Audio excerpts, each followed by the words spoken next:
Good afternoon, everyone, on this wonderful spring day.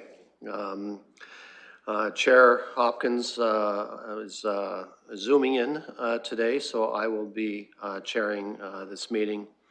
Welcome to the 7th meeting of the Planning and Environment Committee. The City of London is committed to make every effort to provide alternate formats and communication supports for council, standing, or advisory committee meetings and information upon request. To make a request for any city service, please contact accessibility@london.ca or 519-661-2489, extension 2425. To make a request specific to this meeting, please contact pec@london.ca, pec@london.ca. At this time, I'd like to hear of any disclosures of pecuniary interest.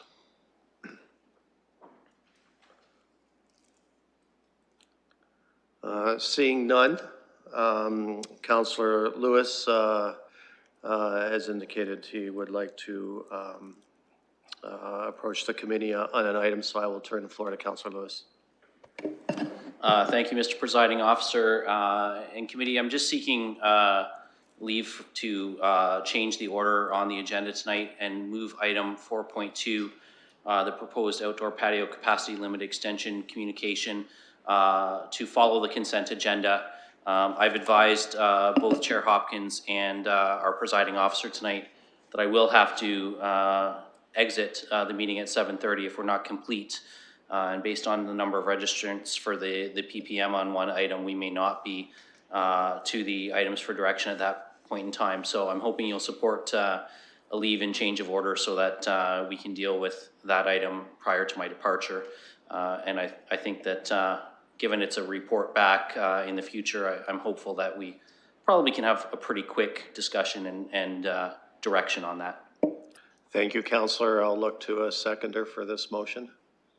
Let's see, Mayor Holder, I believe the clerk has wording, so I'll have her post that, and I'll open the floor for any comments or discussion before we go to the vote. Okay, clerk has indicated that the wording has been posted, so I will open the vote on this. Chair, I'll vote yes.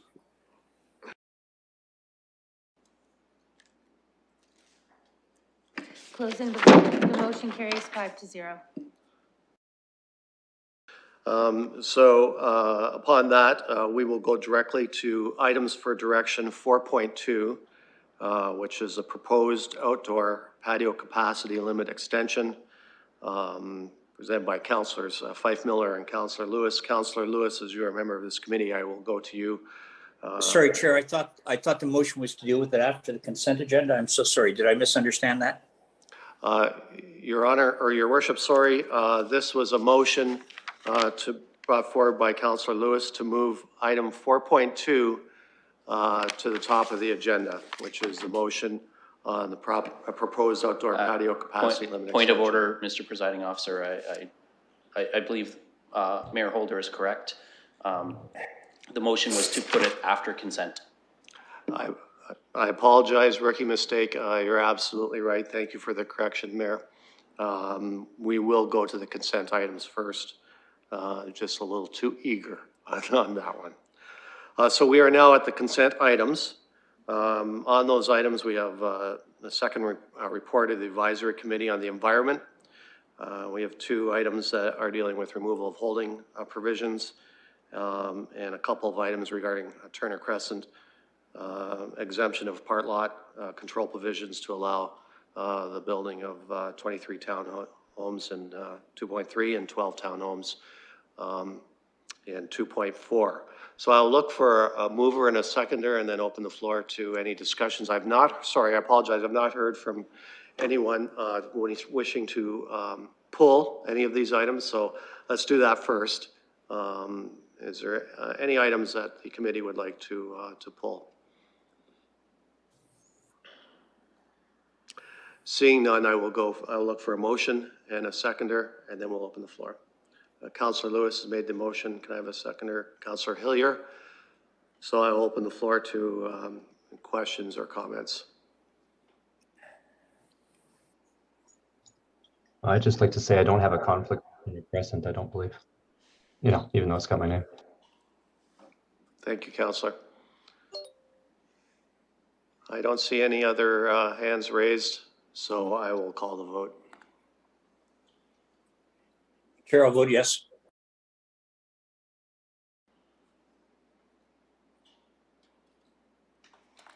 Closing the vote, the motion carries 6-0. Now, I will go to the item that's been moved up. The items for direction, 4.2, the proposed outdoor patio capacity limit extension. I'll go to Councillor Lewis to begin this. Thank you, Mr. Presiding Officer.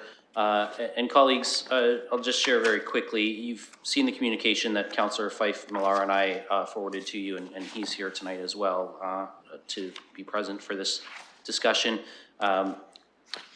As we indicated in the letter, we've really had kind of a forced 2-year pilot project, whether we wanted one or not, on being a little bit more lenient with restaurant and tavern patios in our community, and it's worked pretty well. And we've heard from some of these operators that they'd like some surety for the future about being able to continue in this way before they make some significant, more permanent investments in our patio spaces for in front of their businesses. I know that colleagues heard a similar item not too long ago at SPPC, and there was some question about how to move forward with that. I am going to suggest a very slight change in the language that was circulated in the communication from Councillor Fife Millar and I, based on a consultation with the committee chair and with our staff. But we are looking for your support to get staff to investigate and come back to us fairly quickly with a report on this. And the language would be that civic administration be directed to investigate options to amend the current capacity restrictions for outdoor patios associated with a restaurant or tavern to allow greater flexibility for restaurateurs in meeting their AGCO capacity limits, and report back with options for council's consideration. And I don't know if I have a seconder for that, but I certainly hope I will have one. And I'm happy to say, Mr. Chair, I saw Councillor Turner's hand pop up very quickly, followed by every other member of the committee, I think. So whoever you saw first. So yes, I saw Councillor Turner's hand up indicating that he would like to second that motion. So I will, we have a motion on the floor. I will open the floor to discussion. I have His Worship, our Mayor Holder first. Thanks very much, although I did like the honor thing from before, but so be it. With that motion, can I presume, or do we take it on that staff will bring that to us in time for the, now that spring is upon us, that we are able to accommodate sooner than later the, if this passes, both committee and council, that they will come back to us in time to capture the mid or late spring, depending on weather, et cetera. That would be my practical concern from a timing standpoint, that we would be able to, again, presuming that it's approved, that it be able to be accommodated in such a timely manner. I might refer that back to Councillor Lewis, but I'm at your pleasure, Chair. I will go with Councillor Lewis, but probably I will also go to staff to weigh in here on the practicality of timing. Thank you, Mr. Chair. And of course, I think whatever priority council sets on its staff is always willing to work towards that. You know, I would certainly hope that we could see something back, you know, late April or early May at the latest as well. But I do see Mr. Mather's turned on his camera, and there was some consultation with him as Councillor Fife Millar and I put this proposal together, so perhaps he can respond. Thank you, and I will go to staff for their comments. Through the presiding officer, absolutely, we're going to be mindful that this is a fairly urgent matter, because this will be the time, hopefully, not today, but hopefully in the next few weeks, that the opening patios. So we will bring it back at the soonest possible that we can get this forward. So it may not be the next meeting, just because we are bumping up against some of the current deadlines, but our hope is to hit the April to May timeframe. Mayor Holder, does that satisfy your curiosity? It's more the curiosity, but I will say thank you, Mr. Mathers, for that. And yes, I'm satisfied. Thank you. Thank you. I will go to Councillor Hopkins.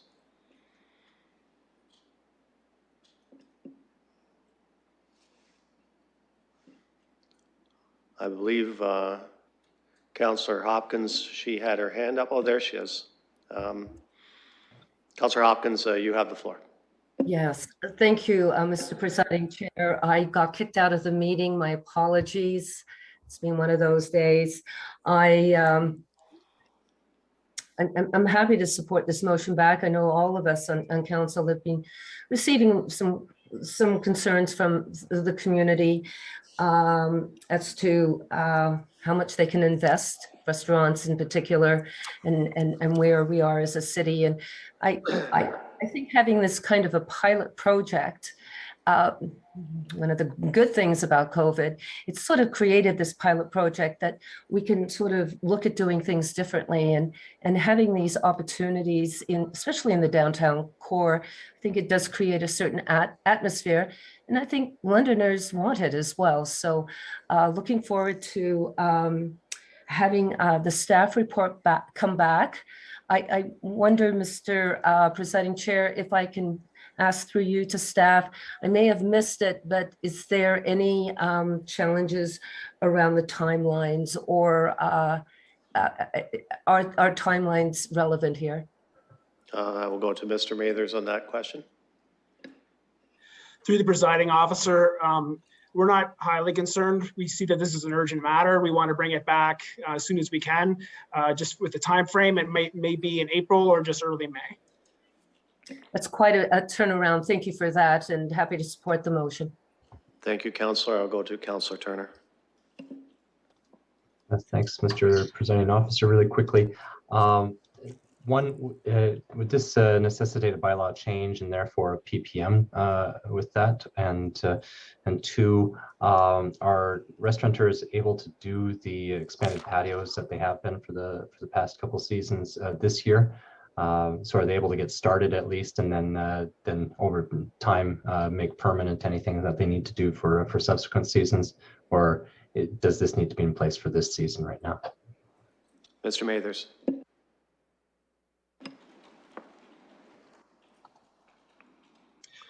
Through the presiding officer, we will providing that detail in the report. I'm wondering if Greg has anything that he can add on this. Mr. Barrett. Thank you. Through the presiding officer, yes. What we hope to get to you sooner, the soon is just what that approach might be. If it involves a ZBA, then we'll get that ball rolling, and that could take a little bit more time.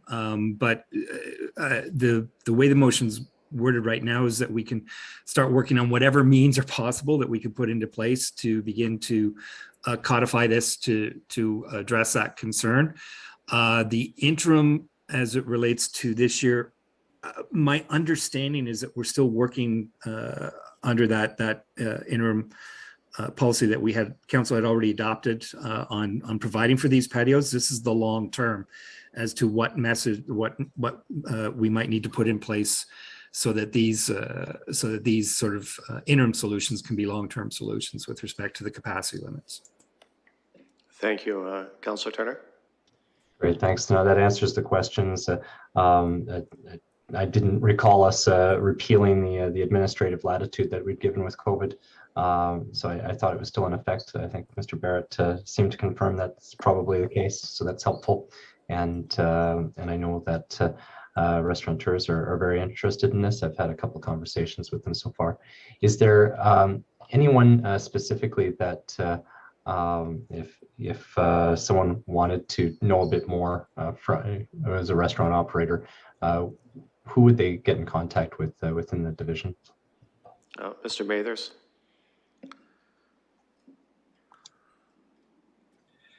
So if they want to contact Service London, and we'll make sure that they're directed to the appropriate person to, it depends if they're looking at it from a bylaw perspective or a planning perspective. So we will flag for Service London. If there's questions that come forward, then we'll for this at this point forwarded to the planning staff.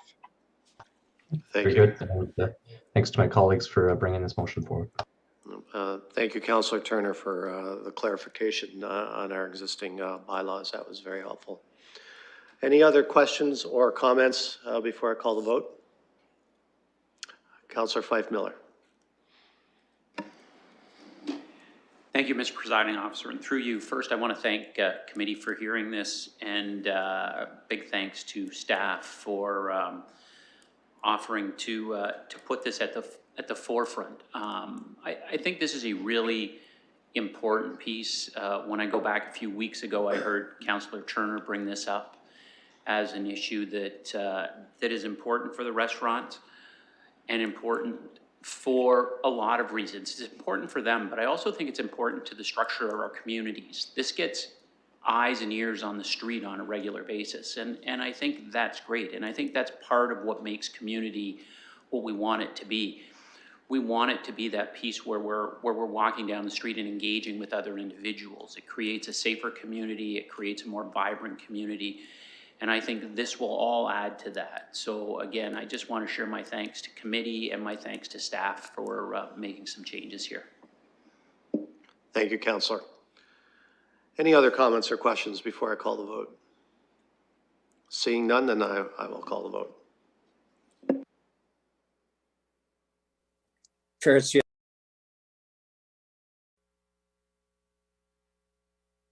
Closing the vote, the motion carries 6-0. Thank you. We'll now move into scheduled items. 3.1. This is a public participation meeting regarding 1200 Commissioners Road East. I will go to staff for a quick overview. We have... Mr. Presiding Chair, I'm not able to hear you. Sorry. That's better. Okay, my apologies. I'll move the mic down direction. We're looking to open the PPM. This is regarding 1200 Commissioners Road East.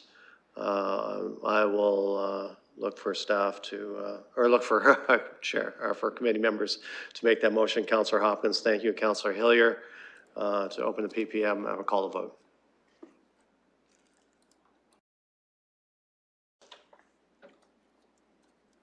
I'll vote yes, Chair. Closing the vote, the motion carries 6-0. First, go to staff for a quick remarks. We have staff's report in the agenda, so I'll turn to staff now for that. And thank you, Mr. Presiding Officer. This is Olia from Planning and Development. So this is an application for a zoning bylaw amendment for the lands municipally addressed as 1200 Commissioners Road East.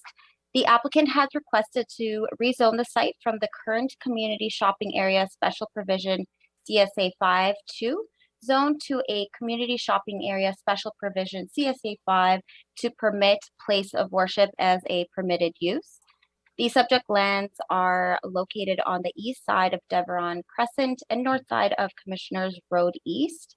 The site is currently occupied by 3 standalone buildings, one with a coffee shop, the second with retail office units and a grocery store, and the third building with an office unit, a lab, and vacant unit.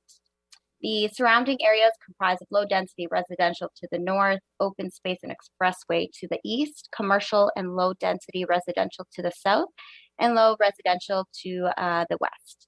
So the applicant is proposing to add a place of worship as an additional permitted use within one of the existing buildings, totaling 1,585 square meters. No site alteration or additional special provisions are being sought as part of this application, and the existing site conditions can accommodate the proposed use and will continue to conform to the current zoning regulations. No comments were received from the public with respect to this application. The site is designated community commercial node within the 1989 official plan and community shopping area in the London plan. The proposed place of worship is contemplated in the shopping area place type as an institutional use. The London plan also identifies that smaller institutional uses are to be embedded within neighborhoods and a variety of other place types throughout the city. As well, a place of worship is considered a community facility use, which is contemplated by the community commercial node designation in the 1989 official plan. So both official plans support the requested use. Staff are satisfied the requested amendment is consistent with the provincial policy statement, is in conformity with the enforced policies of both the London plan and the 1989 official plan, and is appropriate for the site. Staff recommendation is for approval to add place of worship as an additional permitted use, as the recommendation would facilitate the reuse of the existing building with a use that is appropriate and compatible with its surrounding context. And that wraps everything up. So thank you. And staff are available to answer if you have any questions. Thank you. Thank you. I'll open the floor to committee members for technical questions at this point. Councillor Hopkins. Yes, thank you, Mr. Presiding Officer. Quick questions for you to staff. I couldn't find it, but what about the parking? I know places of worship tend to need a lot of space at just certain times of the week, but any concerns there? Seems to be a lot. Yes, thank you. And through the Mr. Presiding Officer, so there is sufficient parking that we're actually well above the requirements. So the applicant was able to indicate that there is certainly sufficient parking. Thank you. Thank you. Councillor Hopkins, is that it? Okay, thank you. Any other questions or comments from, technical questions from committee members? Seeing none, I'll ask if the applicant has joined us. If so, the applicant may have 5 minutes to speak to the committee if they desire.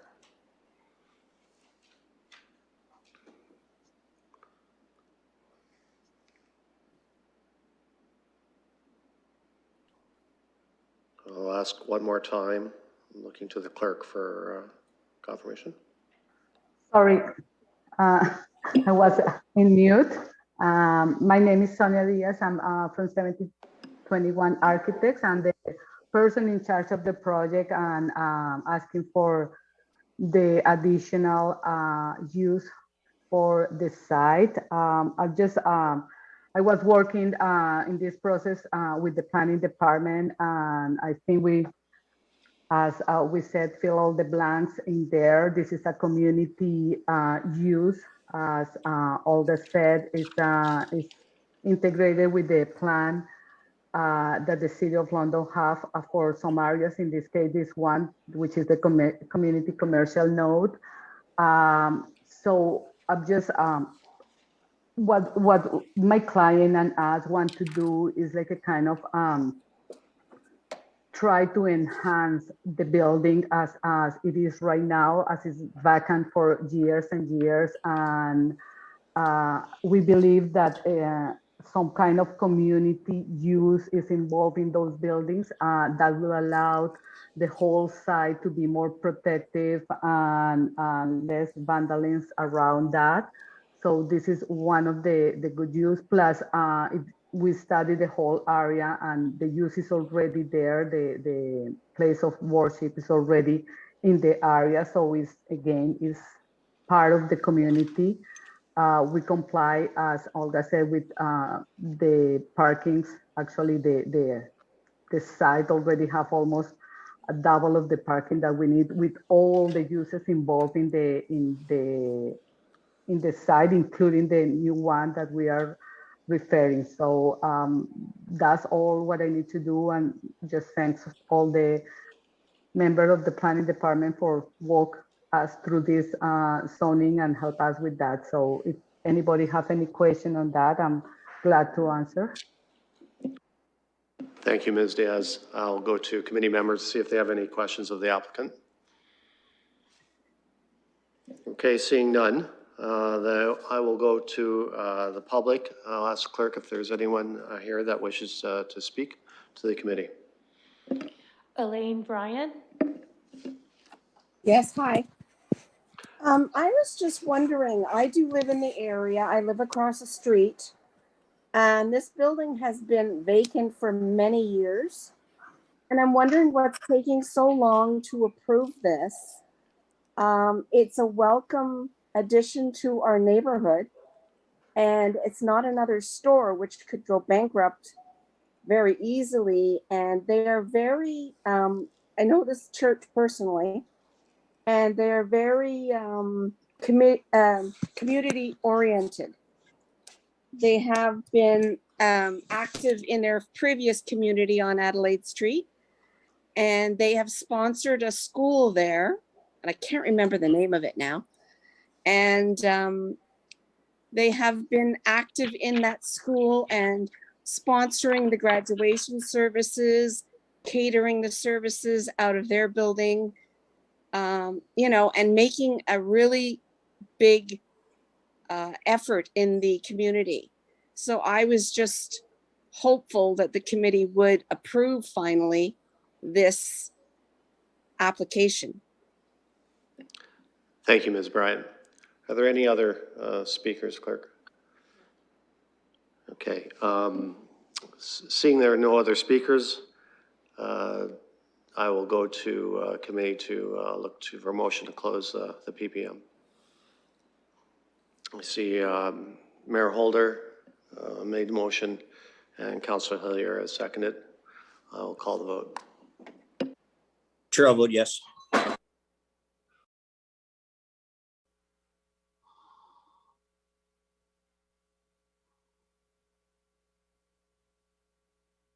Never mind. Closing the vote, the motion carries 6-0. Thank you. Councillor Hopkins, I see your hand is raised. I'll go to you. Yeah, I'd like to support the recommendation, bring forward the motion to support the recommendation. I want to thank the public for their positive comments. It's great to see support in the community as well. It's a great use of an existing building. It's great to see them fully occupied as well. So happy to move the motion. Thank you. Do I have a seconder? Councillor Hillier. Any other comments or questions before we go to the vote? Councillor Turner? Thanks, Mr. Presiding Officer. Ms. Bryan did have one question, and perhaps we could just provide an answer for that through Mr. Presiding Officer. Ms. Bryan, this is the first it's come forward to us, but perhaps the planner might be able to provide a sense of the timeline. I don't know of any material delays, but it sounds like we're ready to move forward with it. Councillor, is there a question? Would you like to have staff comment on the timing, or you just want to wait? If I could, please. Yes. Can I go to Mr. Mathers on that and just comment on the timing of this application? Thank you. Through the presiding officer, actually, Mike Corby here, I can answer that for Mr. Mathers. So the application was accepted and complete in January, early January, and we brought it forward within 3 months. So it was done rather efficiently and meeting the timelines of the Planning Act. Thank you, Mr. Corby. Councillor Turner? No, thank you, Mr. Presiding Officer. I just wanted to make sure Ms. Bryan had her question answered. Appreciate it. Thank you. Any other questions or comments? Seeing none, I will call the vote. Chair, I'll vote yes. Closing the vote, the motion carries 6-0.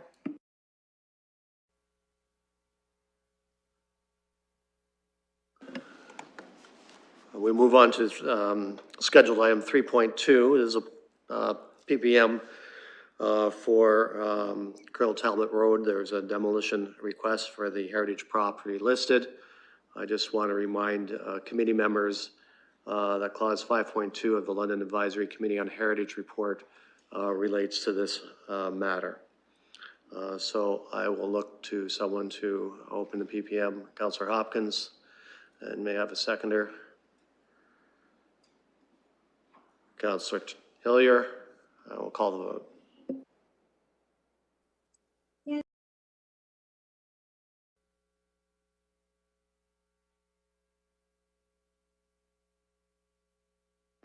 Closing the vote, the motion carries 6-0. We'll go to staff now for a quick verbal on this item. Thank you and good afternoon. This is Kyle Gonyu, Heritage Planner. This item before you is a demolition request for the heritage listed property at 3700 Colonel Talbot Road. The property was added to the register and its predecessor, the Inventory of Heritage Resources, shortly after this area was annexed by the City of London in 1993. More recently, this property has been in the news.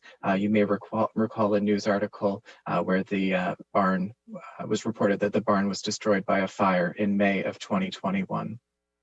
The property is historically associated with the Birch family, with the house dating prior to 1851. The house demonstrates elements of the Georgian architectural style, although altered. In addition to the house, there is a detached garage, drive shed, outbuilding, and 2 concrete block silos. An evaluation of the property was completed using the criteria of Ontario Regulation 906, which was completed by a consultant on behalf of the property owner. The evaluation found that the property does not meet the criteria for designation under the Ontario Heritage Act. Staff have reviewed the evaluation and do not disagree with its conclusion. Staff have recommended that the property at 3700 Colonel Talbot Road be removed from the Register of Cultural Heritage Resources, which will allow the demolition to proceed. Staff have also recommended that the property owner be requested to commemorate the historic contributions of the Birch family in the future development of the property. This could include things like naming streets after the Birch family or other commemorative efforts in publicly accessible spaces in the future neighborhood.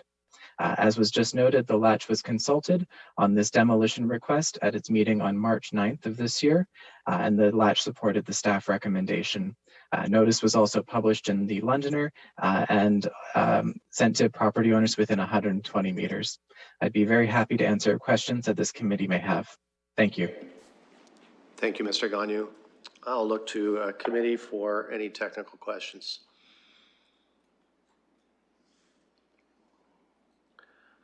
Seeing none, I'll go to the applicant. Is the applicant present?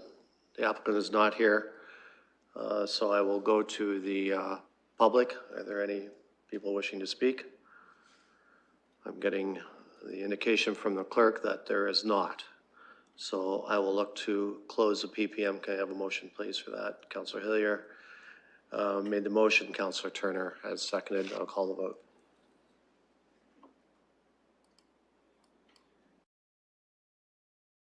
Yes, Chair.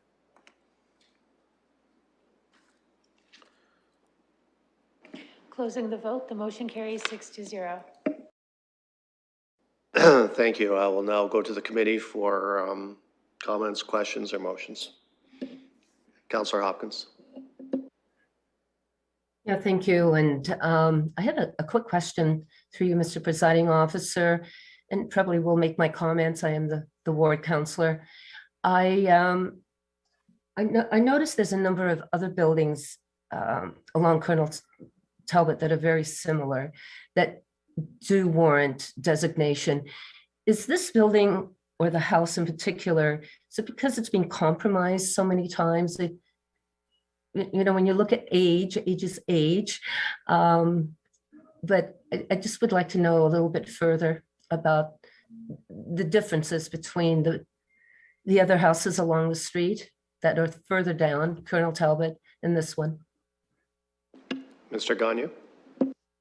Thank you. And through the presiding officer, if I could make the effort of applying a technical term to your answer, I would suggest integrity is what you're asking about. We have the criteria in the Ontario Heritage Act, but one of the things that we also need to be cognizant of is the integrity of the resource. Does it continue to be understood in the values that are being ascribed to it? So this property at 3700 Colonel Talbot Road, as I hope you could see in the photographs included in the staff report, there were glimmers of its past life where we could see architectural elements that did identify this as a Georgian architectural example dating prior to 1851. However, it has been altered to the extent where it starts to lose that in terms of how the average Londoner may understand that property. The siding has been changed. There have been alterations to windows and door openings, which starts to alter the integrity of that resource, compromising its ability to truly be understood for some of those values which had been preliminarily identified. So for that reason, this property does not demonstrate good integrity, which is a factor that was considered in its evaluation. Councillor Hopkins. Yeah, thank you. Couldn't find the word, but I like the word integrity. A follow-up question to that too is there's a shed in the silos and another structure. There's no integrity, I guess, to the silos. They just seem so large and massive and prominent, but do not have any heritage considerations with all the buildings together. Thank you, Councillor. Mr. Gagne. Thank you, and through the presiding officer, the silos were an interesting element of the property with their more unusual construction composed of the concrete block. And I agree with you, they were very prominent on the landscape from the site visits that I was able to complete. However, they have lost the context of the barn to which they're associated, which does make it more difficult thinking in a long-term perspective of how that resource could be interpreted. So for that reason, with the loss of their context, they're not great candidates for designation. On a very localized survey, there was another example of that same construction method that was identified. It's not the typical sort of expectation for a silo. With all the time in the world, it would be wonderful to complete a more fulsome survey of silos. But I think if I could suggest that we would want to seek to retain silos that have their barns accompanying with them to be able to more readily communicate an agricultural landscape. Thank you. I'll go to Councillor Hopkins. Yeah, thank you for that. And thank you for the report through you to staff. I find these detailed reports a great history lesson as the council of the ward, and really appreciate the effort that goes into giving us the information that we need to make these decisions. And this is a demolition request. I will be supporting the motion going forward. I know the applicant is not here, and I think it's really important that as part of this recommendation, you can see that there be some commemorate or historic contribution. One thing about the Lambeth area is that it has a strong cultural heritage. There's a lot of history in this area, and it's important, I think, to the community to keep it somehow as well, and to identify it and not have it lost. So I'm glad to see that in the recommendation. And with that, those are my comments. Okay, thank you. Anyone else with comments or questions? I'm still seeking a mover and a seconder. Councillor Lewis has indicated he'll move it, and Councillor Turner, I see your hand up. I'm assuming you'll second the motion. Any other comments or questions before I call the vote? I'll ask the clerk to call the vote then. Chair, I'll vote yes.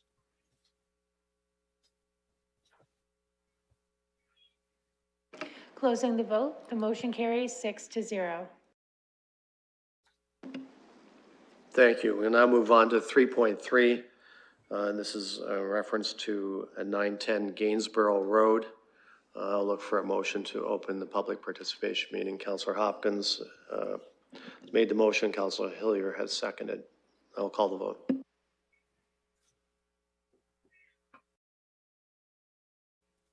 I'll vote yes, Chair.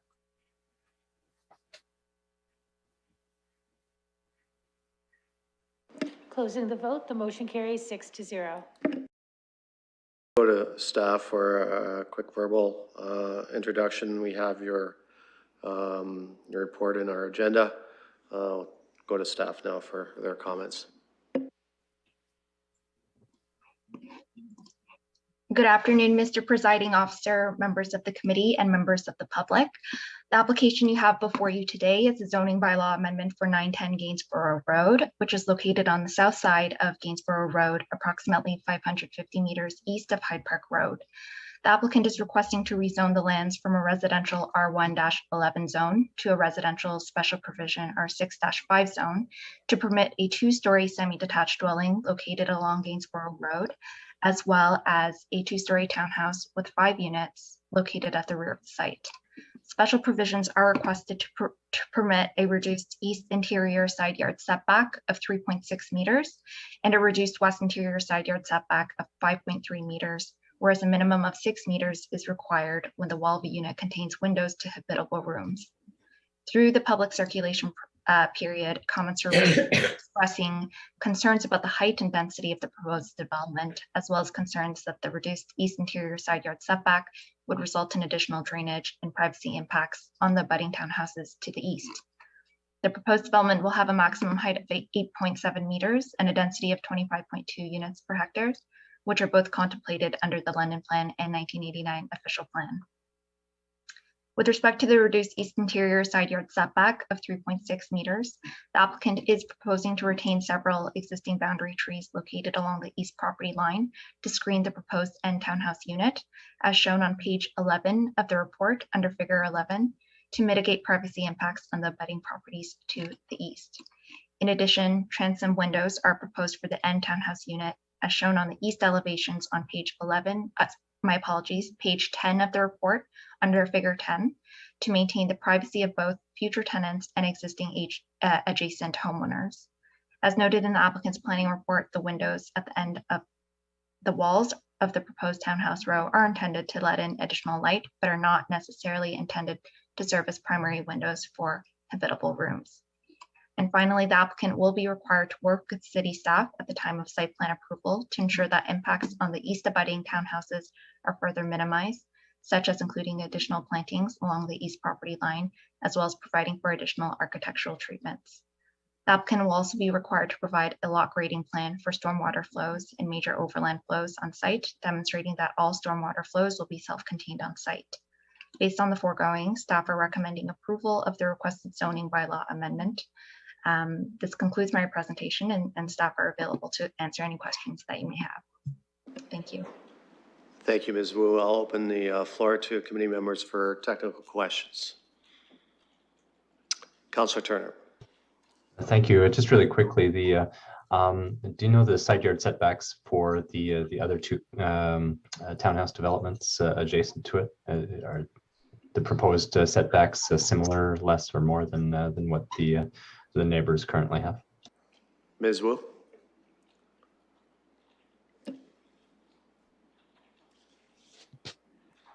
Through the chair, the proposed development abuts the rear yard of the east abutting townhouses. And so based on our measurements, they have a rear yard setback of approximately 5.5 meters around this. Yeah, 5.5 meters to 6 meters based on our measurements using our city maps. The abutting properties, townhouses to the west have a even lesser interior side yard setback. I don't have an exact figure on me right now, but it is less than what is being proposed. Just pulling up my city, it's approximately 2 meters. Yeah. It looks tight, so yeah, I appreciate that. Thank you. Any other technical questions for staff? Seeing none, I'll ask the clerk if the applicant is here and looking to speak to the committee.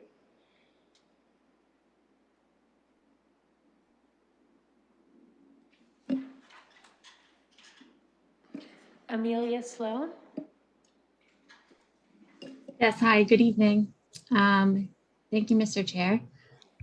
Please go ahead. I'll just interrupt you. You have 5 Okay, minutes. Please go ahead. Thank you. My name is Amy Sloan. I'm a planner with Stantec Consulting and the agent on this file.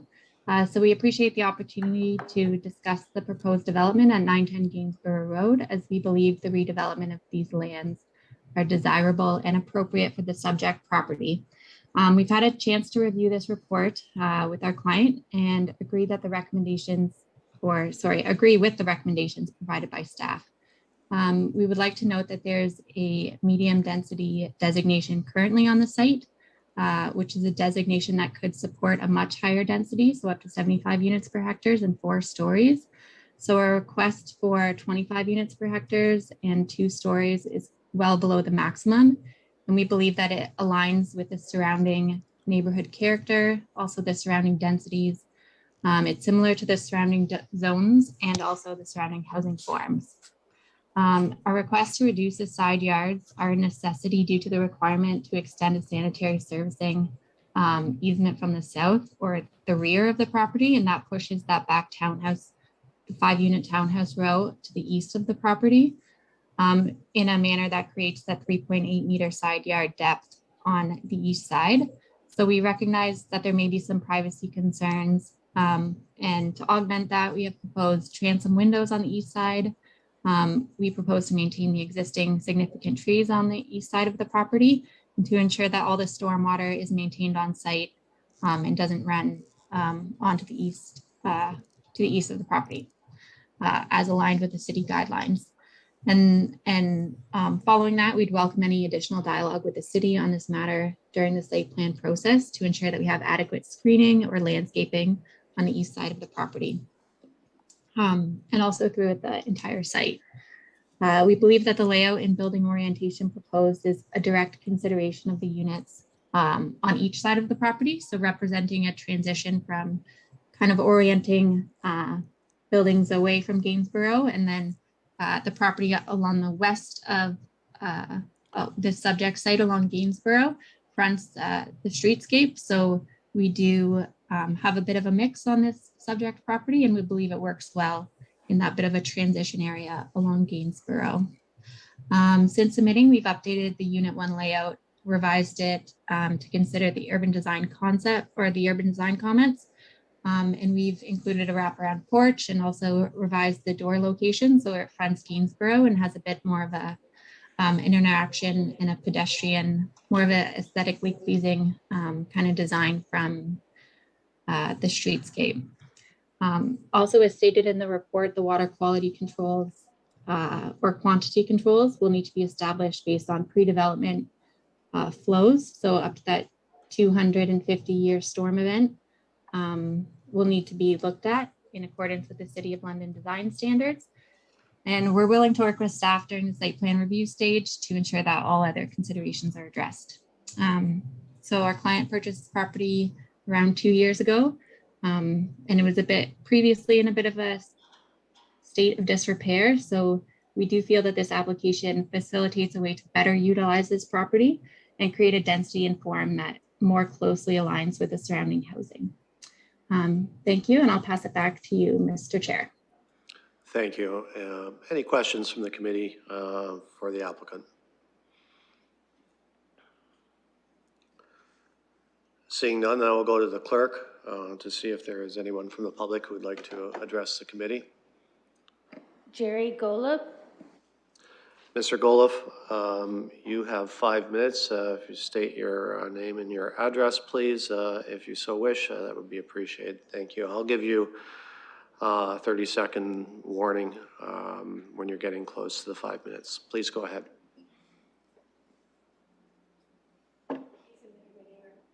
Okay. Well, I see you in committee room 1.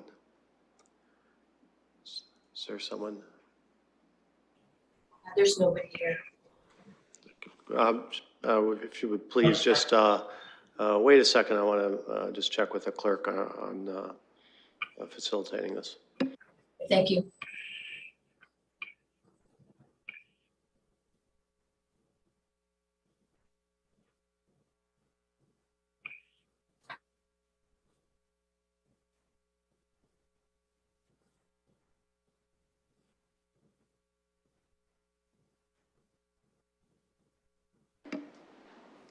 Mr. Golub, can you please go to the camera? There's a microphone right beside the camera, and we'll be able to hear you. That's good. That's great. Please go ahead. Thank you. Okay. When I purchased my retirement home approximately 10 years ago, I did my homework. Any of you that has purchased a home has done that. Most importantly, deciding where you want to live. You know that saying, location, location, location. When we found the right place for us, we paid attention to the surroundings. The farmland and garden center that partially backed onto our condo, we knew would eventually be developed. Let's not fool ourselves, Hyde Park is a desirable area. Then I looked at the home that also backed onto our condo and saw a well cared for residence with a pool and landscaping that wasn't built very long ago. I was particularly concerned as our living room faces the back. I asked our developer at the time and was told this was zoned single family. I come to find out when I spoke to my neighbors regarding the amendment documents we received that every one of them took that zoning into consideration before purchasing their condo. Now here we are discussing a zoning change and special provision. I read most of the report to the Planning and Environment Committee, and several notations within this document makes note of a vacant and underutilized lot. I take exception to this statement. This was not the case until the applicant neglected the property, leaving us with little choice on how to proceed. After reviewing the provincial and London policies regarding land use, densities, and setbacks, including in this report, I thought, what's the point of addressing this committee and what do I know about these guidelines? However, we must keep in mind the rights of the current homeowners who are being impacted unnecessarily. The current proposal has us making all the concessions other than a promise to save a few trees and to change a window size. I personally would like to see this developer reduce the number of townhouse row from 5 down to 4, allowing for more green space and therefore removing the need for special provision. Thank you. Thank you. Any other persons wishing to address the committee? Terry McDonald. Mr. McDonald, clerk, is Mr. McDonald in the room or is he Zooming? Okay. Mr. McDonald, I'll be going to you next. You will have 5 minutes and I'll give you warning at 30 seconds to go when you're approaching that. Please go ahead.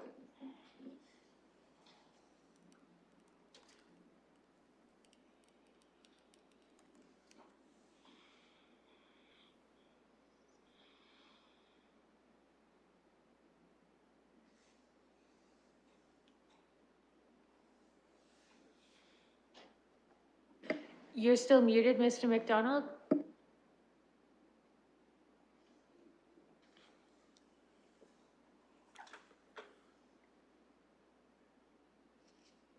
Mr. McDonald, if you could unmute yourself. Oh, I see you.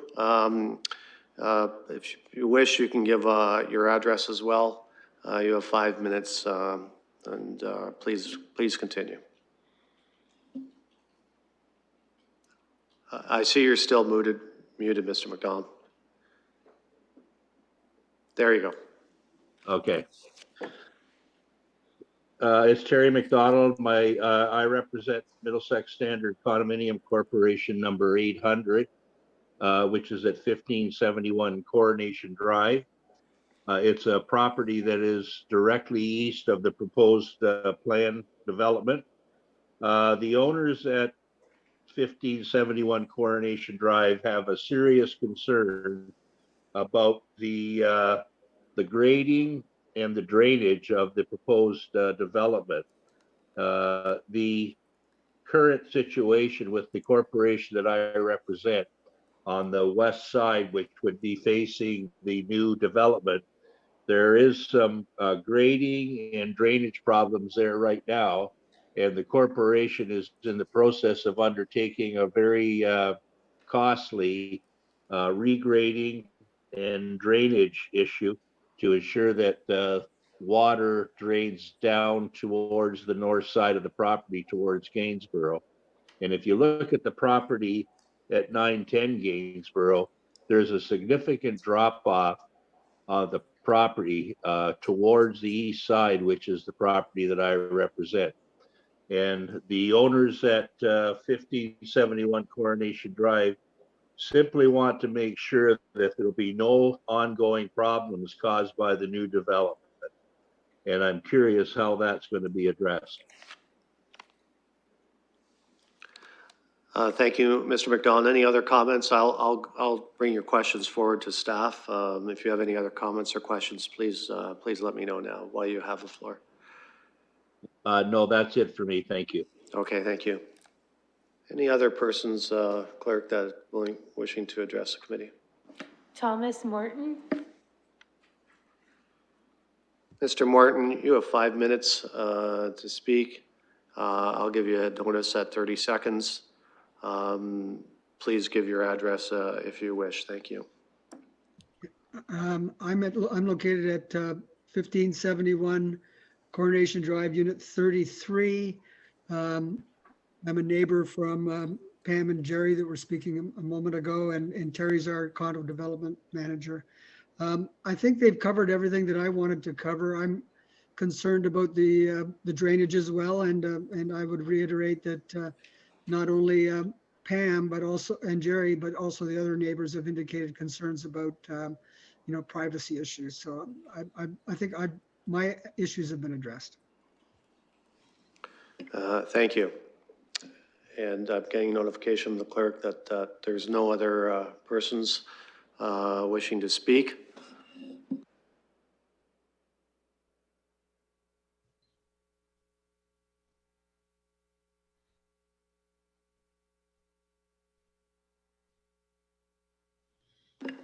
Thank you. I'm going to go to a staff. We heard some concerns about grading and drainage issues. I would like to go to staff to comment on that. Comments indicate that there are current issues that they're dealing with, and there's concern about this development aggravating those and maybe causing others. So if staff could comment on those concerns, please.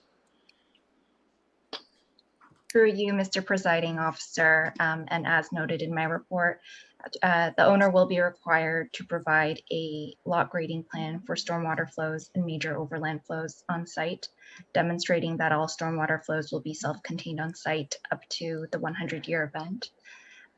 So this will be required through the site plan approval process and has been flagged for the site development planners.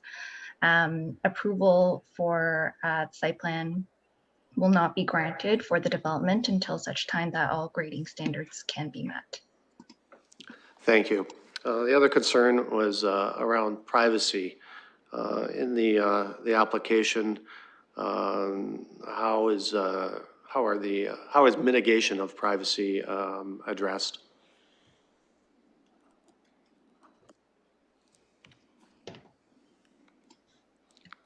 Through you, Mr. Presiding Officer. So currently there is a board-on-board privacy fence located along the property boundary. And as I noted earlier, there will be several existing boundary trees that will be retained along the east property line to screen the end townhouse unit from the east abutting townhouses. And finally, the applicant is proposing transom style windows. So as you can see on page, I believe it's page 11, page 10 of the report under figure 10, that's the style of window that will be proposed for the end townhouse unit. It's intended to let in light, and that's essentially the purpose of these windows and no more than that. Respectfully, I might also defer to the applicant if they'd like to provide any additional comments. I'll go to the applicant now for comments on this. Yeah, hi, thank you, through you, Mr. Chair. We have done some preliminary analysis on the storm and sanitary and water services on the site, but we recognize that we'll need to do more. I'm going to interrupt you. I'm going to you on privacy concerns. One of the people addressing the committee was concerned about privacy, and I want to know how you can respond to that. Staff has responded, and they asked you to comment as well. Okay. So there's two existing, well, at least two significant mature trees on the east side of the property that would be located in a way that would augment some of the significant privacy concerns that would be backing on where the boundary between the rear yard and the side yard would be proposed of the 5-unit townhouse building to the rear of the property. So we do think that, along with the ability to have that transom window kind of on the sidewall, would solve some of the challenges with privacy. That would be the most significant, I think, due to that 3.8 meter side yard depth that we're requesting on the east side. In addition to that, we would be able to discuss with the city some options for additional plantings along that existing fence, the board-on-board fence that's there. So we could add some landscaping like hedgerows and things like that along that side to kind of buffer any sound or any additional privacy concerns with that area. Thank you. Your worship, I thought I saw your hand raised. Do you have a question? No. Okay, thank you. I'll look for a motion to exit the PPM and a seconder. Mayor Holder has made the motion and Councillor Turner has seconded. I will call the vote. I'll vote yes.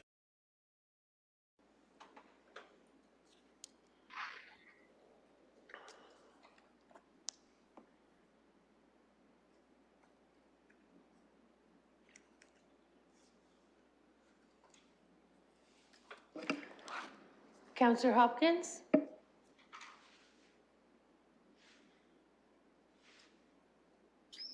I vote yes. I had to change computers here, so I do not have video and I'm unable to get my e-scribe. So I vote yes. My apologies. Thank you. Closing the vote, the motion carries 6-0. And Councillor Hopkins, feel free to verbally get my attention, and being that you're having some technical issues there.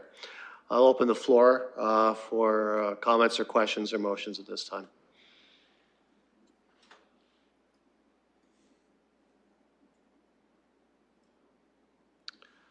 Mayor Holder. Thanks very much. I'm mindful of what the residents have discussed. And I'm also mindful of staff recommendations. I'm just reviewing again here as we go through this. And for the purpose of the privacy issues and the and water runoff, which I think have been explained fairly well, I'm prepared to move this motion. Thank you. Can I get a second? Councillor Lewis. Any other comments or questions before I go to the vote? Councillor Turner. Just really quickly, it seems that as Mayor Holder had identified that there's attention to addressing some of those privacy concerns and water runoff. When I take a look at the figure 11 on the existing trees, it looks like the majority of the trees that are targeted for retention aren't even on the subject site there. So I'm a little concerned with the way that's represented. It looks like most of their trunks are off the site. But those do provide some sheltering and privacy for the development to the east. I'd note that both the developments to the east and the west are lots that were developed out and intensified. It seems reasonable that the lot in between them would be developed and intensified as well. The measures such as the transom windows help to ensure those privacies of the rear lots of the development to the east. So I'm comfortable supporting the application as it is. I think it's a lower level intensification as we've seen much higher along this way and these parcels before. Thank you. Any other comments or questions before I call the vote? I see Councillor Hopkins had her hand up, I think, Chair. Thank you. I wasn't aware that she was back online I was waiting for her verbal interruption. So Councillor Hopkins, I'll go to you. Thank you. My apologies. I'm technically challenged right now trying to make all this work. But I do want to thank the community for coming out. I know, you know, having these infills are challenging. Without a doubt, it's going to create a bit of change. I have, you know, slight concerns around the landscaping as well, in particular, trying to create that buffering and privacy that's needed in the, you know, in the neighborhood. But I would really encourage the applicant, if he's listening, that it's important to continue working with staff to work on the landscaping, creating that buffering and which would result in privacy, as well as the designing features of the building. But with that, I will be supporting the recommendation. It is fairly low, and height-wise, it will work within the neighborhood. Thank you. Thank you, Councillor. Any other comments or questions? Then I'll call the vote. I vote yes. Yes. Closing the vote, the motion carries 6-0.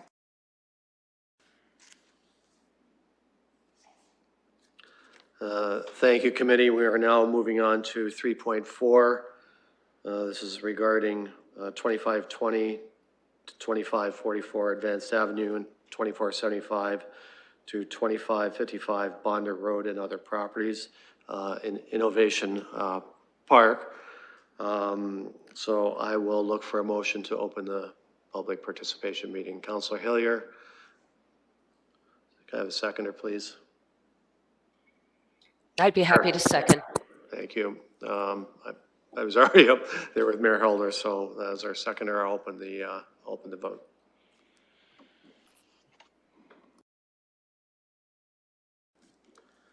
I vote yes as well.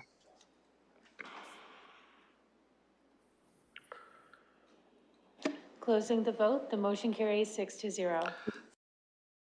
Go to staff now for a quick overview on item 3.4. Good afternoon, committee members, Mr. Presiding Officer, and members of the public. Melissa Campbell, Senior Planner for Long Range Planning and Research. This is a city-initiated zone change application for the lands located at the northeast corner of Veteran Memorials Parkway and Bradley Avenue that are part of an industrial plan of subdivision commonly referred to as Innovation Park Phase 4. Innovation Park Phase 4 is subject to a joint venture agreement between the city, Fanshawe College, and Western University to develop an advanced manufacturing industrial park. The purpose of the zone change application is to amend the light industrial special provision LI2 23 zone to permit an expanded range of permitted uses that are similar in nature and intensity to the existing permitted advanced manufacturing, industrial, and educational uses, and to increase the maximum building height to be consistent with the standard light industrial zone variations, which will provide for a greater flexibility to support business attraction and retention within Innovation Park Phase 4. The amendment being recommended for approval by Planning and Development includes a new definition for high-tech industries, as well as a new definition for production studio to be added to the zoning bylaw, and that the following uses be added to the list of permitted uses: data processing establishment, high-tech industries, laboratories, scientific or research and development, pharmaceutical and medical product industries, printing, reproduction, and data processing industries, production studios, and research and development establishments. The existing permitted uses that include advanced manufacturing industrial use and advanced manufacturing educational use would continue to be permitted. The recommended amendment would also remove the maximum height of 15 meters specified in the site-specific regulation so that the maximum height of the standard light industrial zone variations would apply. The maximum height would permit up to 50 meters adjacent to non-residential zones and 15 meters abutting a residential zone.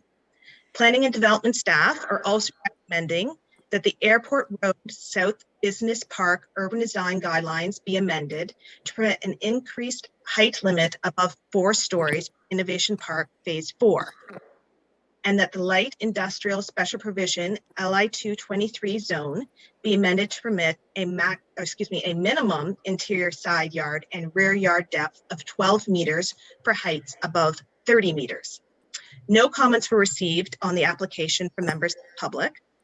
Planning and development staff are satisfied that the application is consistent with the provincial policy statement.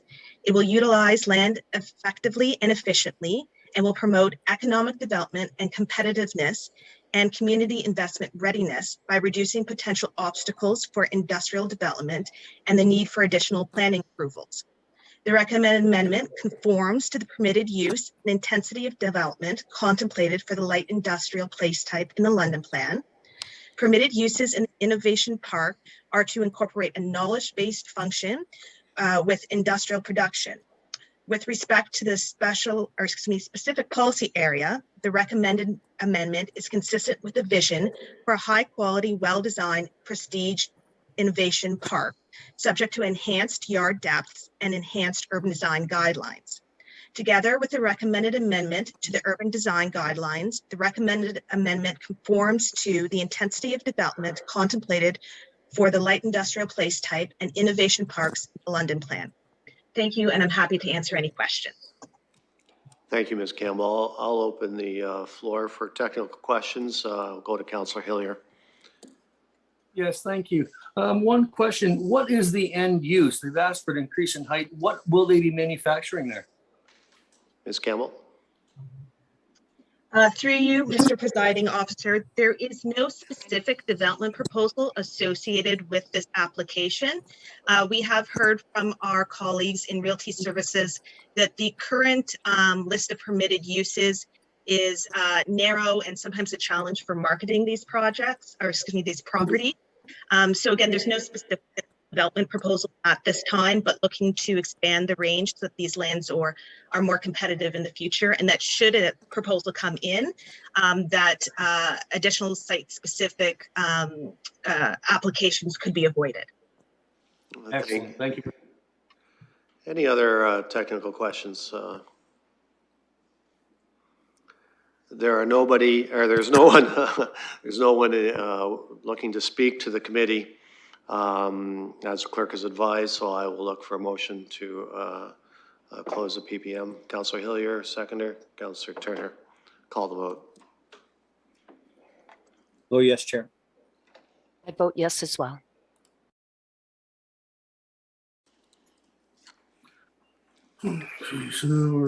Closing the vote, the motion carries 6-0. I'll open the floor for questions or comments or motions. Mayor Holder. Thanks very much, Chair. I sit on the LEDC board, and I recognize that one of the challenges as we compete throughout the province is the ability to have appropriately zoned real estate available. And I think that makes not only Mr. Warner's job easier from realty development, but certainly from the standpoint of LEDC, it absolutely makes our job easier, and to have a little bit more flexibility on these properties that frankly are within the official plan. It's something I fully support, and I'm prepared to move the staff recommendation on this. Thank you. Do I have a seconder? Councillor Hillier. I see a second. Questions, comments, discussion? I'll open the floor to the committee.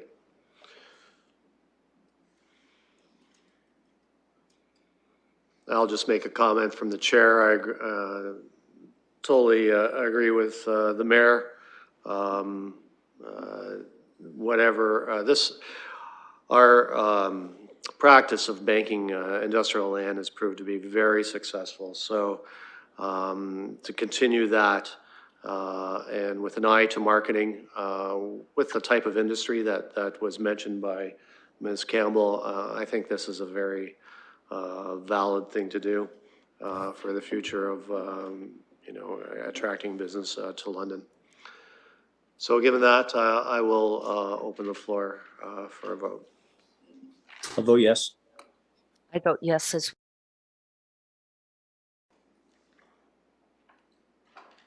Closing the vote, the motion carries 6-0.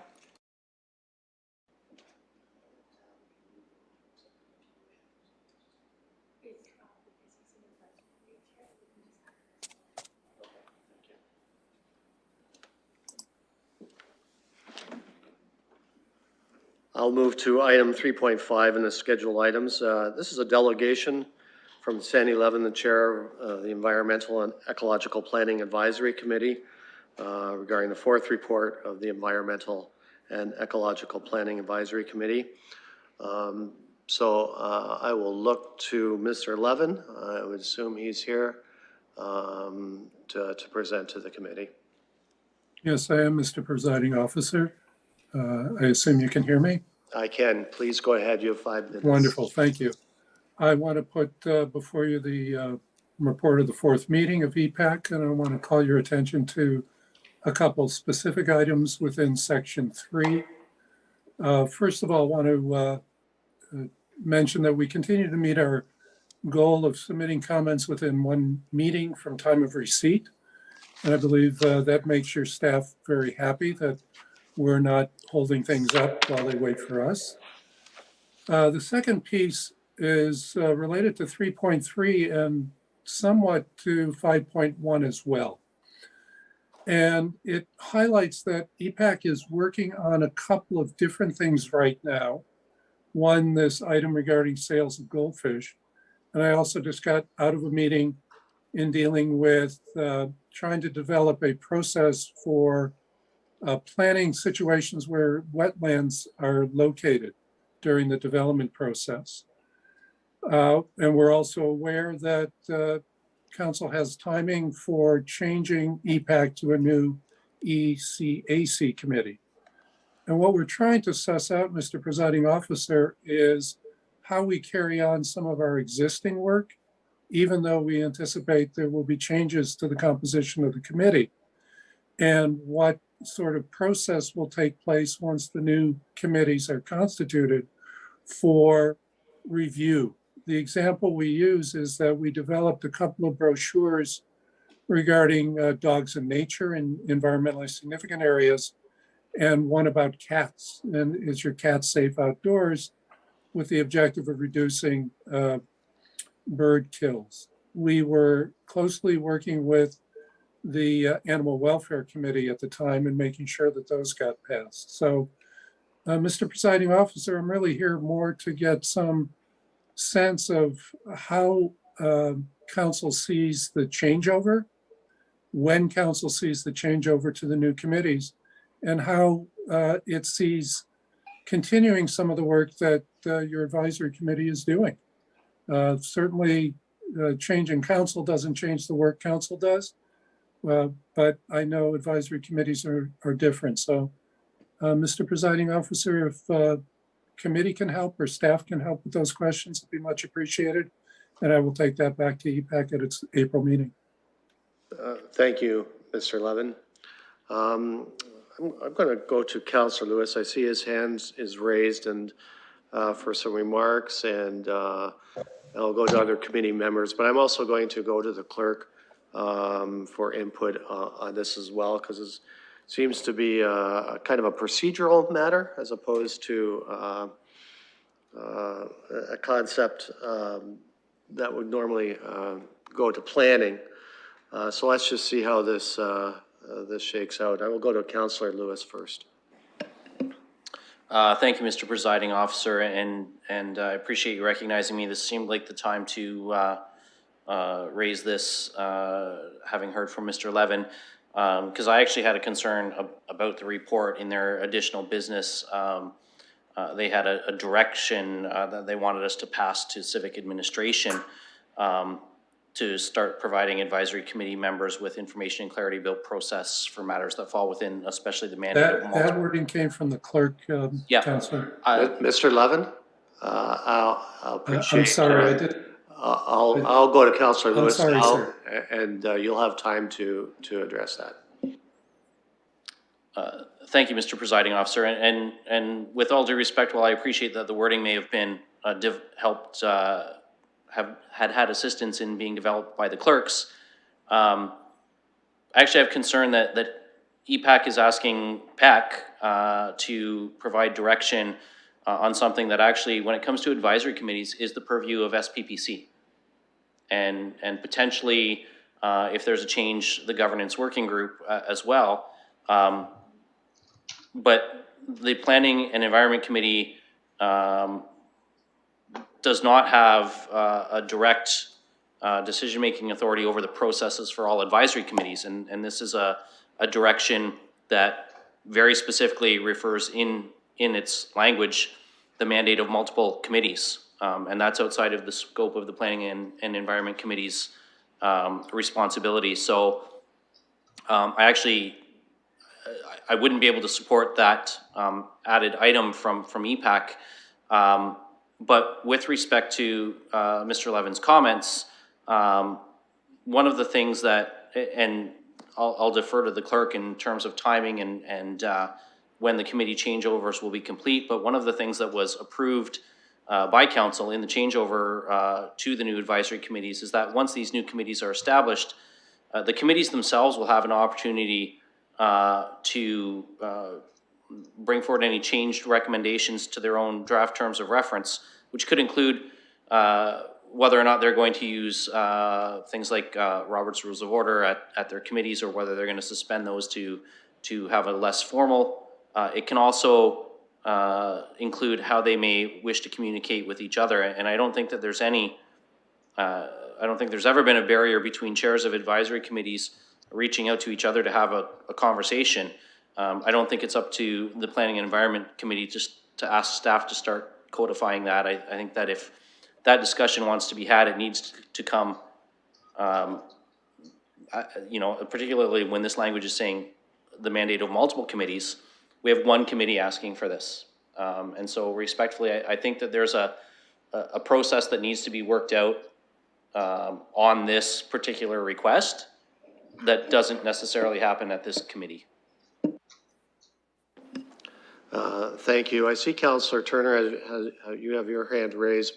At this time, I would like to go to the clerk for her comments on this, because as chair, I'm not sure if this is a matter for this committee or not. So I will get to you, Councillor, but I'd like to first hear from the clerk. For you, Mr. Chair.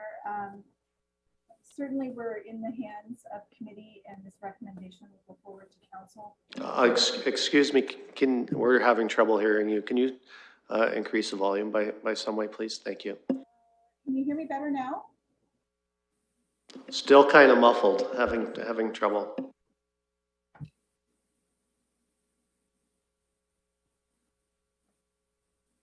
Is this any better? I think so. Please go ahead. Thank you. So under our current regime, the EPAC committee does report to the Planning and Advisory Committee. So their recommendations do have to come here for consideration, and then it will ultimately go forward to council. So just for the clarity there, I do understand where Councillor Lewis is coming from with his comments. What I would like to add for the committee's information is that there are a lot of pieces to this transition that have not yet been determined by the municipal council. And what's really important with that is not the individual terms of reference for the current advisory committees, but rather the general terms of reference for all of the advisory committees. So I respectfully would hope that there will not be revisions to the individual committee terms of reference. We've spent a great deal of time establishing those and having them approved by council. So that's something that we're not anticipating, that individual committees would have their terms of reference revised straight off in the new term. So that's, I hope that's helpful information. I think in terms of the recommendations that are before you currently, specifically with 3.3 and 5.1 that Councillor Lewis has flagged, there's consideration as to whether council wants to see the work that's proposed in 3.3 move ahead. And certainly there will be lots of information that will be forthcoming to the advisory committees. I think it's really critical, and we've tried to make this very clear through the whole review process, that even if current members are not reappointed or do not reapply, that advisory committees are only one mechanism for communicating with council. So there's lots of other ways that the public at large communicates with council. So I hope that's helpful information. Thank you, Clerk. I will go to Councillor Turner. Thank you, Mr. Presiding Officer. Further to the clerk's points, yeah, this is the only way for an advisory committee to provide recommendations to council is its parent committee, and we are that committee. So it has to come through us. I think the discussion, the broader discussion of governance, is one that that happens at SPPC. So it could be for us to refer this to SPPC.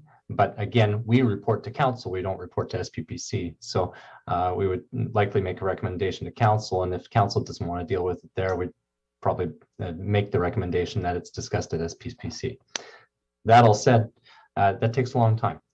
And what I'm hearing from the chair of EPAC is there's a question of EPAC's mandate and it being a going concern. The challenge with EPAC is it has a regulatory function for us. This is not like some of the other advisory committees. This actually has a statutory requirement as a planning committee, and it takes a look at environmental impact studies and applications from an environmental aspect that are subject to the planning team's processing timelines. So if EPAC's not able to continue its work, or it doesn't have clarity on how the items that are before it will be handled, so that there's not a gap in time, I think it's probably important that we establish that clarity.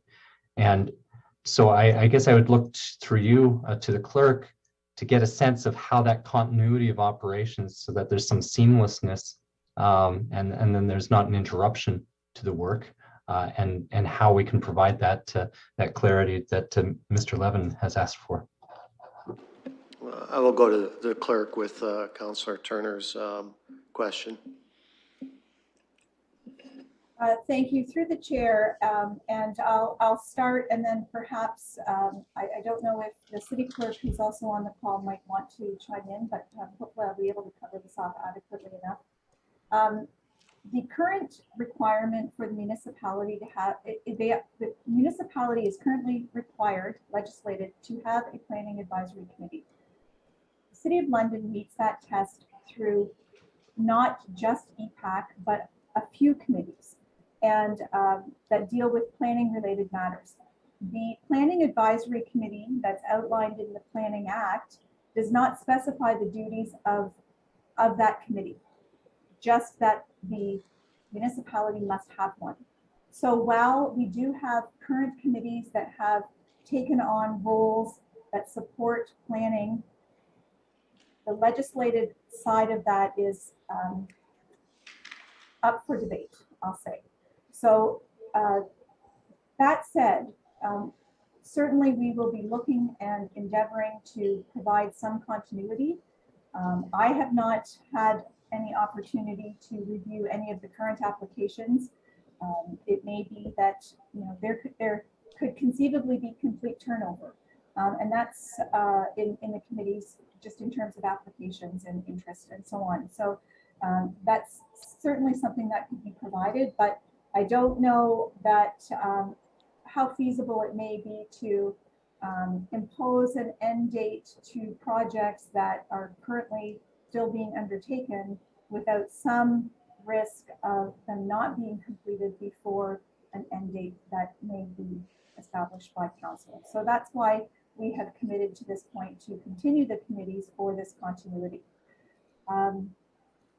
As we move forward, if there is some continuity to the constitution of these committees in terms of the membership, then that opportunity may exist for, you know, that continuity to continue. But as I had previously mentioned, that's only one of many ways in which many members of these advisory committees engage with council.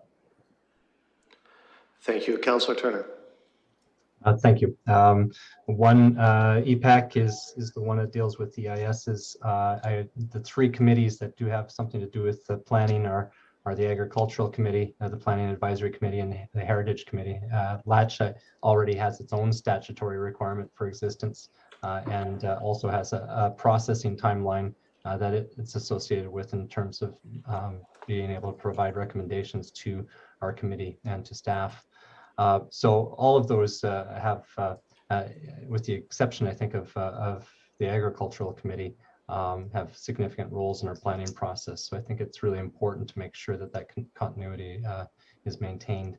And I would go that the complexity of reviewing environmental impact studies is something that we wouldn't want to have a pause on and not have that feedback into the process as applications are being processed. If I might, through you, Mr. Chair, to Mr. Levin, just if I might be able to get some clarity on what his committee needs in the short term to be able to plan for that transitioning. Yeah, I think that's a fair question, Councillor. I'll go to Mr. Levin. Thank you, Mr. Presiding Officer. Through you to the councillor, one thing would be to know when the committees will change. And the second, if I might be a little presumptuous, is if you sought some advice from me as chair as to which of the individuals who do apply would be good members, so that there be some A, continuity, but also B, that the existing members who have been the most active, who have reapplied, are reappointed. And some of the new folks that I've approached and have approached me from the university would be appointed. I recognize that ultimately it's council's decision who gets appointed, but I would appreciate having some of the input into that for you to help the continuity. So in summary, two things: knowing when the new committee will be constituted, and secondly, providing ideas, suggestions as to composition. Councillor Turner, I'd like to go to the clerk on those questions, and I can come back to you if that's okay. Okay, I see Mr. Schultz has his hand raised. I wonder if you could address Mr. Levin's questions. One is, when will committees change, and what impact, I guess under current, I don't want to say bylaws, but current structure, would his input be welcomed or sought for composition of a future committee? And also, Mr. Schultz, any other comments would be appreciated as we wade through this. Thank you. Thank you. And through you, Mr. Presiding Officer, I just want to clarify just some statutory comments about statutory committees. The terms of reference for the Community Advisory Committee on Planning, one of the new committees that Council has approved, that is to constitute the city's planning requirement under Section 8, Sub 1 of the Planning Act. The requirement to consult with an environmental advisory committee, that's a different thing, and there is no requirement. So while it may be prudent to do that, the requirement under the Planning Act is a different type of statutory requirement. And Section 28 of the Ontario Heritage Act, if a Heritage Advisory Committee is constituted, that triggers the obligation, but if one is not constituted, there is no such obligation. I just wanted to clarify that. And of course, the third committee would be the Accessibility Advisory Committee. Just turning to the comments about constitution and timing, I would concur with Ms. Westlake Power just on her initial comments. The timing going forward, the advisory committee applications, they're due on April 8th. It's anticipated those will go to SPPC on the 26th, and that would go to council if approved on May 3rd. So that's the typical timing if municipal council approves, and if, of course, SPPC approves. And then after that, it depends on whether there's sufficient applications. And I mentioned that there was a question from Councillor Hopkins some time ago at one of the committee meetings, and it depends if there's sufficient applications and if there's sufficient appointments deemed by council to move forward, whether those committees can be constituted.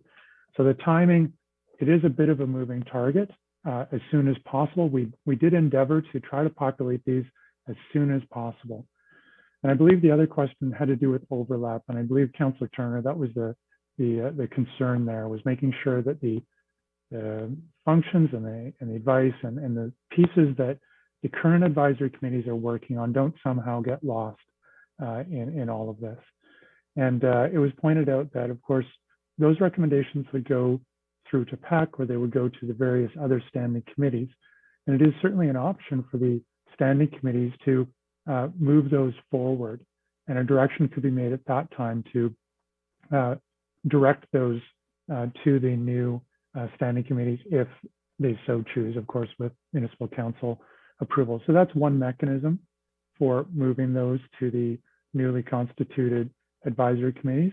Of course, there's also another mechanism where members of the public can submit, and that could even be in informal groups where they submit pieces to councillors, to committees, to newly constituted advisory committees. So there's a number of ways, as Ms. Westlake Power alluded to, where the public or specialist groups or what have you can communicate advice to council. I think that answered most of the questions. If I've missed something, either myself or Ms. Westlake Power can address those aspects we've missed.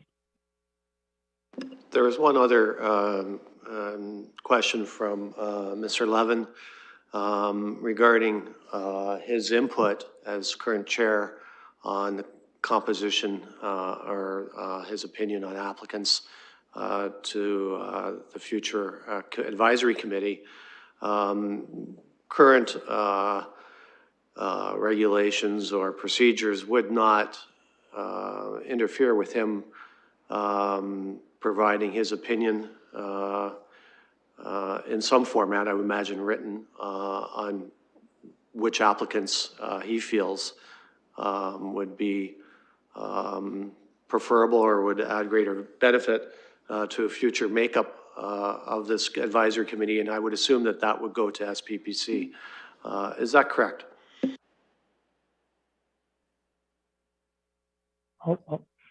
Mr. Presiding Officer, I'll jump in, and I'll also ask Ms. Westlake Power to weigh in.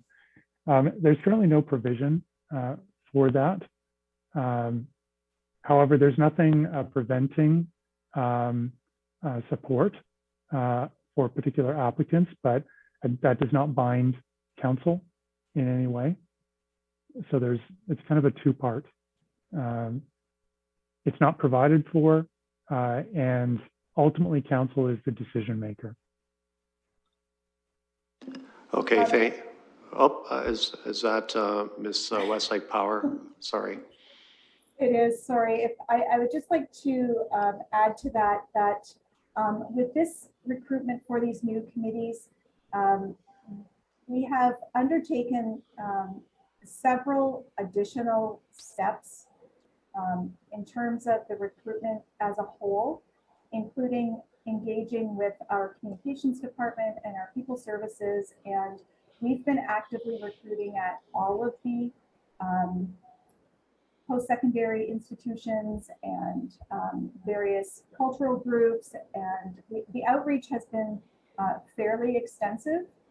To date, we've not been inundated with applications, but I just want to point that out that in terms of populating the whole of these new committees, we've undertaken a lot of additional work in this regard. Thank you. So I'm going to go back to Councillor Turner, and I have Councillor Hopkins next on the speakers list. I think the the motion, the 5.1 is reasonable. I think there might be opportunity between now and council for staff to provide some further information about what the transition looks like. I'm a little surprised that that we don't have a clear transition pathway, and I think that's probably pretty important. Notwithstanding the comments that I've heard, but I think there is continuity of operations that is key. That's both in the workload and in the membership. I recognize that the comments that I've heard several times already are seeing the advisory committees as solely that they're not continuous entities, but I think they are, and I think the work that they produced doesn't end overnight and shouldn't, because I think there's a lot of, especially with EPAC, a lot of really key advice and collaboration that their team has done with staff. In the same way that that we have been asked to provide continuity to boards, that at least there's some membership that's retained between terms of the boards, so that there's some institutional knowledge. I don't think that's an unreasonable ask. And I would hope that as these things are brought forward to us at SPPC, there's a way to be able to identify that and that can be well heeded. So I'm going to support the 5.1 motion. I'm going to ask that between now and council, that staff provide a bit more of a clearer pathway and transition plan. And that we can also have a sense of how we can create some level of continuity of membership between old and new. So thank you, Councillor. So my understanding is that you're making a motion with the wording that appears to us in 5.1. Is that correct? Yeah, that's correct. And notwithstanding the concerns that that this is an SPPC thing, this is the proper reporting pathway, as we've heard. Thank you. Do I have a seconder for that motion? I will second. Councillor Hopkins has second. So I'll open the floor for comments or discussions around that motion. Councillor Lewis. Oh, my apologies, Councillor. You did have your hand up. I see that first. I will go to you, and next I have Councillor Lewis on the speakers list. Thank you, Mr. Presiding Officer. I know it's very difficult trying to take in all the different cameras there, and this little yellow hand sometimes gets lost out there. So I appreciate it recognizing me. And I do want to follow up with some of the concerns. And I appreciate staff's comments. I think it's really important that we hear from staff that this is the right path forward, that this is doable. I didn't hear any concerns from staff around the motion that's in the EPAC report in terms of, can this happen or not? I think it can happen, and this is the appropriate way. And it to me, it really underlines the importance of 3.3 in the report. It's a brochure being developed. I know EPAC does a number of brochures working with different advisory groups. So I can see how this conversation and concern around the continuing on with all the work and that it doesn't get lost. I think Mr. Levin's question was, how do we carry on with the existing work that's being developed? And to me, this is a way that we can do that, given that we haven't even formed the terms of reference for our advisory groups. So I would be supporting this. It will give some guidance as we move forward. And Mr. Presiding Officer, I do see the clerk's hand up. I don't know if you want me to continue or not. If you're comfortable yielding the floor to the clerk, I would go that direction. Okay, thank you. I'll go to Ms. Westlake Power. Thank you. Through the chair, and my apologies for the interruption, but I just want to clarify that council has approved the terms of reference for the new advisory committees. For the individual committees, those terms of reference have been approved. So what is still to be established are new general terms of reference for all of the committees. But until new ones are established, the old ones are in effect. But if you'll recall, there was a lot of feedback from the current advisory committee members about revisions to those general terms, and that's what we will work on with the new committees once they are formed. Thank you. I will go back to Councillor Hopkins. Yeah, I really appreciate that clarification. So we still do need some work to be done on the new general terms for the advisory groups. I think it's really important. The intent here is to make sure that work does not get lost. And that's why I'm supporting this. I think there's a lot of technical work that has gone into this, and I don't have any concerns with supporting the direction of the EPAC report. Thank you. Thank you. I'll go to Councillor Lewis. Thank you, Mr. Presiding Officer. And first, I will thank the clerk for clarification and apologize that I misspoke earlier when I suggested the specific terms of reference rather than the general terms of reference. So I apologize for any confusion I caused there in misspeaking. Notwithstanding that, I actually, and to the clerk's point that there are many opportunities for individuals, whether they're members of the advisory committee, the public at large, organizations that are active in our community. There are many ways for them to communicate advice, and that includes ideas and concerns to council. So notwithstanding the clerk's advice, I still do not believe that this is the direct path, because we have one advisory committee asking for direction to be given to civic administration that will impact all advisory committees. So I will not be supporting this motion.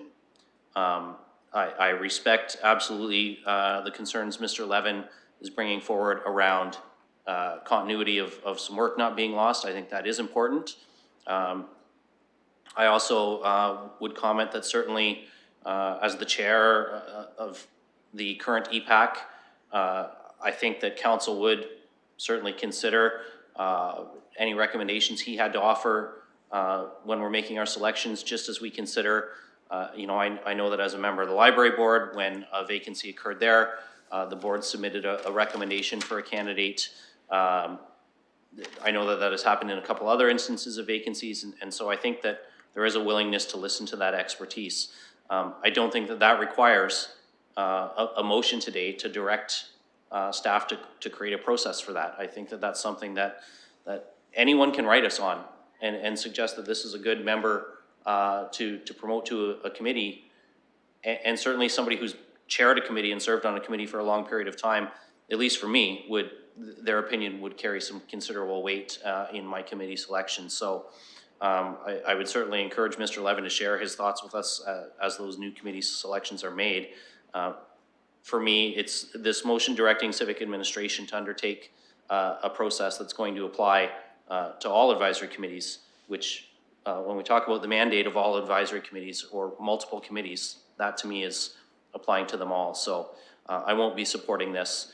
And again, I think that actually the chair of EPAC or any other advisory committee, with the support of their committee, could support send a communication to SPPC separate from their reporting to us, because their reporting to us is very specific to planning and environment.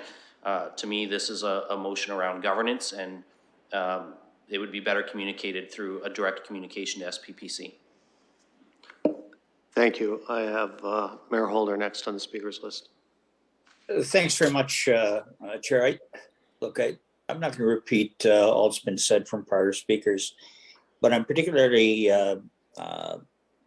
mindful of what both clerks have reminded us as well. And I think from a governance standpoint, this does belong with SPPC. I won't be supporting this specific motion that's been put forward, but you need to know I have the highest respect and regard for Mr. Levin.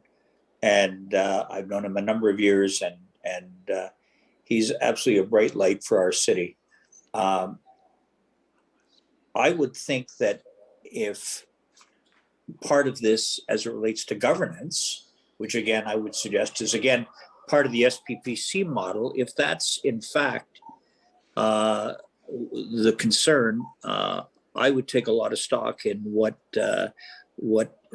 he would say in terms of, or what his committee would say in terms of recommendations. I would go further though, and that is that when we have had, you heard Councillor Lewis reference the library board, they talked in terms of talent and the skill sets that were needed, and then tied that into a recommendation. That makes a world of sense to me. And I think common sense would be appropriate. And if certain skill sets were the kinds of things that were necessary to help inform any committee, that would go a long way in terms of where I would place my vote as well. So I won't be supporting the motion. I for all the reasons the clerk has said, and I think again, Councillor Lewis has articulated, I think, the position, I think, very thoughtfully. So thank you, Mr. Levin, for this. I think this has been this is an important report, and I appreciate your contribution to it. Thank you. Go to the committee for other speakers. Councillor Turner. Thank you, Mr. Presiding Officer. The motion is pretty simple, but if there's a way that we can get this cleaned up so that we can actually accomplish what is seeking to be done. One, all that's being asked is some sort of clarity about how the transition occurs. That's it. And perhaps I'll ask the clerk to say, what is the pathway for an advisory committee to move to get that clarity and ask council to support it? Who would it report to? Who does it ask? If not PEC, is there another option? Thank you, Councillor. I think it's a good question. I'll go to the clerk on that. Which is the best path forward? When this advisory committee is seeking clarity on moving forward, if not planning, which is a proper vehicle or process for them to seek that?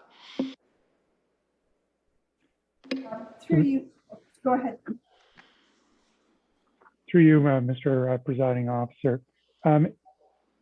There's a couple of ways to answer this, and the very black and white answer is to say that this particular advisory committee reports through PEC. However, being mindful of some of the comments heard today, I understand the position of how it may be a greater governance issue related to SPPC because the motion before the committee relates to all advisory committees. So in answer to your question, Councillor Turner, seeking some path forward, one option could be to narrow the scope of the motion such that it only refers to EPAC or the newly constituted or about to be constituted advisory committee. That is one way forward. Another way forward would be simply to have civic administration come back with some information, and that would be at the request of council. So that would be a general ask by council, perhaps not related to this particular motion. I would suggest that the first suggestion is cleaner, so to narrow the scope. Should council wish, or any councillor wish to expand that to have that information forwarded to another advisory committee, that's certainly an option. Or there could be a request to provide similar information to another advisory committee, should that come through another standing committee. I know that Ms. Westlake Power was about to offer some suggestions. I would welcome that if she has any clarification or any additional suggestion as to what I've just said. Ms. Westlake Power. I don't want to further complicate the matter. As I had indicated off the top through the chair, we are endeavoring to the best of our ability to continue to communicate openly with the current advisory committee memberships. We have not reached out to them for a little bit because we've just been initiating the recruitment process.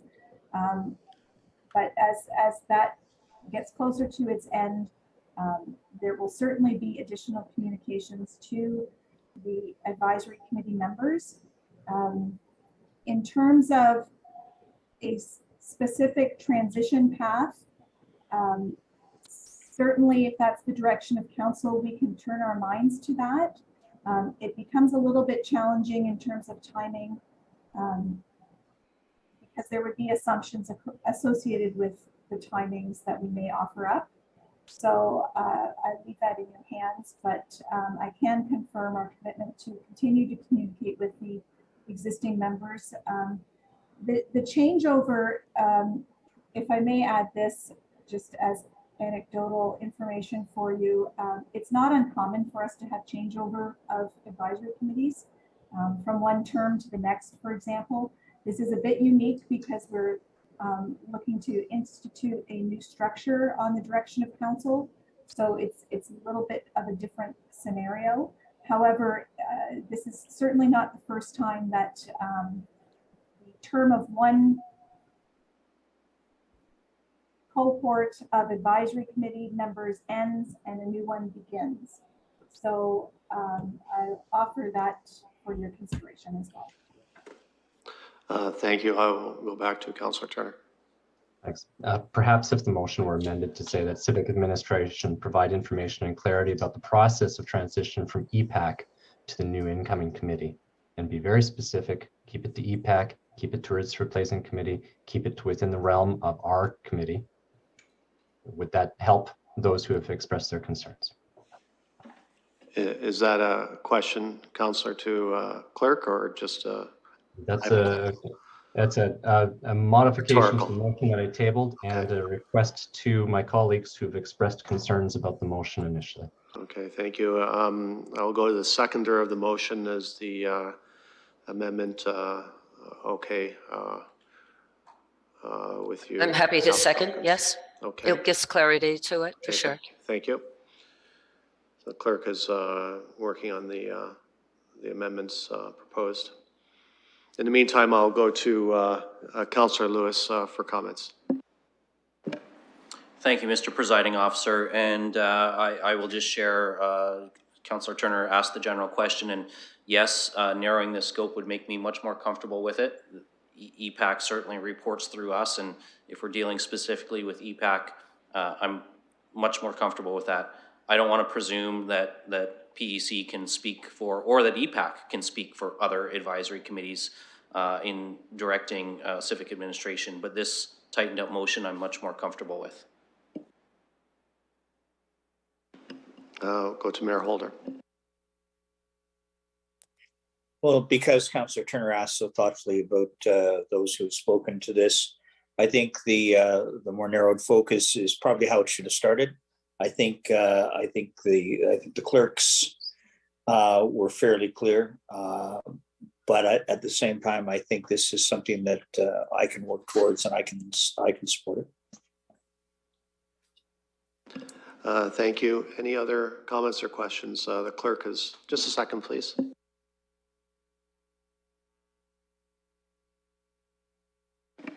Councillor Turner, can I please ask that you repeat what you said? Thank you. Just continuing from what was written there before, and after provide advisory committee members with information and clarity about process, for the transition of EPAC to the new incoming committee. Okay, we have that. Thank you. Any other comments or questions from the committee? Chair? Mayor Holder. Only that if you don't mind, please, perhaps for Councillor Hopkins, but certainly for my benefit, if I could just ask that the clerk read that revised motion, please. Okay, definitely. When ready. When Thanks. ready, I will request that of the clerk.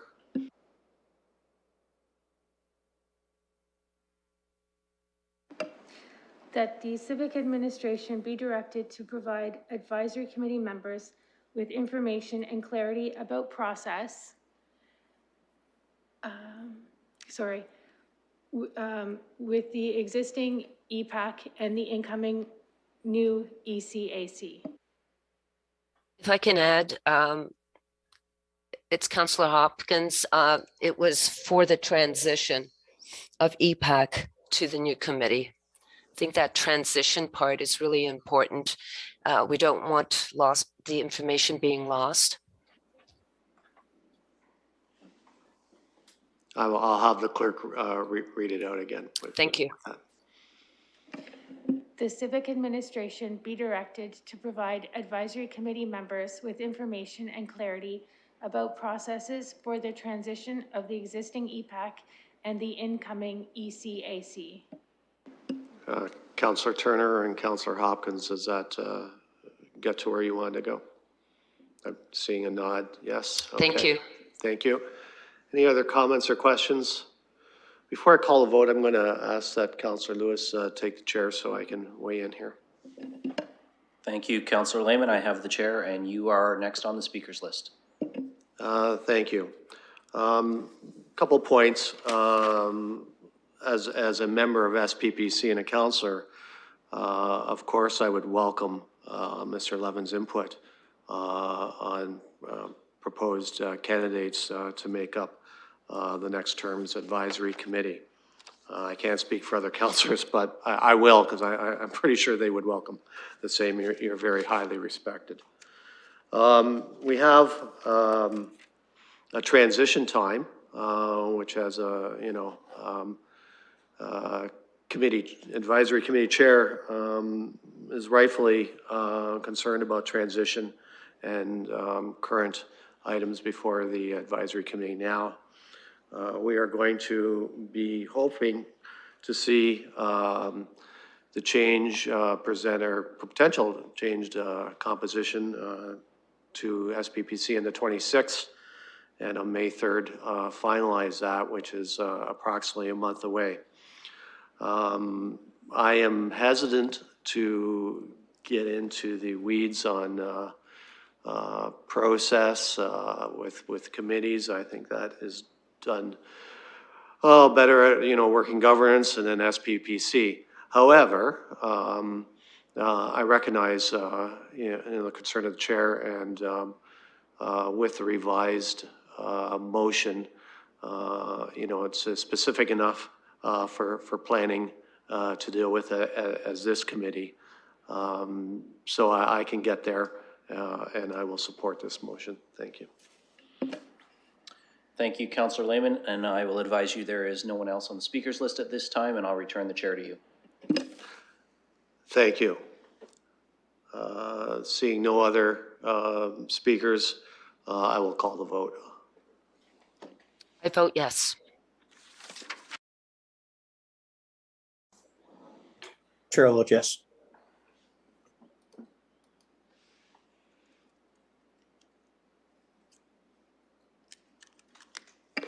Closing the vote, the motion carries 6-0.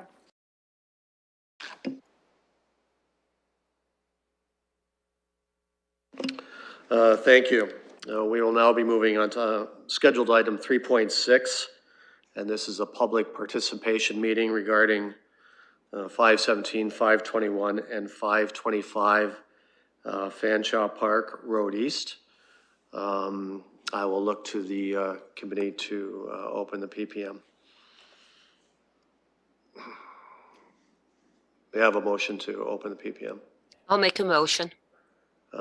Councillor Hopkins. Hopkins has made the motion and Mayor Holder has seconded. I'll call the vote. I vote yes. I'm with Councillor Hopkins. Yes. Closing the vote, the motion carries 6-0. I will now go to staff for a verbal presentation of this application. Thank you through the presiding officer. My name is Nancy Pisato, and I am the senior planner in the planning implementation section. The presentation for this application can be found starting on page 323 of the added agenda. This is an official plan and zoning bylaw amendment application pertaining to the properties municipally addressed as 517, 521, and 525 Fanshawe Park Road East. On slide 2, page 324, the subject site is comprised of 3 lots located at the southeast corner of Fanshawe Park Road East and Geary Avenue. Yes. Based on the definition within the city's zoning bylaw, the frontage for this site is considered to be Geary Avenue, as it is the shortest frontage along a street, and the Fanshawe Park Road East is the exterior side yard. The site is surrounded by low-rise single detached dwellings to the north, the south, east, and the west of the site. Slide 3, proposed development on page 325. The requested amendments are to facilitate the development of a 6-story, 99-unit apartment building, as shown on slide 3, page 325 of the added agenda. The applicant is also seeking a bonus zone to implement the proposed development with special provisions, as noted in the staff report. The implementation of the bonus zone is in exchange for building design, affordable housing, and underground parking. Specifically, the affordable housing component would include a total of 4 one-bedroom residential units with rents not exceeding 80% of the average market rent for a 50-year time period. Staff are recommending a base residential R8 special provision zone with the bonus zone to permit the apartment building use with a reduced minimum front yard depth of 1 meter and a reduced minimum exterior side yard depth of 1 meter. The city also initiated an amendment to the 1989 official plan to add a Chapter 10 specific area policy to permit this development and to align the 1989 official plan policies with the London plan policies that apply. Slide 4, proposed development on page 326 of the added agenda, shows the proposed elevation. As previously noted, the development proposes a 6-story, 99-unit apartment building. The building is oriented to address Fanshawe Park Road East and Geary Avenue. The proposed development will be accessed by a driveway off of Geary Avenue and will provide a total of 118 parking spaces, 10 surface parking spaces, and the remainder provided underground. The building is oriented to address Fanshawe Park Road East and Geary Avenue with individual walkways to some of the units on the first floor. The building has been brought towards Fanshawe in order to maximize separation distances from existing development and to also provide a strong street wall along Fanshawe Park Road and to maximize retain existing boundary trees. Slide 5, policy context on page 327. The subject lands are located within the neighborhood's place type at the intersection of an urban thoroughfare and a neighborhood street. The permitted uses within the neighborhood's place type include a range of low-rise and residential uses, such as townhouses, stacked townhouses, and low-rise apartments. The minimum permitted height is 2 stories, and the maximum permitted height is 4 stories, with the potential to bonus up to 6 stories. Slide 6, neighborhood concerns on page 328. Staff received comments from the public with respect to this application, and concerns have been raised with respect to traffic impacts and parking, intensification, height, compatibility, privacy and overlook, sufficiency of servicing infrastructure, buffering and tree removal, type of tenancy, and decreased property values. Slide 7, site servicing and transportation, page 329. Concerns were raised regarding the existing stormwater management and traffic within the area. Initially, engineering staff indicated that they were not supportive of the reduced rear yard setback adjacent to homes along Stony Brook Crescent, as the proposed setbacks did not appear to provide adequate space to allow for self-containment of stormwater flows. However, additional information was submitted by the applicant, and engineering staff are now satisfied that the adequate space will be provided in that reduced rear yard. With respect to traffic, Transportation Engineering has noted that the proposal does not meet industry standards to warrant a traffic impact assessment, and that the number of units would not exacerbate pre-existing traffic conditions in the neighborhood. Slide 8, recommendation, page 330. As such, staff is recommending approval to rezone the subject lands from a residential R24 zone to a residential R8 special provision bonus zone, as well as a recommendation to amend the 1989 official plan by adding a Chapter 10 policy specific to this site. The changes will permit a residential apartment building with a maximum building height of 6 stories and a maximum density of 175 units per hectare through bonusing. The recommended amendment is consistent with the provincial policy statement and conforms to the in-force policies of the London Plan. Further, the recommendation for an official plan amendment is in conformity with the in-force policies of the 89 Plan and the criteria for policies for specific areas. The recommended amendment will facilitate the development within the built area boundary and the primary transit area with a land use, intensity, and form that is appropriate for the site. Thank you, and I'm happy to answer any questions. Thank you, Ms. Prezado. I want to welcome Councillor Cassidy. This application is in her ward to joining us for this discussion. I will open it now for technical questions from committee members and visiting councillor.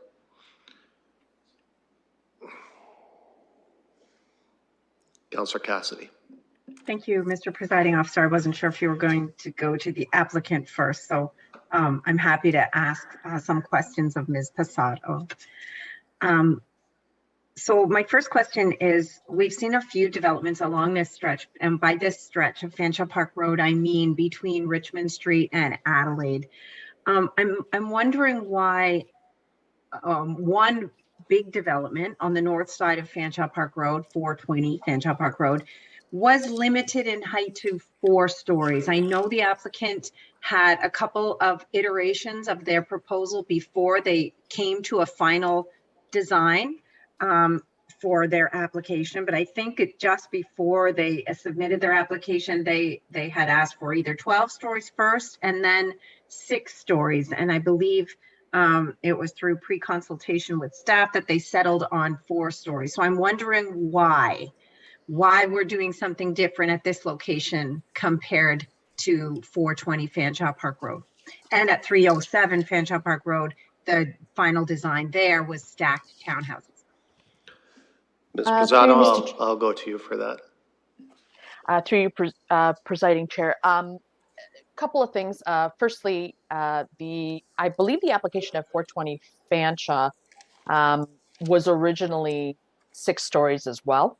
I do believe, though, that through community consultation as well as some back and forth with the applicant and the residents, I believe that ultimately the developer did revise their application to a 4-story. So it was slightly different in that through that sort of back and forth with the developer, there was a change made by the applicant for that particular application.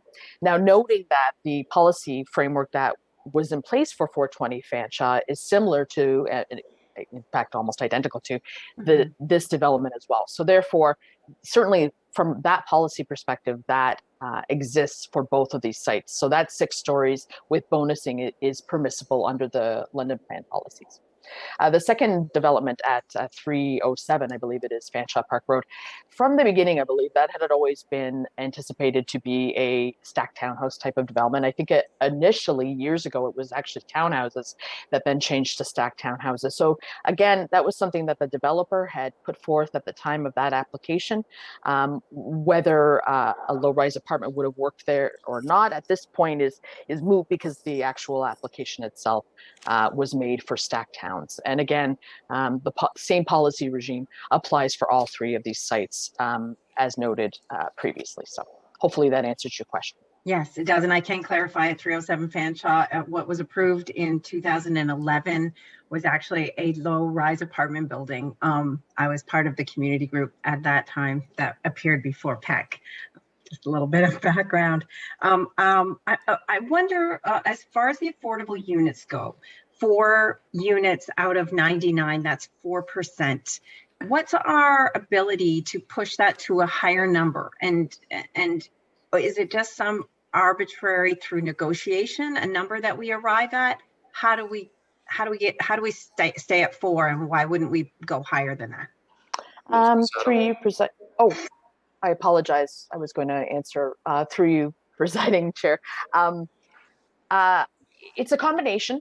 There is no, when it comes right down to it, there is no hard and fast rule as to the number of units that can be sought with respect to affordable housing.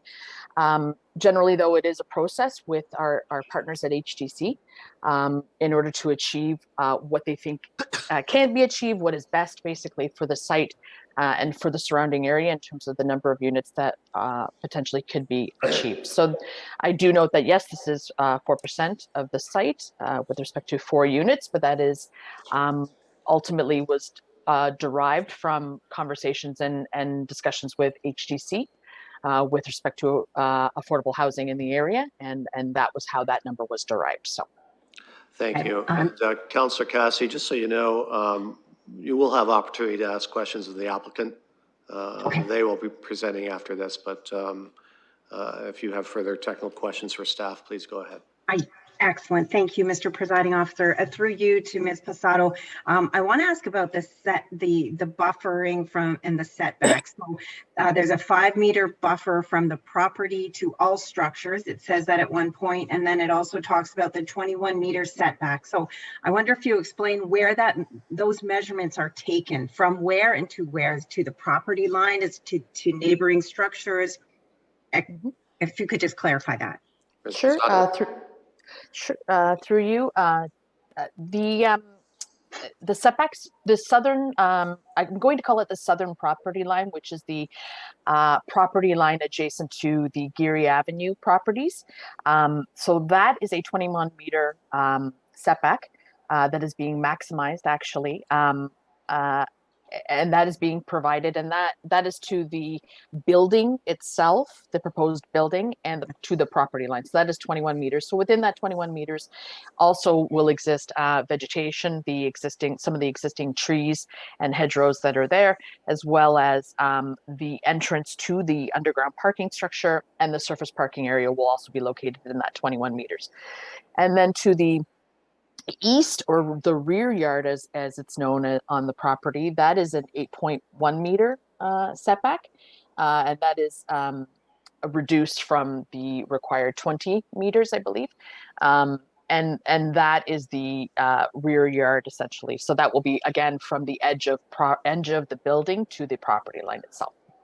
Councillor Cassidy, I'll go back to you, but just want to let people know Mayor Holder is next on the speakers list after you. So back to you, Councillor Cassidy. Thank you. In the list of things that you're expecting through this development, you talk about a lay-by. Can you explain what that is, please? Let's present. Through you, Mr. I'm not sure what you're referring to in terms of a lay-by. I don't know what context that was in. Do you recall what whereabouts that was located? Councillor, yes. I'll let you find it. Don't worry. I won't take the floor away. It's in one of there it is. On page 211 of the agenda, part D, clause 4, it says the lay-by must be dimensioned to ensure it's at least 3.5 meters by 12 meters. Ms. Posado. Oh, through Mr. Chair, but I believe that's a reference to, from a site plan perspective, so the lay-by for parking separation, I believe. That's what that refers to. So we do have somebody from site plan on the call, so certainly I think potentially they could provide a little bit better of an explanation, but from what I recall, that refers to the parking layout. So I'll come back to that in case I want more clarification there. So going through the report, and I believe this is technical, it's about our planning process. There were a number of letters and submissions from the public that expressed concern that the city staff were somehow consulting or providing advice to the applicant before they purchased the properties. Now, I, as the city councillor, was approached by a number of residents when they saw that these sites were for sale. This was a number of years ago, that all three properties were being marketed by a realtor. And so I know that residents approached me and asked me if I knew anything about this. I contacted Development Services and asked very specifically, were there any applications on the go or in the pre-consultation phase for these three properties? This was a couple of years ago. I was told very directly no, that there had been no applications or no interest received on this site. But I know that people, their emotions are high when these things happen. So I wonder if Ms. Passato, if you could answer that. Was there any pre-consultation before this property was ever purchased by the developer? Ms. Pasquale, you're welcome to comment on that. Yes, through you, Mr. Chair. So the normal process for any planning application is there is a mandatory consultation component that has to happen for any application. And at that time, applicants provide their initial concepts, for instance, and initial information with respect to a potential rezoning or official plan amendment at the time. And staff are charged with understanding those applications and determining what's required for a complete application. So that would have occurred as well for this process, for this application. There would have been a pre-application consultation component, and staff would have provided some feedback at that time with respect to something like that. So that would have occurred, and it would have occurred probably not that much before the actual application was made for this application, which I believe was made late October, early November of last year. So, but by then, sorry to interrupt, by then the property had already changed hands. This person already owned that site. Okay. Is that true? I believe that. I'm not sure, to be completely honest, through you, Mr. Chair. But you would not. I'm gonna just jump in here. I would appreciate that you go through the chair. And I'm going to recognize Mr. Barrett. He might provide some where you want to get to, Councillor. I see his hand raised. Go ahead, Mr. Barrett. Thank you.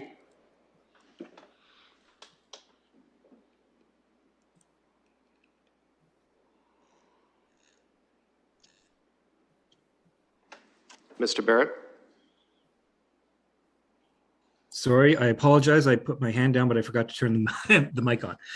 Thank you. Through the presiding officer. Again, I just wanted to provide a couple of comments. Ms. Passato was correct in her response in that the Plan Act actually requires pre-consultation before an application is made.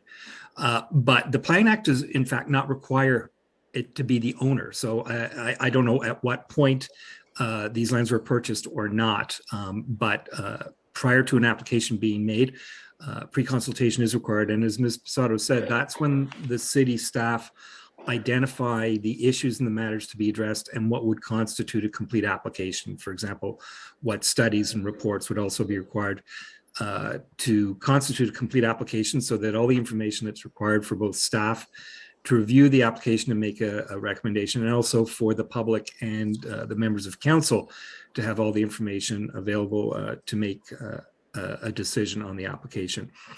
The other matter that I would just like to also speak to just very quickly relates to the bonusing and the questions around bonusing that the councillor asked.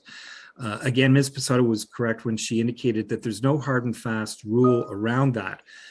What is required under bonusing is that the bonus be commensurate with the public facilities or services or matters that are being considered. And in this instance, as Ms. Passato indicated, there were 3 matters that were considered as part of the staff recommendations that related to bonusing: the provision of affordable housing, the standard of urban design that was being exercised, and then also the provision of underground parking. So there were 3 matters. So when you get down to an affordable housing discussion, in some instances, the bonus that has been considered by council is all about affordable housing. You might see a higher number of units.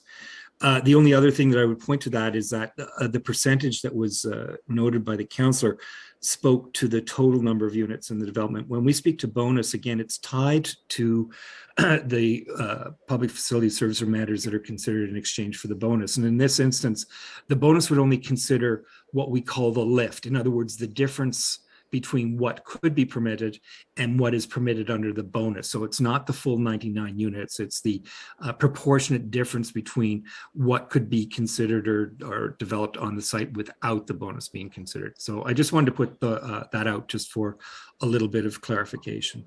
Thank you. Councillor, I appreciate the, the amount of public interest in this and the pressure on right now. I have the mayor next to the speakers list. I'll go to you for one more question. I'll let the mayor jump in, and then I'll go back to you if you need more time. Thank you, Mr. Presiding Officer. I appreciate that. And sorry to jump in without going through the chair. I'm actually trying to take as little time as possible in my questions, recognizing that I'm not a member of the committee and a guest, so thank you. So I'll ask one more question right now. And there had been some comments and concerns about whether the infrastructure, like the water main, the sanitary sewer connection, all of that, whether those are adequate for this kind of intensity and who's going to pay for it if it needs to be upgraded. So I wonder if staff could answer that. If the upgrades are needed, how does that happen? Do the taxpayers pay for that, or how do we do that? Ms. Pasquale. Through you, Mr. Chair. The actual servicing, no issues were actually identified with respect to stormwater. Sorry, there was some initial concerns raised about stormwater, but it has now been addressed. So there have been no concerns raised initially from our engineering department with respect to water, sewer, and stormwater as well. So it's not anticipated that there will need to be any changes made. There will obviously need to be connections made to the existing infrastructure that's in existence. But generally then it's not been identified, and there will not need to be upgrades or anything identified, for instance, to any of the existing infrastructure that is there. As an aside, if there was noted that there would need to be something, it would be at the cost of the developer typically, with respect to connections. If there needed to be, for instance, something upgraded, usually that requires the developer then to pay for that upgrade if there needed to be something. Although different scenarios require different solutions. So perhaps maybe I'll also allow engineering to answer that question as well, because there are certain different scenarios that may require the city to step in and also do some upgrades if necessary based on certain things. Hopefully that helps. Okay, thank you. Councillor, do you want me to go to engineering, or are you satisfied with the response? I'm satisfied knowing that there aren't any upgrades needed, but it is my understanding generally that when there's a development, that it's the developer that pays for the upgrades or the connections. If engineering has a different response than that, then they can chime in at some point, but I'm satisfied with Ms. Posado's answer. Thank you. I'll go to Mayor Holder. Well, I'm always happy to go through the chair. So with that, if I can, through you, please. I think Councillor Cassidy brought up an interesting point, the one that I've struggled with for how long we've all been on council this term. And that has to do with the definition of affordable units, or the quantities or the numbers associated with that. And Ms. Posado, if I understand, this has been, and I'm fairly confident I'm right, this has been a direction, or at least it's gone through HDC to come back through you. Is that correct? In other words, they sign off on that and say, we're good with this, or how exactly does that work, please? Yes, through you, Mr. Chair. Yes, that is correct. HDC is involved at the time of application and works with the applicant with respect to all of the components that were noted previously through Mr. Barrett's discussion points as well. The lift, all of those things, the number of units that potentially could be obtained in this area, and even the time frame, like for instance, this one is 80% rents over 50 years. Things like that are all negotiated with HDC members as well. So, thank you. Well, I appreciate that, and through you, Chair.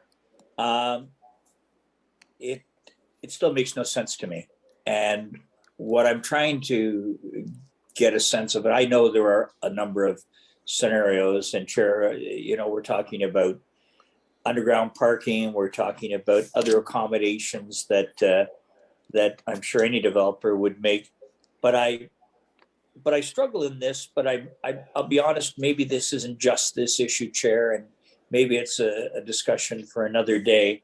And that is that, you know, maybe at some point do we consider, or has it been in this case considered, that we put an arbitrary percentage and then discount it accordingly. So let's just say for fun, call it 10%, but discounted by underground parking, maybe discounted by whatever other site arrangements might be in place.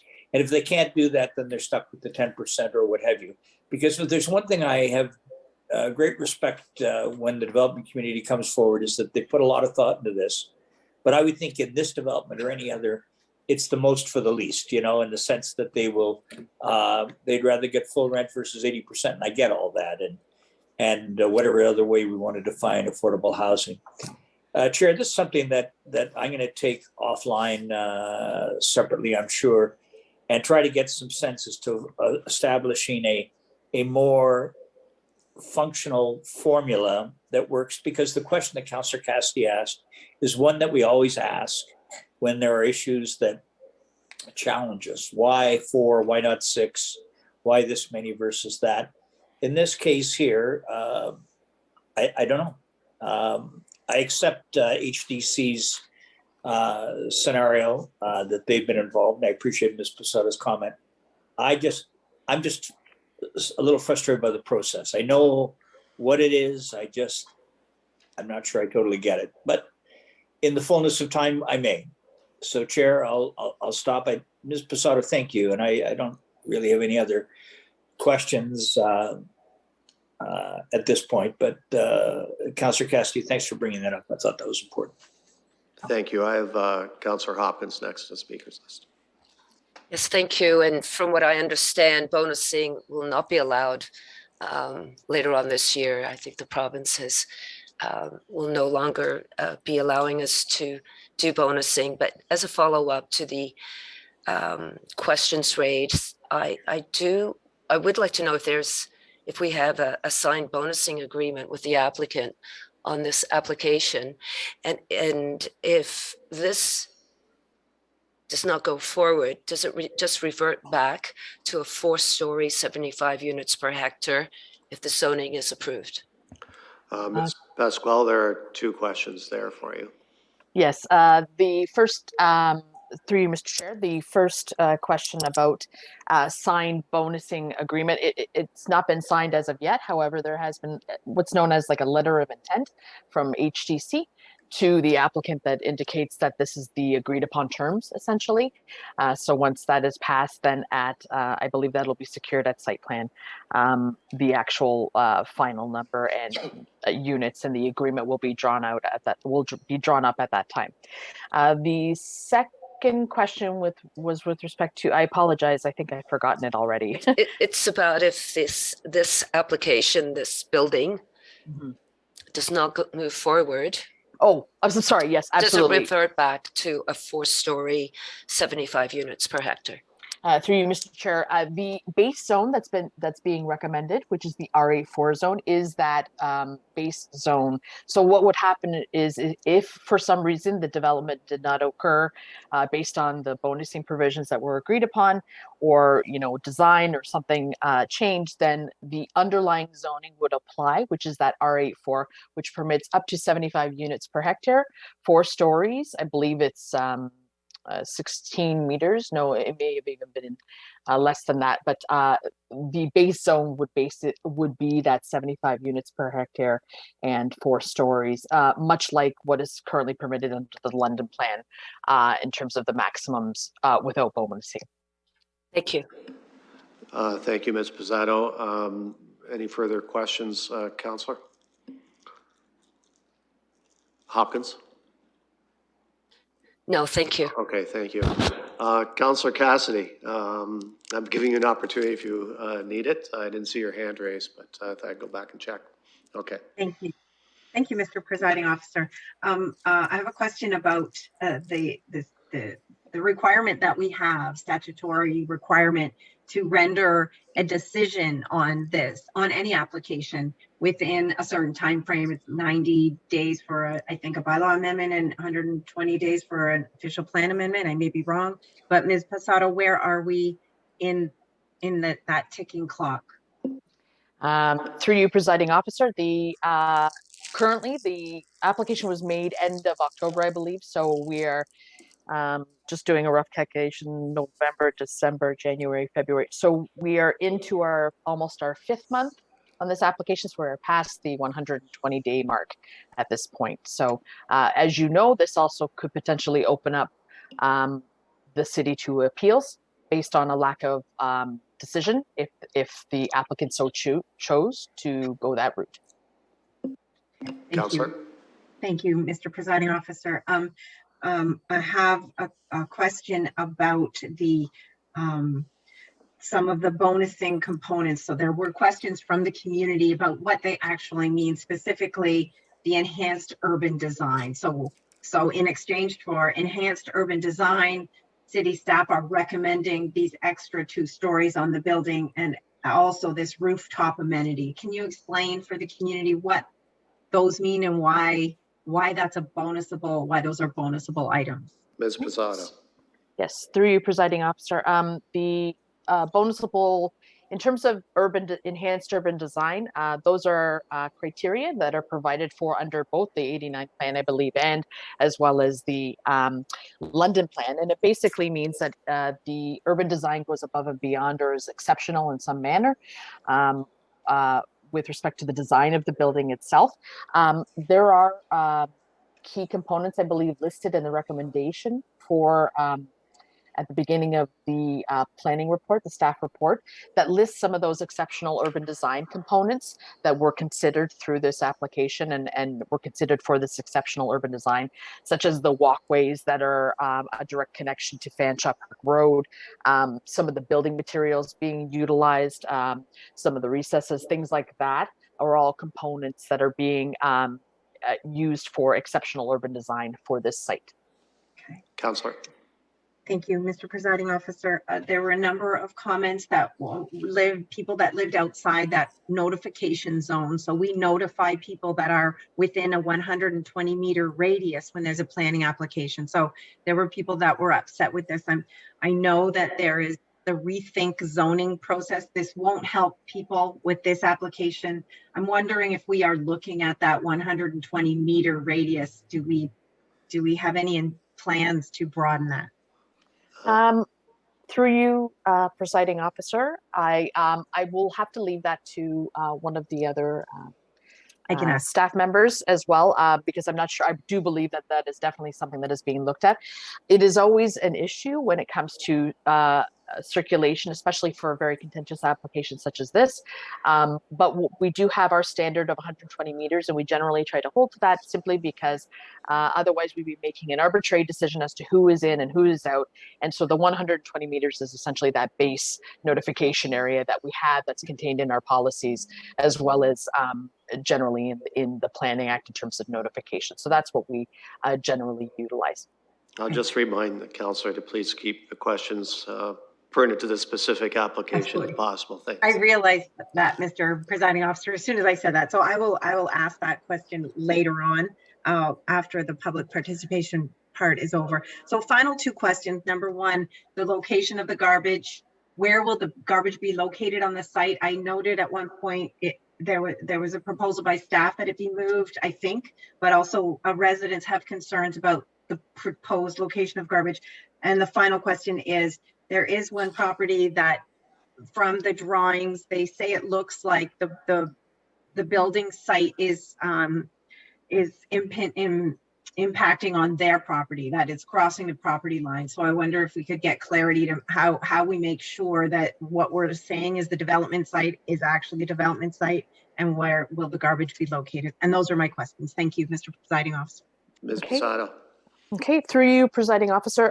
In terms of the garbage, I believe for this site actually that the garbage is actually going to be located internally, which is usually a requirement of apartment buildings in general. So it will be located internally. So there'll be an internal garbage room as part of any apartment building here. And then on garbage day, typically that means that garbage bin will be then wheeled out for collection. I believe that's what's occurring on this site. And I'm sorry, can I just ask through you, presiding officer, clarification on that second question? I think I missed it. Councilor. I apologize. So if one of the properties that are directly adjacent to this property had some alarm because the drawings to that person look like that they are imposing onto their property. So it looks like what we're showing as the development site or the proposed development site is coming into their property line. How do we make sure that we're within, that the developer will be within the actual site that they own? Ms. Posada. Through you, presiding officer. So with any application, the applicant has only applied for the zoning bylaw amendment associated with those 3 properties only. So there should be essentially no other portions of anyone's property involved in this particular property. The rezoning would only occur for these 3 sites, and that will carry through site plan as well. So there is no intention that any other parcel be included or portions of a parcel be included in this application at this time. Councilor. Thank you. Those are my questions. Okay, thank you.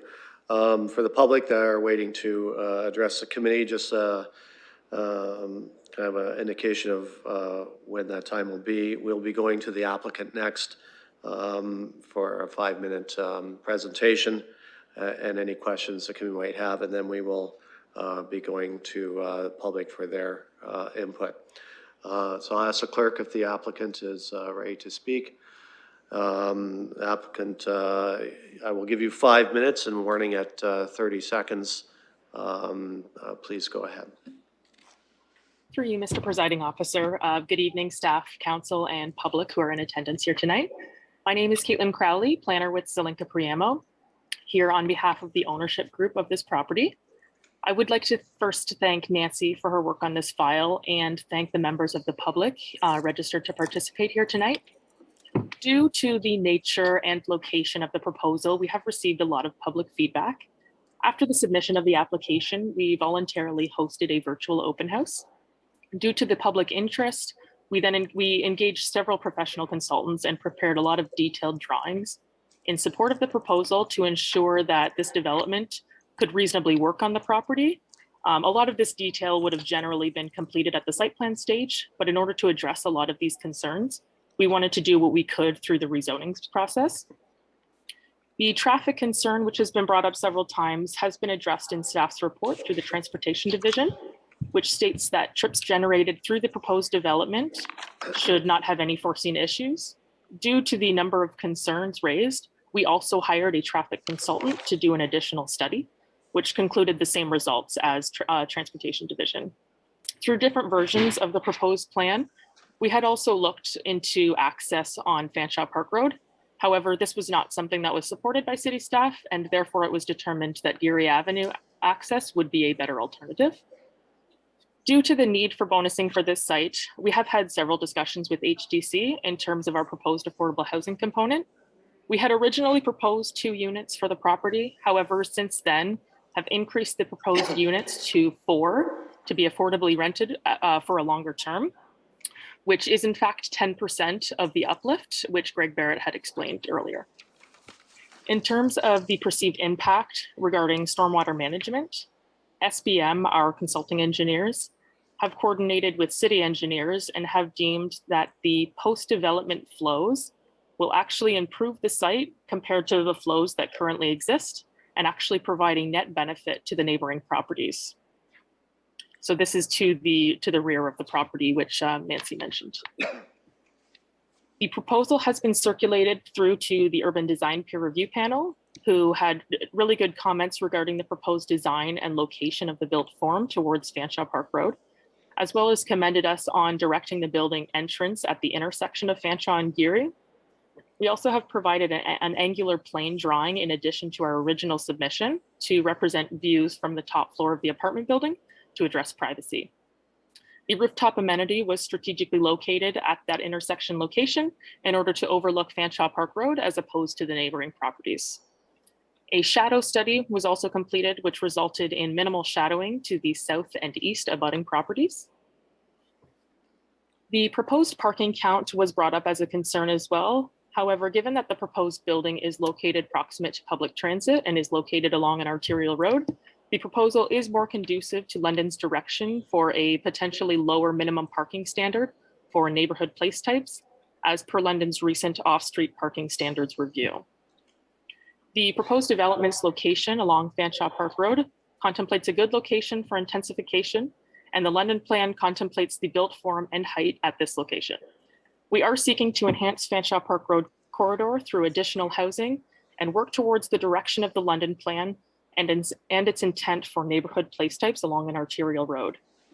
Through intensification projects such as this, there is often perceived compatibility concerns, which we acknowledge. However, we do seek to mitigate those concerns through building location and enhanced landscape buffering. The overall vision of the London plan is represented through the proposed development. Thank you for your time and consideration this evening. We do have our architect, landscape, and civil consultants here tonight, as well as myself, to answer any technical questions if necessary. Thank you. Thank you. I will go to committee members for any technical questions of the applicant. Councillor Cassidy. Thank you, Mr. Presiding Officer. I have a question about the tree preservation plan for the applicant. Please go ahead. So through you, in the report, it says that most of the trees on the south and on the east side will be preserved. But when I looked at the detailed report, the revised report, it shows trees. I recognize that where the actual building will sit, that those trees will be coming down. But when I look on the southern periphery, it shows out of 15 trees, only about 6 would be preserved. And then on the east side, sticking with the southern periphery, 11 will be saved. Trees 50 to 60 would be saved. And then between trees 19 and 32, and also 61 and 62, only 6 of those trees will be saved. So I'm concerned about, I was expecting greater preservation of these older trees to allow for that buffering if this application is approved by committee and council. Ms. Crowley. Through you, Mr. Presiding Officer, I would like to defer this question to our landscape architect who prepared the tree preservation report. Please go ahead. Hi, I'm Michelle Peters with Ron Cowdice Landscape Architects, who prepared the tree preservation plan. So thank you for the question. The mature spruce hedge on the southeast edge of the property will be preserved in its entirety, save a few of the dead trees. There were a few deciduous trees on the southwest edge of the property. Most of these are deciduous trees that are in poor condition. So those are being removed, and we'll be doing some planting in that area to make up for those losses. There's also a cedar hedge on the southwest corner of the property that we are also preserving. So we're preserving much of the quality mature trees along the south property line. Councillor Cassidy. So just a follow up to that, the report also talks about board-on-board fencing being added at the south and the southern property line. I'm not sure about the east. How will you make sure that that fence goes up without further impacting trees? So I would hate to see a fence go up and have more mature trees come down. Is there a plan to be able to do both of those things? Ms. Crowley. Through you, Presiding Officer, the board-on-board fence, we are still contemplating, so that will be a kind of a site plan matter. We are still debating whether the board-on-board fence will be required or not. Thank you, Councillor. That's it. Thank you, Mr. Presiding Officer. Any other questions for the applicant before I go to the public? Okay, we have quite a number of people that wish to address the committee. I will go to the clerk to introduce the next speaker. When it's your turn, I'll ask that you give your name and your address if you wish. You will have 5 minutes to speak, and I'll give you a notice when you have 30 seconds remaining to wrap up. Just a note here. Councillor Cassie has been very diligent in her questioning of both staff and the applicant here. And you'll be hearing a lot of questions asked by fellow speakers tonight. We have many to speak, so I would request that if you have heard your question asked, you're welcome to ask it again, but it's not going to get you a different answer. I'm keeping track of the questions that people will ask during their presentation, as is the clerk.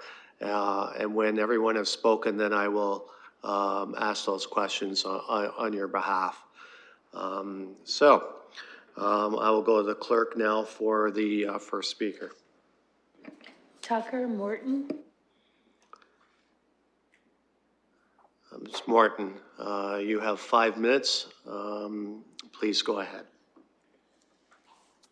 Good evening, City Councilors, members of the PEC, and City staff. I'm a resident of the Stony Brook neighborhood for 30 years and a professional engineer with experience in civil and structural engineering. I'm opposed to the application for this egregious rezoning of the subject properties and the construction of a 6-story, 99-unit apartment building with a density of 175 units per hectare. This is an extreme departure from the existing zoning in the area. I support intensification and infill development like many other Londoners, but it must be aligned with basic municipal planning practices and that is respectful to existing neighborhoods as described in the London plan. However, development at all costs without regard for due process and due diligence is unacceptable. The developer's application includes errors and inconsistencies that speak to a lack of unbiased analysis and due diligence and could be interpreted as incompetence. Even some of the answers tonight, I should caution you to check their validity. There is inconsistency in the planning department's report to PEC on whether the subject lands front onto Geary Ave or Fanshawe Park Road. Even in Ms. Posado's speech tonight, she said that the fronting property is actually Geary Street. If you refer to the London plan, tables 10 and 11 for neighborhood place types, this actually says that when fronting onto a neighborhood street, the maximum story is 2.5. Yet they have told you tonight that 4 to 6 stories is permitted. Check the facts, please. Furthermore, the planning and design report prepared by the planner of this application, Zelinka Priamo, indicates there is medium density in the form of townhouse complexes to the east of Fanshawe Park Road. This, again, is false. The built environment consists of 5 duplex residential dwellings on Daleview Crescent within the R2-4 zone, abutting to single-family R1-10 residential houses. Further east, single-floor bungalows in an enclave at 567 Fanshawe Park Road East are within the R6-2 zone, a density of 23 units per hectare. Compare this to the 175 units per hectare proposed at this site, represents a 661% increase in density. The grouping of bungalows which complete the transition to the commercial hub at Fanshawe and Adelaide without any mention of medium density townhouses as stated by the planner on record. The developer, as Ms. Cassidy pointed out, has misrepresented the surrounding properties in the renderings, making the existing single-story home adjacent appear as 3-story buildings, lessening the dramatic impact on this 6-story building on adjacent properties. When we asked why, the city planning staff and planner refused to change this, saying it was an artist representation. Let's be careful here. We are evaluating facts, not artist pictures. Recent and ongoing developments along Fanshawe at 307 Fanshawe Park Road, zoned R5-7, and 420 Fanshawe Park Road, zoned as R1-7, do not go as far as this aggressive application for heightened density within the same area. As Ms. Cassidy pointed out, why is this site different? In the areas near this site along urban thoroughfares of Richmond and Fanshawe, the city has set excellent precedents by zoning properties adjacent to existing R1 similar to R5 and R6, with as little as 5 units per hectare. Why is this site proposed different from those? There are precedents that are being set that are inconsistent. The northwest corner of Fanshawe Park Road and Richmond Street, a commercial shopping area that the city has slated for high-rise development as part of the Masonville Secondary Plan, just completed a 4-story building. This is lower in height than what is proposed on this site, despite being in an area designated for high-density, high-rise buildings. Again, inconsistent. What is the future plan for Fanshawe Park Road? Will the city expropriate all the properties with backyards abutting onto Fanshawe with noise retention barriers to build similar apartment buildings along this entire stretch? Nobody knows. There has not been a transparent process. There is not enough time in this forum to discuss the plethora of errors and inconsistencies in this application. We're still waiting on responses from city planning staff 30 on an seconds, analytical Mr. report with an abundance of issues related to city's guiding planning documents, bonus zoning, traffic and safety, privacy, security, night, light and noise pollution. I could go on and on. This application for zoning should not proceed. I urge the members of the PEC to turn down this iteration and request city planning staff to begin to engage the public in meaningful two-way dialogue that form your decisions in accordance with the values of the London Plan. We are knowledgeable, well-educated, and we will not stand for this lack of due diligence. We look forward to working together, and thank you for your time tonight. Thank you, Mr. Martin. Clerk, next person. Gord Prentice. Mr. Prentice, you have 5 minutes. I will give you a 30-second heads up. Go ahead, please. Thank you, Mr. Chairman, and good evening. So my name is Gord Prentice, and I am this evening representing my wife, Sanya, as well as our daughters, Maya, 13, and Emma, 12. We moved into our home at 522 Fanshawe, which fronts on Fanshawe and is directly across from this proposed development in June of 2019. We did so understanding that Fanshawe is a busy street, but also understanding that it is a settled area with established land use, predominantly single-family homes. We are opposed to this proposed development. I'd like to start by asking a simple question that I haven't heard a good answer to yet, and that is why? Why would this committee consider disrupting an established neighborhood to allow construction of the apartment block under consideration? And I stress established neighborhood, as we are not talking about vacant lands or derelict buildings, or as the applicant states in the planning and design report, a developing mixed community, unquote, but rather single family homes ranging in age from roughly sometime in the late 60s to today. The applicant makes several points in attempting to answer this question, and one repeating theme is that this apartment block will somehow improve the neighborhood and is something the current residents should want, the rather absurd theory being that we will at some point in time wish to sell our single family homes and would be looking for apartments that will allow us to remain in the neighborhood. I would challenge you to find a single individual currently living in this area of the city who would agree. I will acknowledge that land use intensification developments have been undertaken, excuse me, further to the west at 420 and 307 Fanshawe Park Road East. In both cases, however, the projects involve construction on very large lots that were previously occupied by a lone single family home. Both of these projects also involve less massive buildings, comprising a 4-story apartment building in the first instance and what appear to be 3-story townhomes in the second. In the case under discussion this evening, however, that is not the situation. In this case, it is proposed to take 3 properties and merge them together with the intention of providing sufficient land for this development. This is much more disruptive and destructive to the fabric of our neighborhood. I've also noted a bit of a pattern with regard to these developments along Fanshawe, and one which I hope will not be repeated here. That pattern seems to consist of developer proposing a very large structure, something unlikely to gain approval without objection, and I note the discussion earlier about the history of those 2 projects further west. The owners of the lands bordering those projects objected. The project was modified, a story or 2 taken off, and then ultimately it moved forward. And that pattern appears to be repeating.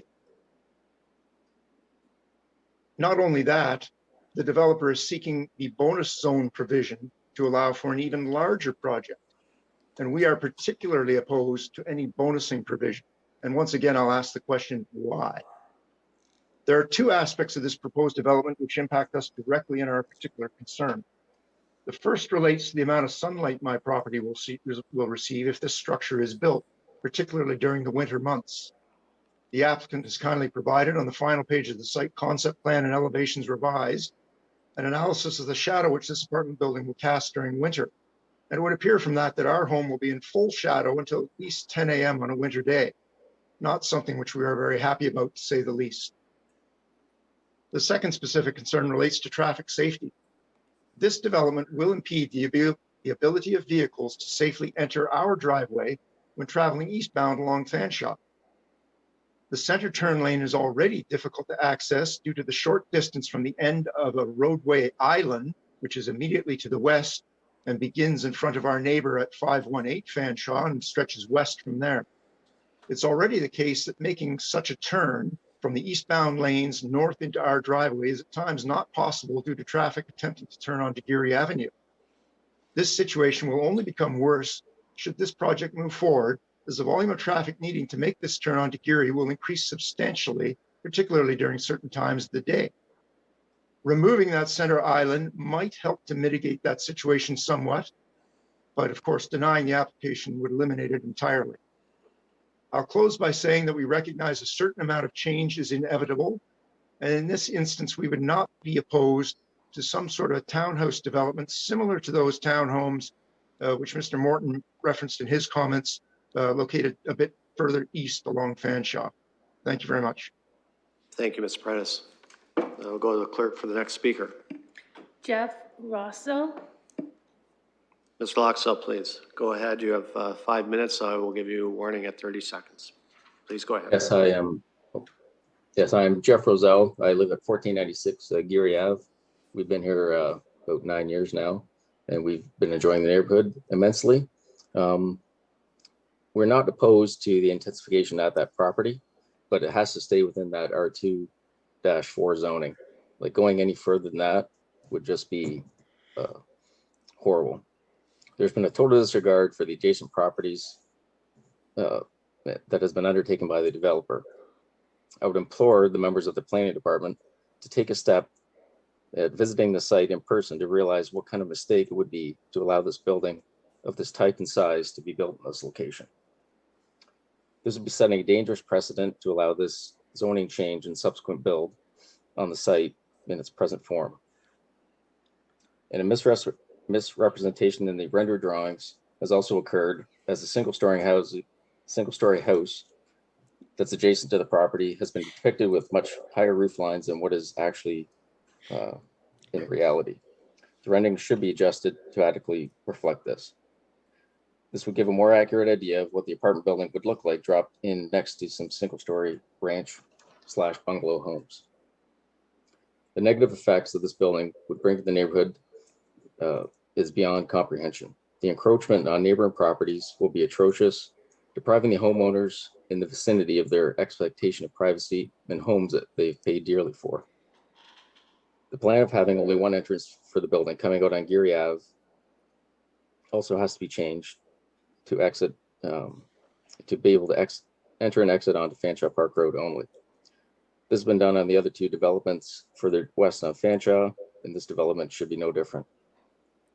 With this exit plan, the cars requiring to go westbound will have to travel through the neighborhood past a 40-kilometer school zone, which people already drive well above this, and is already hazardous during before and after school periods. There's been abundance of issues brought up by many other concerned citizens in this community, and I just wanted to have my say as well. Thanks. Thank you very much for your comments. I'll go to the clerk for the next speaker. John Orchard. You have 5 minutes. I will give you 30 seconds heads up. Please go ahead.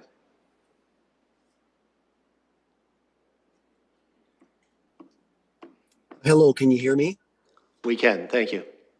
Okay, thank you very much. Good evening, committee members and Councillor Kennedy. The proposed apartment building at Fanshawe Road East will significantly affect my family and neighborhood. And from our position on Geary Ave, we are not familiar with municipal zoning and planning laws. The developer has invested thousands of dollars in preparation for their application. We have had 2 weeks notice of this meeting. The developer has asked for significant changes in zoning. It seems contradictory that this is happening.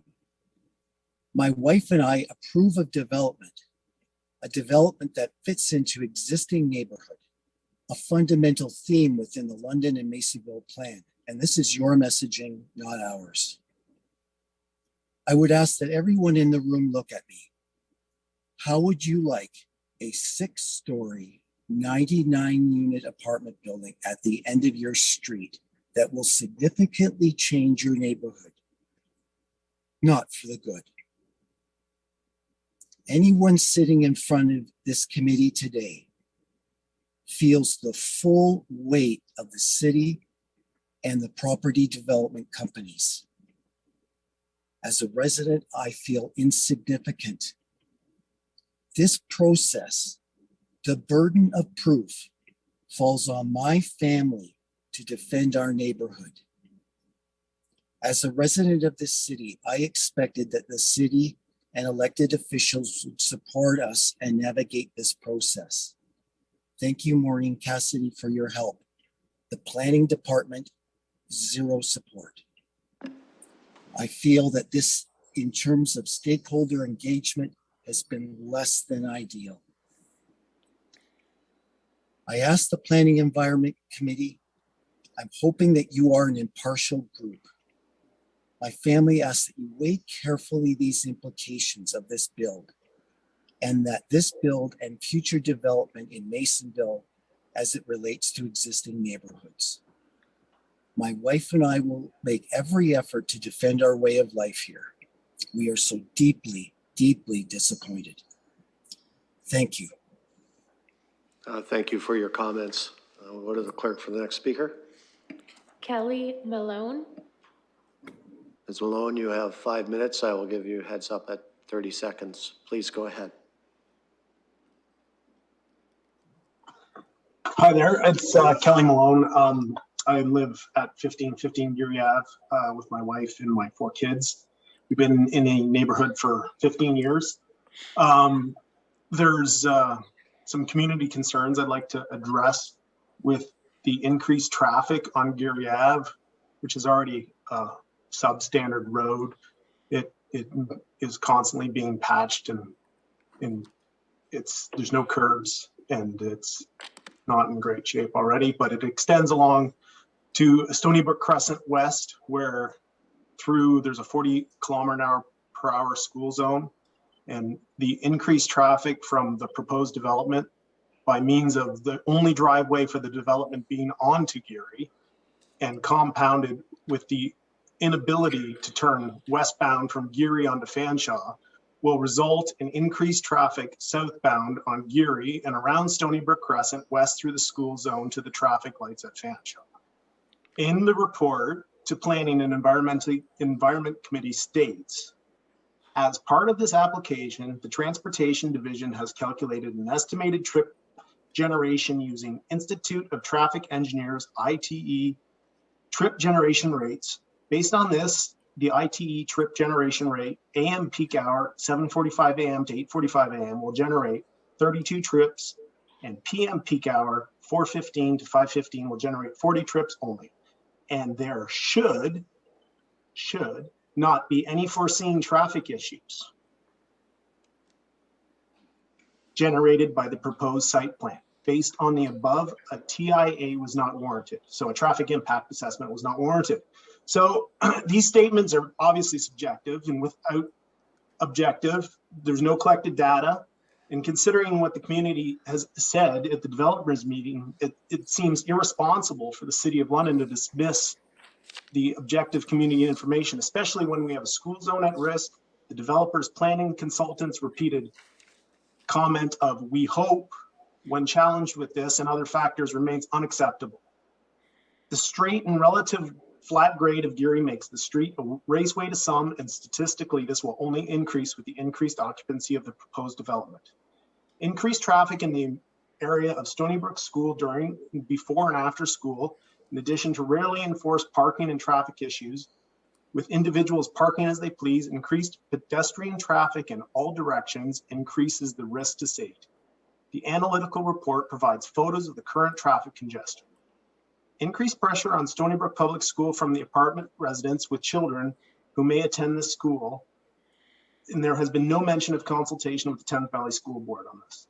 Other factors of concerns relate to the intensity of the occupancy at this proposed apartment building include increased noise from operable windows and doors towering over the neighborhood, the neighboring properties, including pollution, littering throughout the neighborhood, especially in the Stony Creek Valley area immediately accessible from the south end of Geary, creates a concern on the impact of the natural sensitive ecosystem.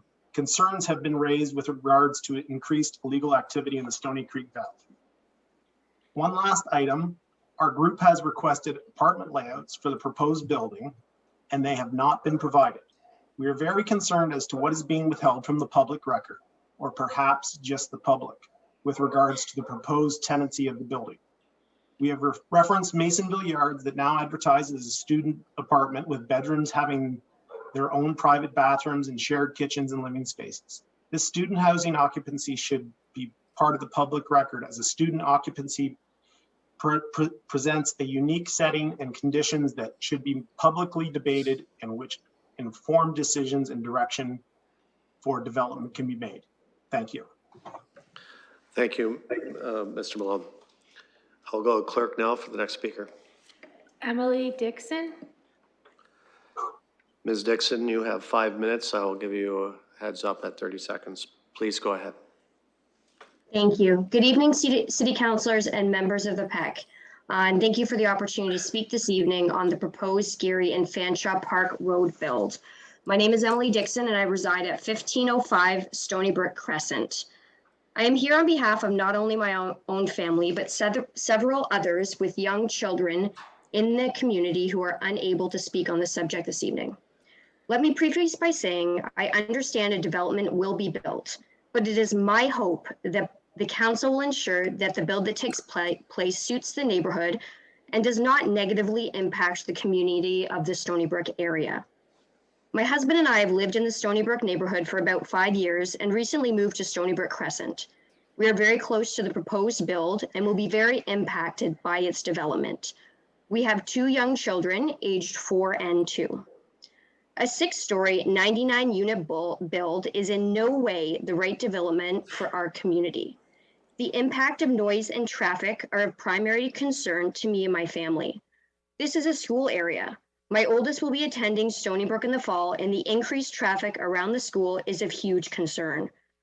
We live on a section of Stony Brook with no sidewalks close to a bend. This area is already a safety concern with my children, but increased traffic along the street will only increase my concern and safety to my 2 young kids. Traffic out front of the school will increase, a safety concern for many parents who I'm speaking for, and for all the students and teachers attending Stony Brook Public School. Privacy and noise are also a significant concern. I would mention that the rooftop amenity is not something I had seen and very much concerns me for the peace and the quiet of our beautiful neighborhood. Many families live here with small children. This is where we've set our roots, which many of us intend to be our forever homes. This 99-unit building will put immense pressure on our parks, trails, and school in the area, something which it is not fitted for. I strongly urge City Council to rethink this build, and for the sake of our community, I know many families, including myself, will consider selling our homes and moving if this build is designed as proposed. We do not feel safe or comfortable with what is being proposed to us today. This was intended to be my forever home, where I will raise my children. I hope you will listen to all of the concerns of the residents who actually live here and reconsider what the plan is being proposed. Thank you for your time. Thank you, Ms. Dixon. I'll go clerk for the next speaker. Jennifer Art. Ms. Arts, you are up next for speaking. You have 5 minutes. I will give you a warning at 30 seconds. Please go ahead. Thank you for the opportunity to speak to everyone tonight. Good evening, committee members and Mr. Chair. I am going to echo everything that everyone has presented already this evening. Sorry, I wasn't planning on getting emotional. I live at 1495 Geary Avenue with my family. We have lived here for 20 years. We love this community, and this building is going to have significant impact on our neighborhood and our school and traffic, like everyone has said. As many of the people have presented, we are not opposed to developments.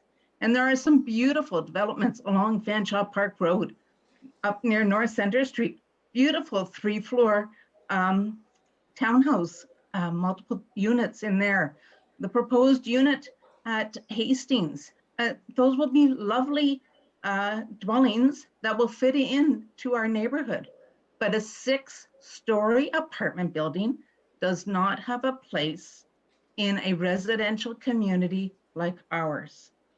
If they can keep the zoning bylaw the way it is, the developer has a lot of property, they can readjust and make a dwelling that will meet the needs of our neighborhood and continue to allow Stony Brook area to be a beautiful community and one in which Londoners will want to move to and will want to stay to. As Emily mentioned, this is our forever home. We moved in here 20 years ago, and we are going to live here until we're 90 or more.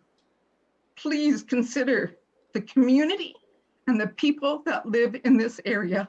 Thank you. Thank you for your comments. I'll go to the clerk for the next speaker. I'm not sure if Brad Arndt also wanted to speak. No, it's just myself tonight. Thank you. Megan Tangretti. Ms. Tangretti, you're next on the speakers list. You have 5 minutes. I'll give you a heads up at 30 seconds to go. Thank you. Please go ahead.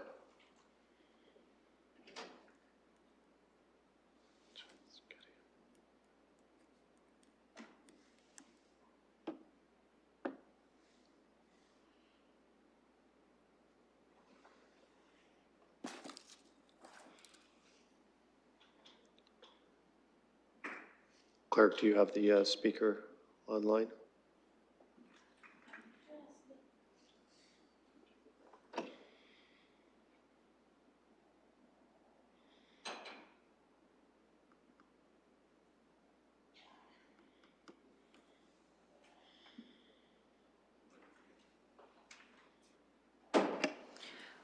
With apologies, Shauna Versloot. Ms. Berklus, you are next. You have 5 minutes. I'll give you a heads up at 30 seconds. Please go ahead. Good evening. I'm wiping away tears after I heard that last speaker. I live in the neighborhood as well. I live on Stony Brook Crescent, close to the school. And from my husband and I's perspective, the school is our main concern in terms of, sorry, I just got a message from Megan Tangretti. She said that she was speaking, it was just not being able to be heard. So if we can go back to her maybe afterwards. However, from our perspective, the school is already at capacity. We live right beside the school, and the traffic in the morning and at 3:30 is atrocious already. So adding more traffic to that, I'm not sure. I understand that there was a traffic study done. However, I don't necessarily agree with the outcome of everything being okay with traffic. I also, one of the biggest reasons why my husband and I love living in this neighborhood is that every home between us and Stony Brook and Geary, we have a very, very, very strong sense of community here. I can tell you almost every person's name who lives at every house between us and the development. And the sense of morale of our community is at an all-time low, as everyone is very, very saddened by this development. I think the general consensus is that we agree that it is okay to build a lower rise unit or townhouses, but 6 stories will greatly impact the property values of those surrounding homes, which we are all friends, we are all neighbors, we are all a strong community. So I hope that you will consider the property value impact of them, the traffic, and all of the other concerns that are raised tonight, because again, we are a strong community and we are all willing together to stand together and fight. Thank you. Thank you for your comments. I'll ask the clerk to go back to Ms. Transgetti and see if we can get her on the line.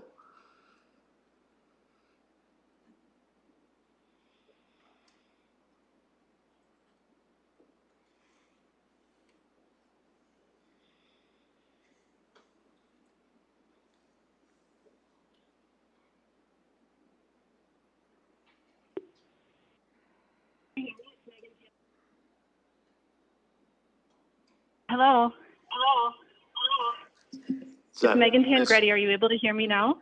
Ms. Transgetti, we can hear you now. That's great. Okay, perfect. You have 5 minutes and I'll give you a 30-second heads up.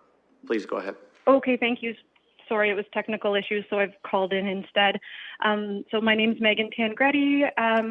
Sorry about that again, but thank you for the opportunity to speak this evening. I also live in the neighborhood that'll be affected by the proposed 6-story building on Fanshawe Park Road East. So just like everyone else, I'd like you to please ask you to consider my reasons for why I'm so adamantly against the request to change the zoning and build this 6-story apartment. So I live with my husband and our 2 young children. Their ages 5 and 3.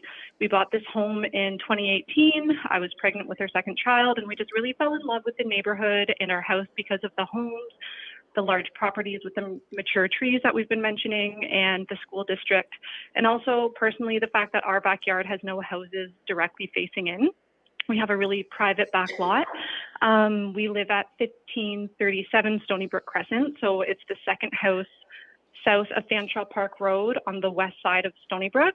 So our backyard is actually perpendicular to 525 Fanshawe Park Road, the east side of it, which is directly where the 6-story apartment is proposed, just as a visual for everyone. So this means our family is going to lose all privacy.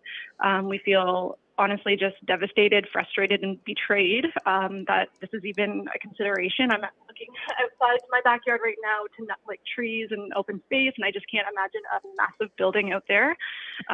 Sorry, I'm also emotional about this, but we in no way support this proposal of the 6-story. Like other people are saying, we understand development happens, but a 6-story building on Fanshawe Park Road East just doesn't seem reasonable. So we're moving our own situation. I can't imagine, as other people are saying, the traffic influx, the increased demand on resources, like the blow to our property values, parking shortages, and most importantly to me and a lot of other parents that I'm hearing is the privacy and safety to the children and all the students who go to Stony Brook Public School. So the 6-story building, it does not suit the established neighborhood that we live in. In the meeting, I know that early on there was questions about the timelines of everything. I can specifically remember it was February 2020 when all 3 homes on Changeover Road saw for sale signs on them. So that was over 2 years ago, and then they went down within a week. And then it was around March 2021, I received a promotional pamphlet for the realtor, but he didn't advertise that he sold them all as one piece of land. He took pictures of the houses individually and posted them individually on the pamphlet, showing that he sold these 3 separate houses. And yeah, and then it was last summer that I started noticing our neighbor, because again, we back right onto his property, he started moving stuff. And then it wasn't until the fall, so like 18 months after the houses were listed initially, that we found out about the proposed 6-story apartment. So just so people have a timeline, I'm not saying I don't know if the homes were actually sold in February 2020, but that's just what I observed from living right beside where this is going. So thank you everybody for listening and for your time. Thank you, Ms. Transgetti. I'll go to the clerk for the next speaker. Mike Conkin. Mr. Collington, you're next. You have 5 minutes. I will give you a heads up with 30 seconds to go. Please speak. Please go ahead. Thank you. Can you hear me? We can, yeah. Thank you. Mr. Presiding Officer, thank you for allowing me the opportunity to speak regarding this development. My name is Mike Conkin, and I've been a resident of this area for 30 years. I have no issue with the redevelopment of the property, but do take issue with certain design elements as currently presented. It appears that the criteria for bonusing is based on 3 items: aesthetics and architectural building design, construction of underground parking, and the agreement to subsidize housing.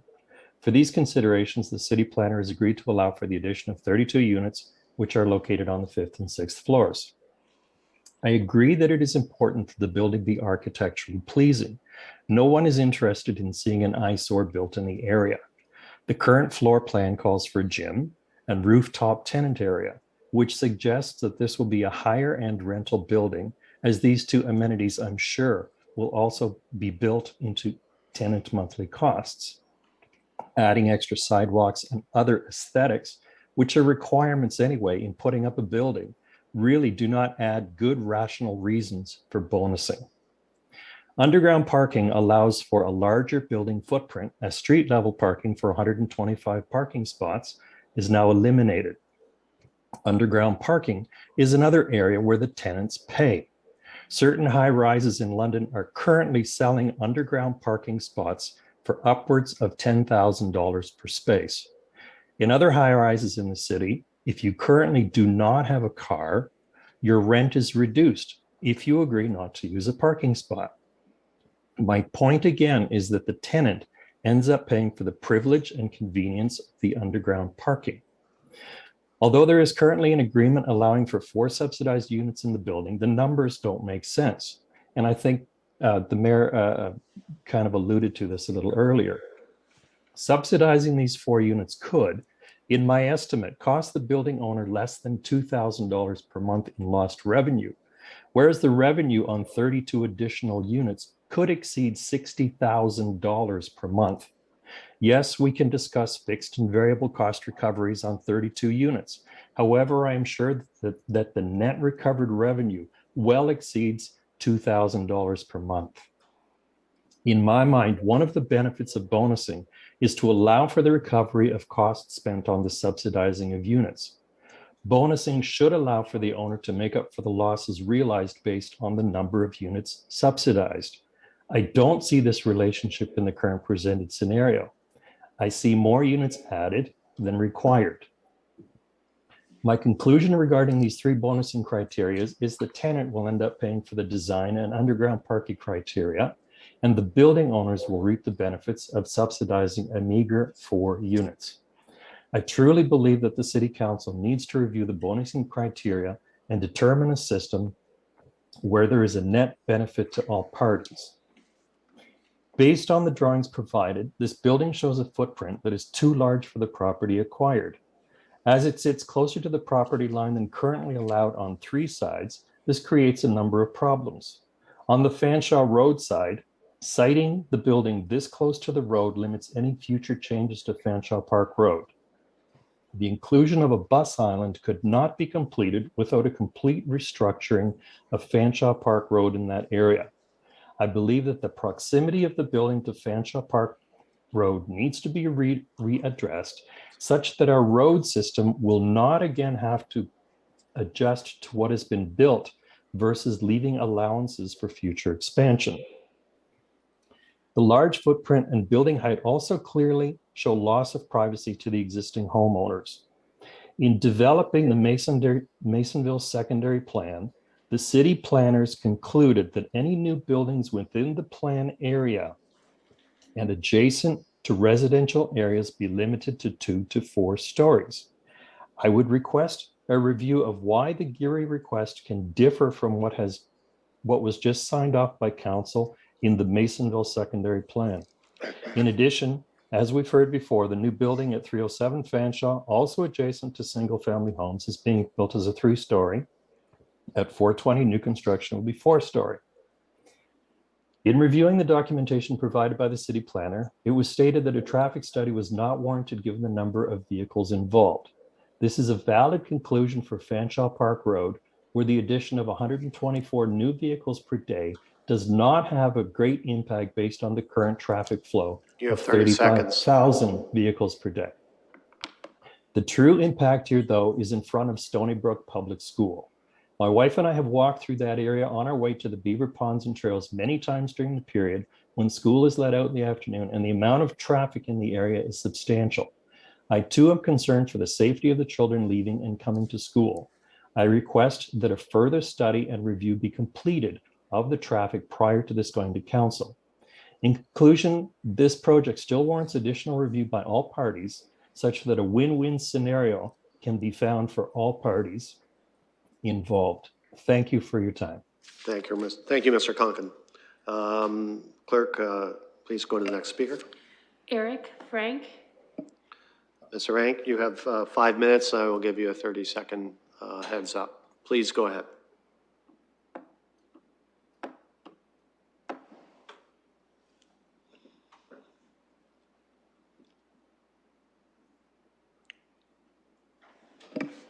It's *6 to unmute.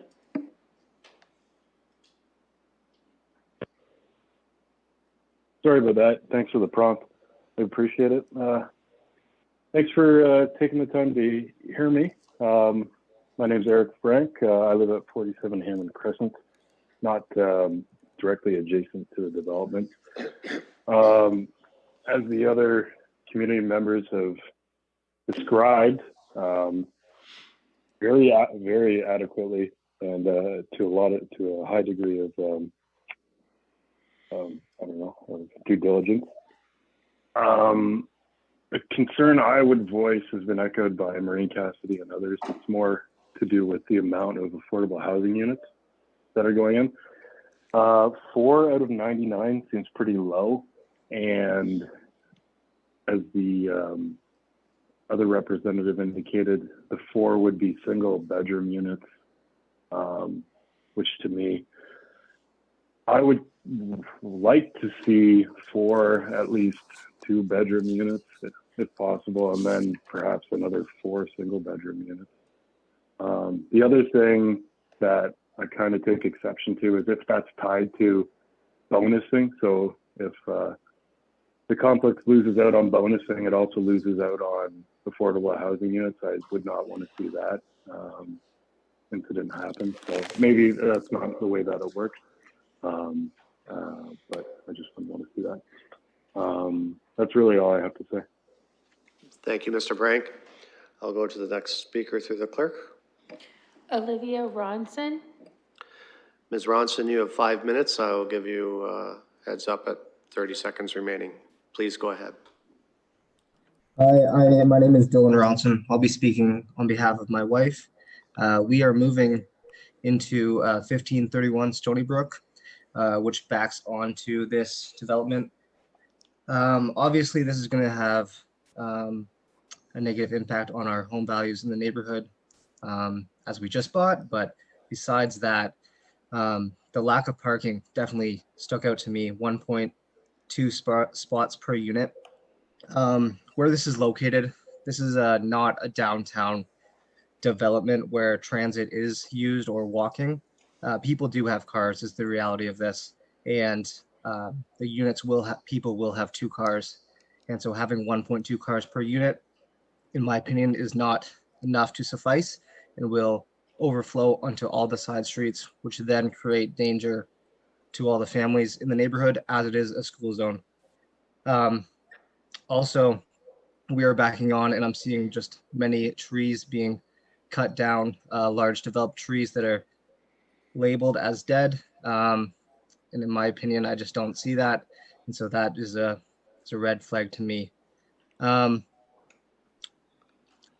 Additionally, I am a real estate investor myself. I know going through the zoning process is very difficult, and I try to change R1 zoning to R2, single family to duplexes, and that is tremendously difficult, and the city often declines it, or R2 to R3, duplexes to triplexes, and the city denies it, even though that's 1 unit.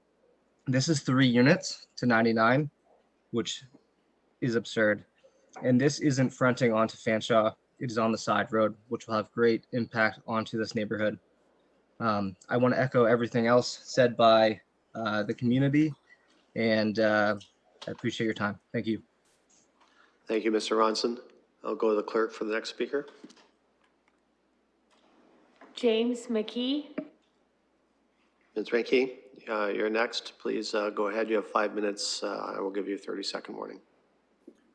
Thanks very much for the opportunity to speak. Caitlin Crowley mentioned that an independent study had been done by her firm.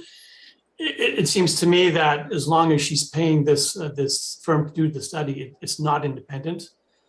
I would challenge the city councilors and the developers to come down on Geary and try and make a left-hand turn at anywhere between 7:30 and 9:30 in the morning.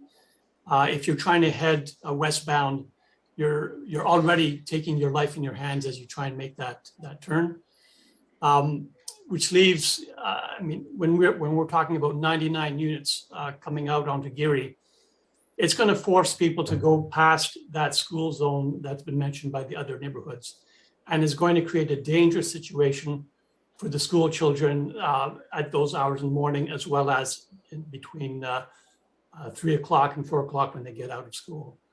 So I would urge the decision makers to come down to our street at those times in the morning between 7:30 and 9 o'clock.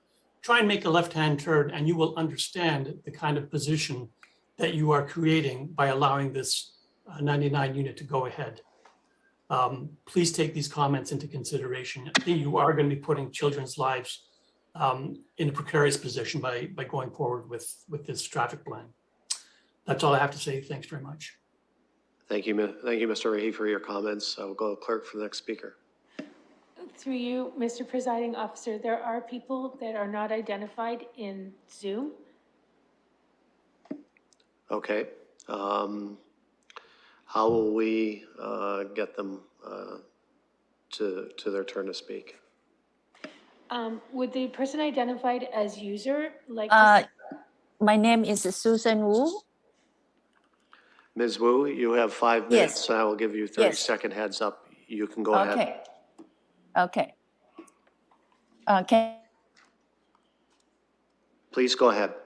Okay. My name is Susan Wu, and my husband John and I live in 1536 Erie Avenue, which is right next to the proposed 6-story monstrosity this developer wants to build. My neighbors who have written and spoken have all raised very good points. My concerns and issues are aligned with them and echo with them. But I am the residents whose home will be most directly and negatively impacted by this terrible proposal. We feel like little small shrimp up against a big whale. The city is supposed to protect us, the citizens, residents, and taxpayers, but you have not done so adequately. Since learning of this ugly proposal, I've had many sleepless nights because I'm furious that as a citizen and taxpayer here, I have not been protected by the city. I feel completely helpless.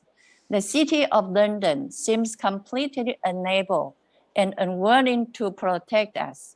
Instead, the city is just facilitating and guiding the builder's proposal. This area is for low-rise and strictly for residential homes. This 6-story proposal is absolutely inappropriate for this area because there's no any other high-rise building around the area. My concern is that the amount of the traffic noise will create chaos situation, and the pollution will significantly increase. This impacts the safety of elderly residents, how we walk and drive, and how children play and cycle in this neighborhood. With this proposal, the building would tower over my house and garden. I would no longer have any privacy. when I'm in my backyard gardening and relaxing, and anyone in that tower will be able to see into my backyard and home. Having any more privacy will be impossible. My house is the one most negatively impacted. So as my neighbor said, these days, we feel like we were being charged. And that's exactly how I feel too. Especially English is not my first language. In order to voice my opinion, I have to try very hard to make this petition. We feel like the builder is leading the case. My earnest plea is to just stick to the 1989 zoning plan and do not let the additional bonus proposal pass. Thank you. Thank you, Ms. Wu, for your comments. We'll go to the clerk for the next speaker. Greg? Greg, you have 5 minutes. We'll give you 30 seconds heads up when your time is coming to an end. Please go ahead. Thank you. To all those in attendance, can you hear me? We can. Okay. I lived at 1532 Geary Ave for 21 years. I purchased it with the knowledge of the existing R2-4 zone. I have 33 years experience in project and construction management. I am opposed to the proposed excessive zoning. The profound exploitation of the 1989 plan and the London plan by the planning department regarding this non-conforming developer's application, disrespecting and dismissing the public's objective concerns is unacceptable. The London plan cites that the planning department must genuinely engage public in all planning processes and meaningful use that input to inform planning decisions. Why has the planning department submitted a final report and recommendation without consideration of the analytical report provided? This is the first public consultation meeting. Ms. Matten and Ms. Pizzato both identified the developer's open house back in December as an applicant-led meeting, not a municipal meeting. The developer's application cites numerous errors, including current zoning, setbacks, coverage not in accordance with the current R2-4 or other. Bonus zoning is highlighted but remains under appeal per the London plan. The planning department report references the London plan as relevant policy. However, the developer's proposal does not meet that which is outlined in the plan, as identified in the analytical report provided. And as we just heard, there has been no, sorry, this is not in proper order here. There has been no collaboration with the public, ignoring the criteria of scaling, shadowing, massing, etc. The developer's proposal included misrepresentation, a couple examples being incorrect scaling of the neighboring properties, false illustration of existing tree canopy, exclusion of neighboring properties in various views, incorrect referencing of Savoy Street in Lambeth is in their report. What else have they been copied and pasted incorrectly? Unacceptable that a planner, a manager, a director, and a deputy city manager allowed a developer's incorrect proposal, a legal document, to proceed without correction. This should never been permitted. The conclusion of the planning department's report states that their recommended amendment is consistent with all relevant policy. Their final statement in their conclusion is the recommended amendment will facilitate the development of an underutilized site with the build area boundary and the primary transit area with a land use intensity and form that is appropriate for the site through the use of bonus zoning. The planning department's executive summary states the facility services and matters proposed in the applicant to support bonus zoning include the building design, affordable housing, and underground parking. But that differs from the public meeting notice listing rooftop amenity. What's going on here? The London plan, our tool, specifies evaluation criteria for development applications regarding building design for intensity and form. A few examples of the criteria are shadowing, visual impact, neighborhood character, height, density, massing, scale, permanent placement of buildings, setback, relationship of adjacent buildings, proposed architectural attributes such as windows, doors, roof lines, finishes, materials.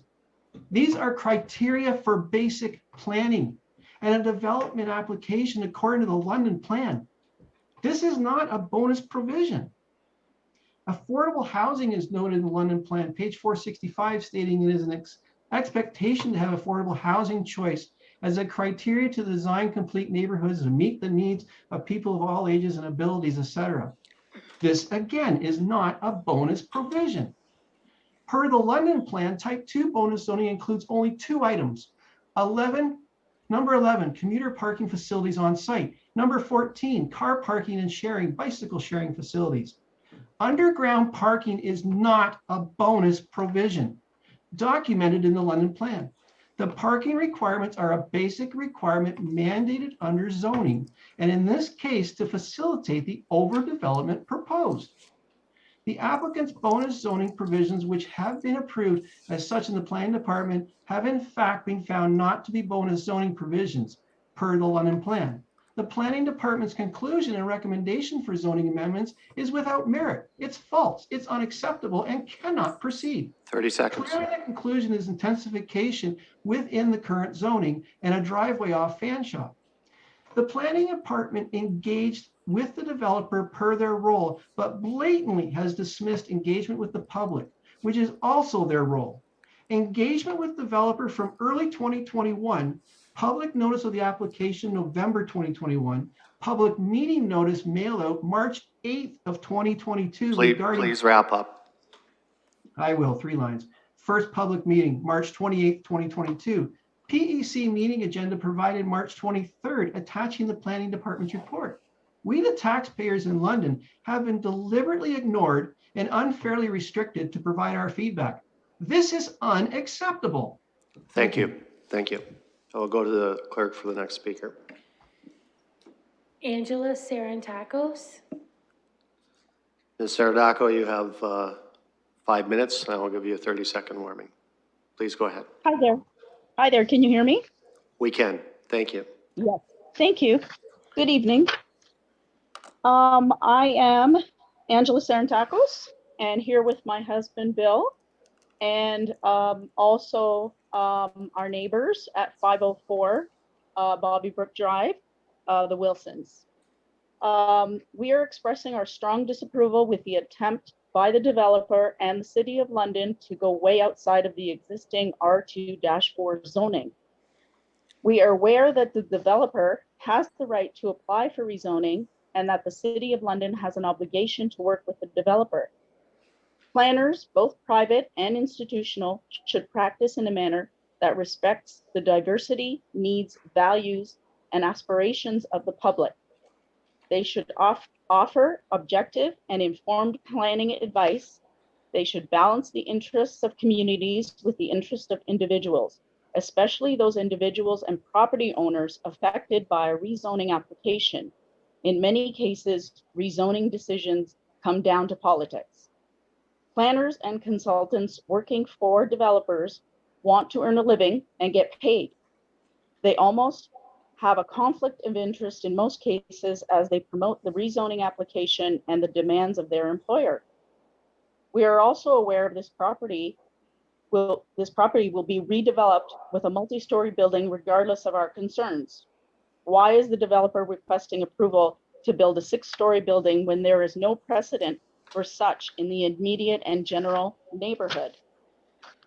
We feel the request for the 6-story building is just greed on the part of the developer and greed on the part of the City of London Planning Department if this rezoning application is supported as submitted. An infill development affects the future character of the neighborhood. It influences traffic, city bus requirements, noise, privacy, resale value of adjoining and adjacent properties, and social breakdown. Most of the close neighbors no doubt feel that they have been sandbagged by the City of London.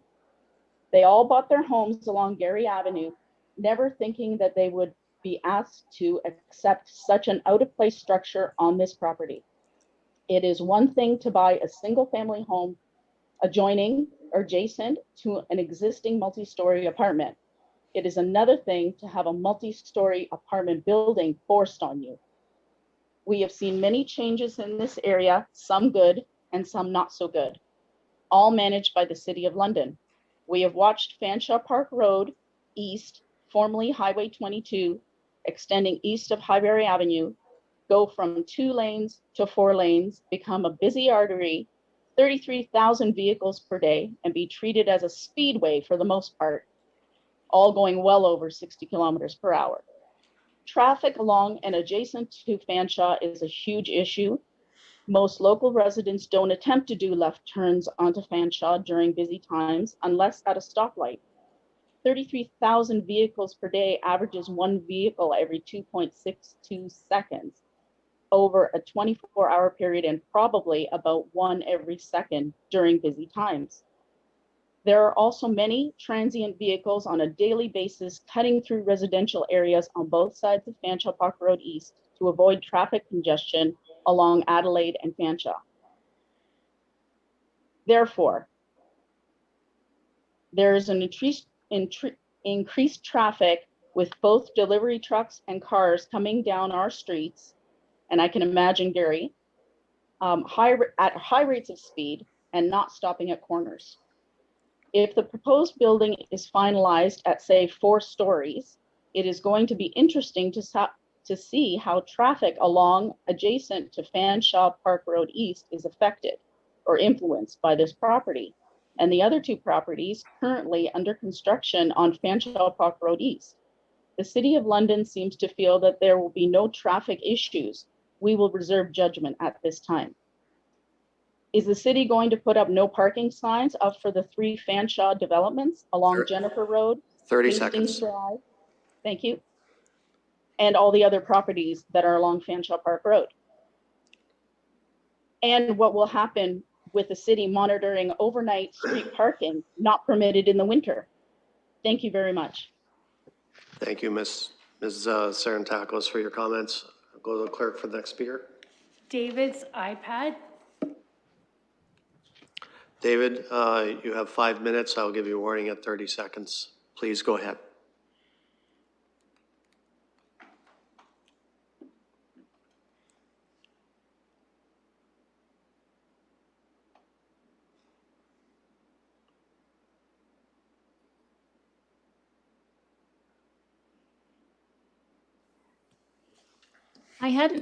This is David's iPad. It's Susan speaking. I have lived on Geary Avenue for close to 50 years, so I've seen many changes in the neighborhood. I would echo what everyone is saying about traffic. It is impossible to turn left onto Fanshawe Park Road. It is even difficult to turn right on Fanshawe Park Road at peak hours. One has to wait for the light at Stony Brook to change to red in order to turn. And when the school drop-off occurs, the area on Fanshawe, or on Stony Brook Crescent rather, becomes very narrow for people to pass, cars parked on both sides of the street. If we add a potential of 99 cars trying to access Fanshawe Park Road, that creates even more havoc with these children going to school. Also, many people on the planning committee might not realize that in this subdivision, Stony Brook, there are 4 access roads to Fanshawe Park Road. Stony Brook Crescent being 2, Geary being 1, and Hastings being the other. So all traffic from this neighborhood has to go on one of those streets to access Fanshawe Park Road to get out of the neighborhood. I thank you for the opportunity. We realize that there is going to be development at the corner of Geary and Fanshawe Park Road, but for 6 stories, that's just much too much additional traffic and additional homes. Thank you. Thank you, Susan, for your comments. I'll go clerk for the next speaker. The person identified as user. Would the person identified as user please identify yourself with your name and your address if you wish.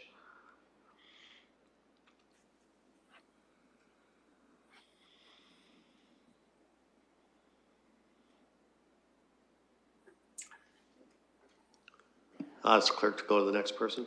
Would the people in committee rooms 1 and 2 wish to speak to this matter? For the folks in committee room 1, or two. We've gone through people coming in online and by telephone. So if you're ready to address the committee, please go to the mic and you're good to go. I will give you 5 minutes.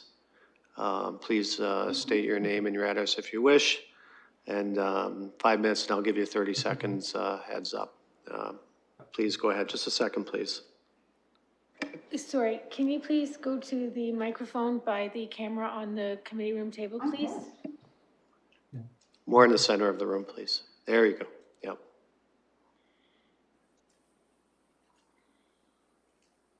Whoa. Sorry.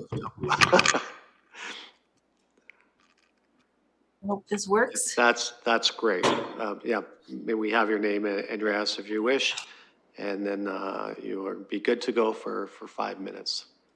Okay, my name is Vera Brooks. I live at 518 Fanshawe Park Road East. I'm not a very good public speaker, excuse me, and my family and I have lived at 518 for the last 17 years. When I first came to London from Toronto, I used to live and work in an area that was absolutely bathed in sunshine. And when I came to London, I suffered a horrible problem with depression, and I didn't realize what the cause was initially. And after many years, I realized that I was affected by seasonal affective disorder, which is as a result of very little sunshine in the winter. When we had the opportunity to purchase our property, we were overjoyed with the fact that we were set back from the road quite a bit, and that we had access to unlimited sunshine. And especially in the winter, when the winter is there are gray days are more than we are used to having our cloudy days are more than when there's the sunshine. And the shadowing that this project, this 6-story project is going to place on our property puts us in complete darkness for an extended period of time in the mornings through the winter. And that is absolutely not acceptable. I can't imagine having to endure winters without being able to enjoy the sunshine that I'm currently experiencing. This is a wonderful neighborhood that we've lived in, and we've enjoyed it immensely. It has been, since it first started being developed, was developed as single family homes with a few townhouses here and there. And our taxpayers' dollars have been paying for that privilege. Everybody who purchased in this area was expecting a single family neighborhood. I understand that development happens, but not to this degree, not when city planners previously had agreed to this, and every taxpayer moved into this neighborhood knowing that this was a single family area.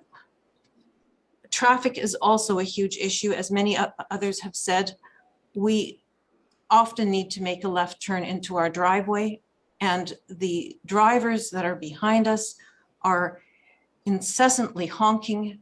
It's to the point where my husband refuses to make a left-hand turn and goes miles out of his way so that he can approach our property from a westerly direction. There's probably more that I need to say. At the time when the pool property was developed, let me just refer to some of my notes here if I can locate that quickly.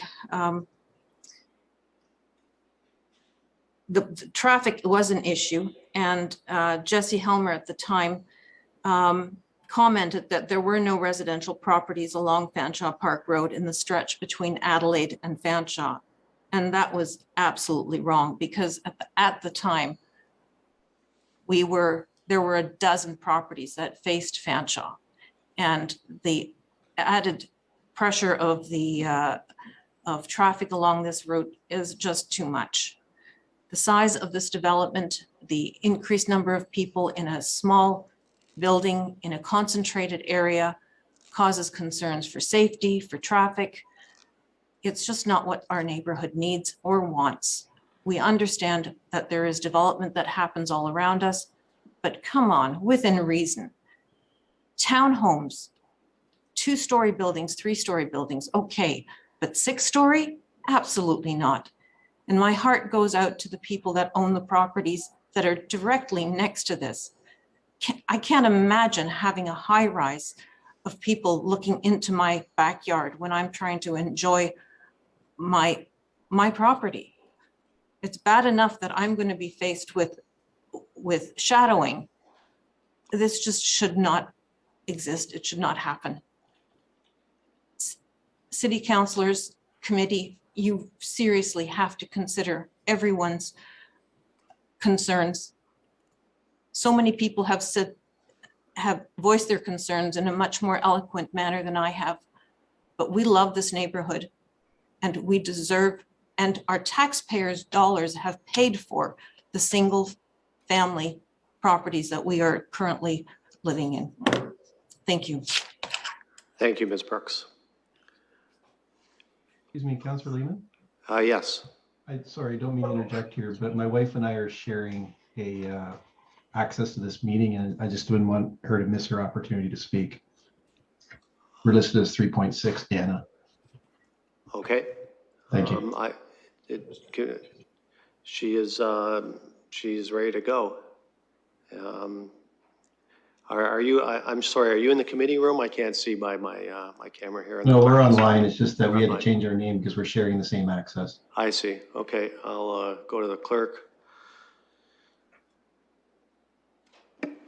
Anna Ackland. Correct. Thank you. Please go ahead. You have 5 minutes, and I'll give you heads up at 30 seconds. Thank you. My name is Anna Ackland, and I have lived at 1532 Geary Avenue for 21 years. I trust that my agenda materials have been read. Consultant drawings incorrectly depicted appearance of neighborhood homes, size, style, roof pitch. Agenda item I notes the developer's response. Skewed, incorrect drawings misled the public to view minimized profound height discrepancy. Anything else the developer portrayed incorrectly? Developer's planning and design report. The developer repeatedly boasted subjective opinion that the proposed development will enhance the existing neighborhood's character. No objective data to support this. 6 stories, extreme massing, profound shadowing shows the developer's lack of respect, disregard for Stony Brook neighborhood character.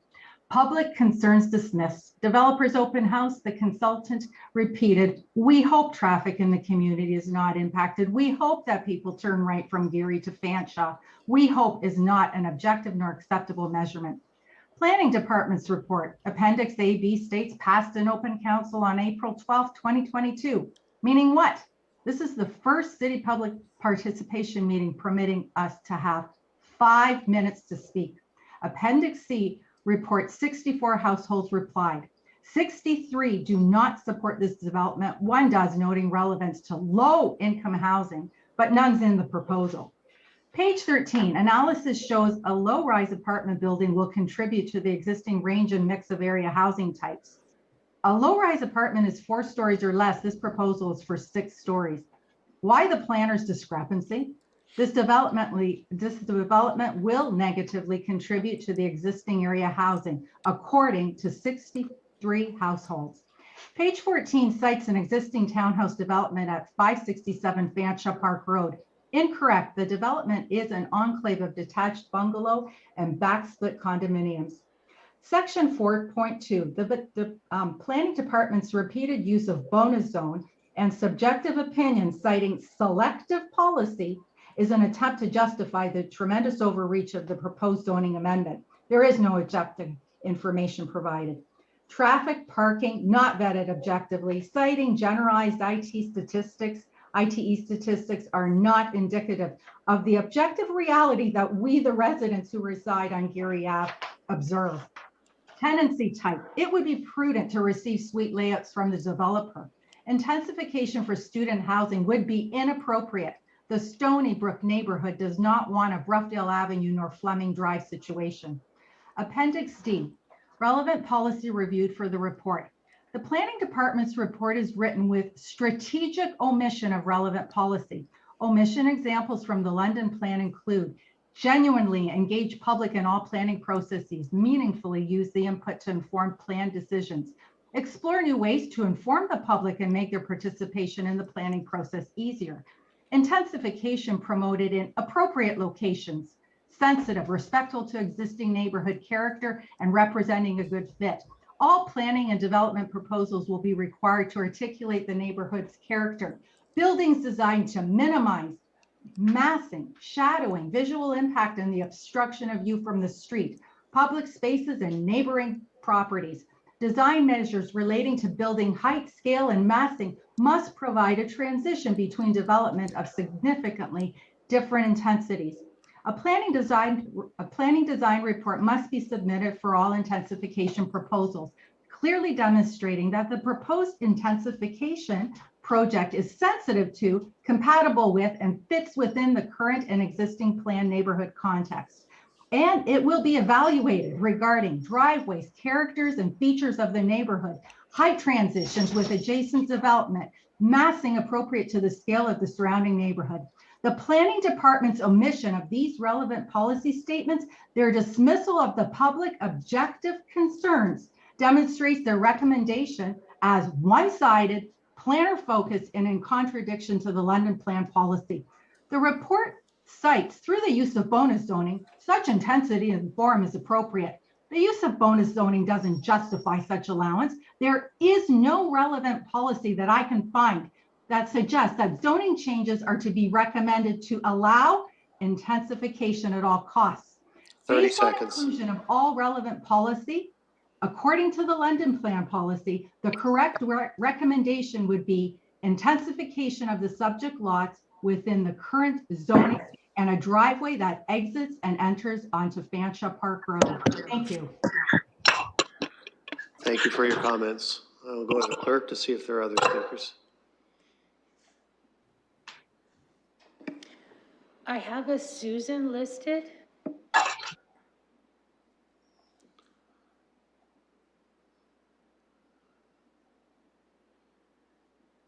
Can the clerk see if the individual can get connected?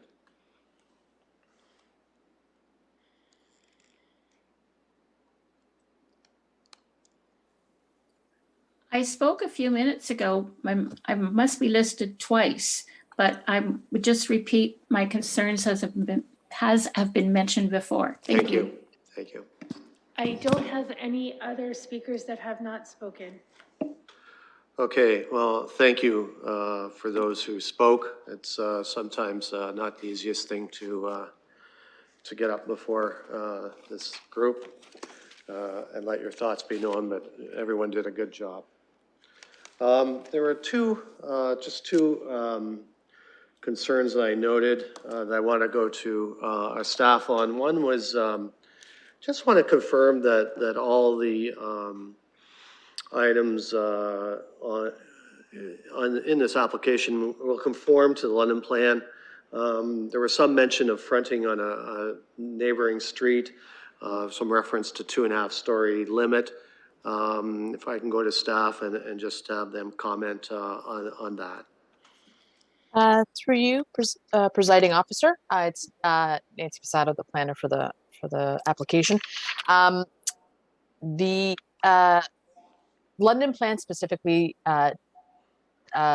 notes that in a situation where there is a development located at an intersection, so at the intersection of two streets, the highest order street is considered to be the frontage, for lack of a better term, basically, for that development.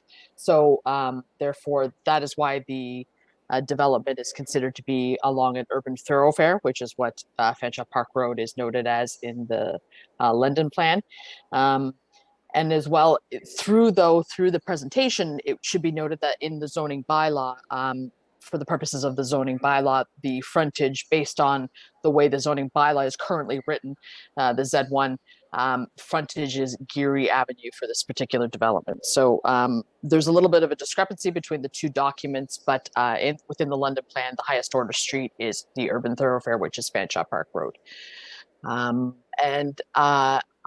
ask you to repeat the second question because I may not have caught that. I apologize. Well, you wouldn't have because I didn't ask it yet. Thank you for that answer. The second one was many folks spoke to traffic concerns, especially for those traveling on Fanshawe from Geary, and the concern of traffic avoiding that intersection and going down Stony Brook past the school.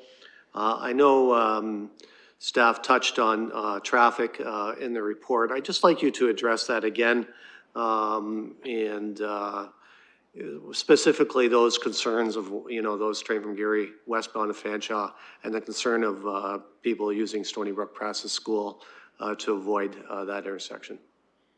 Through you, presiding,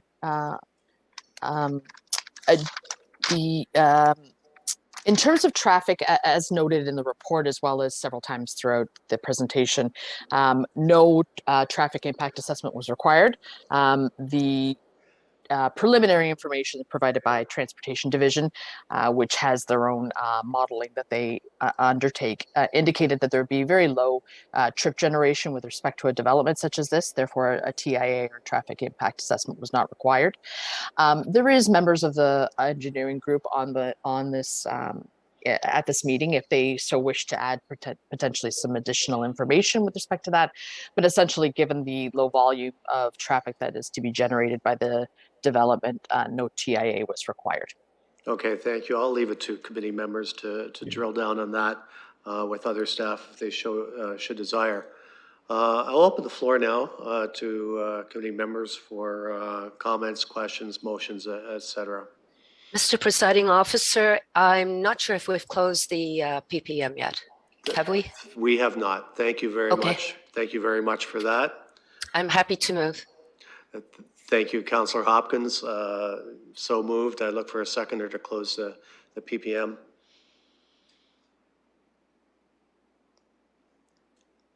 I need a seconder. Thank you, Councillor Hillier. I'll call the vote. I vote yes.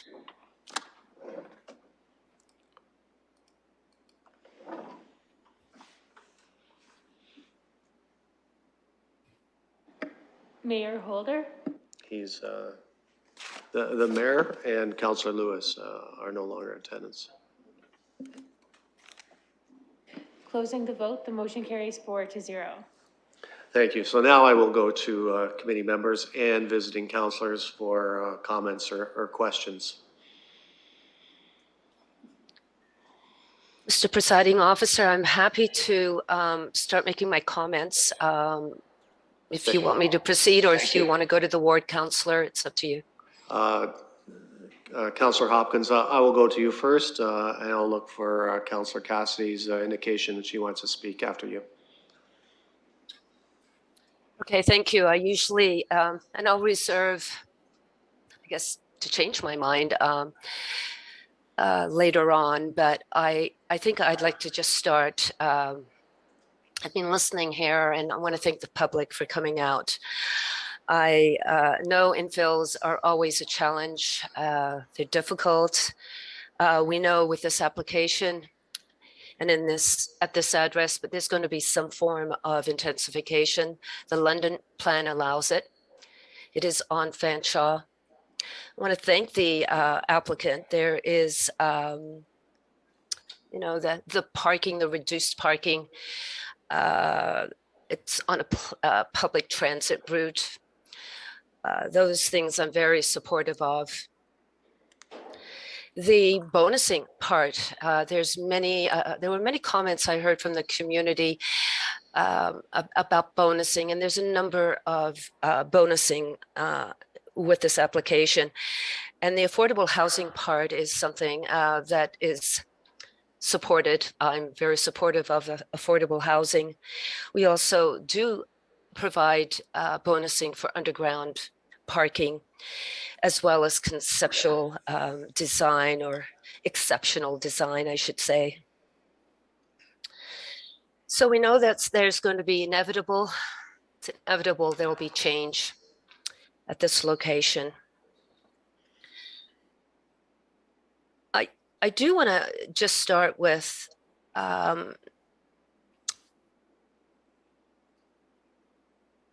when it comes to intensity, which I support wholeheartedly.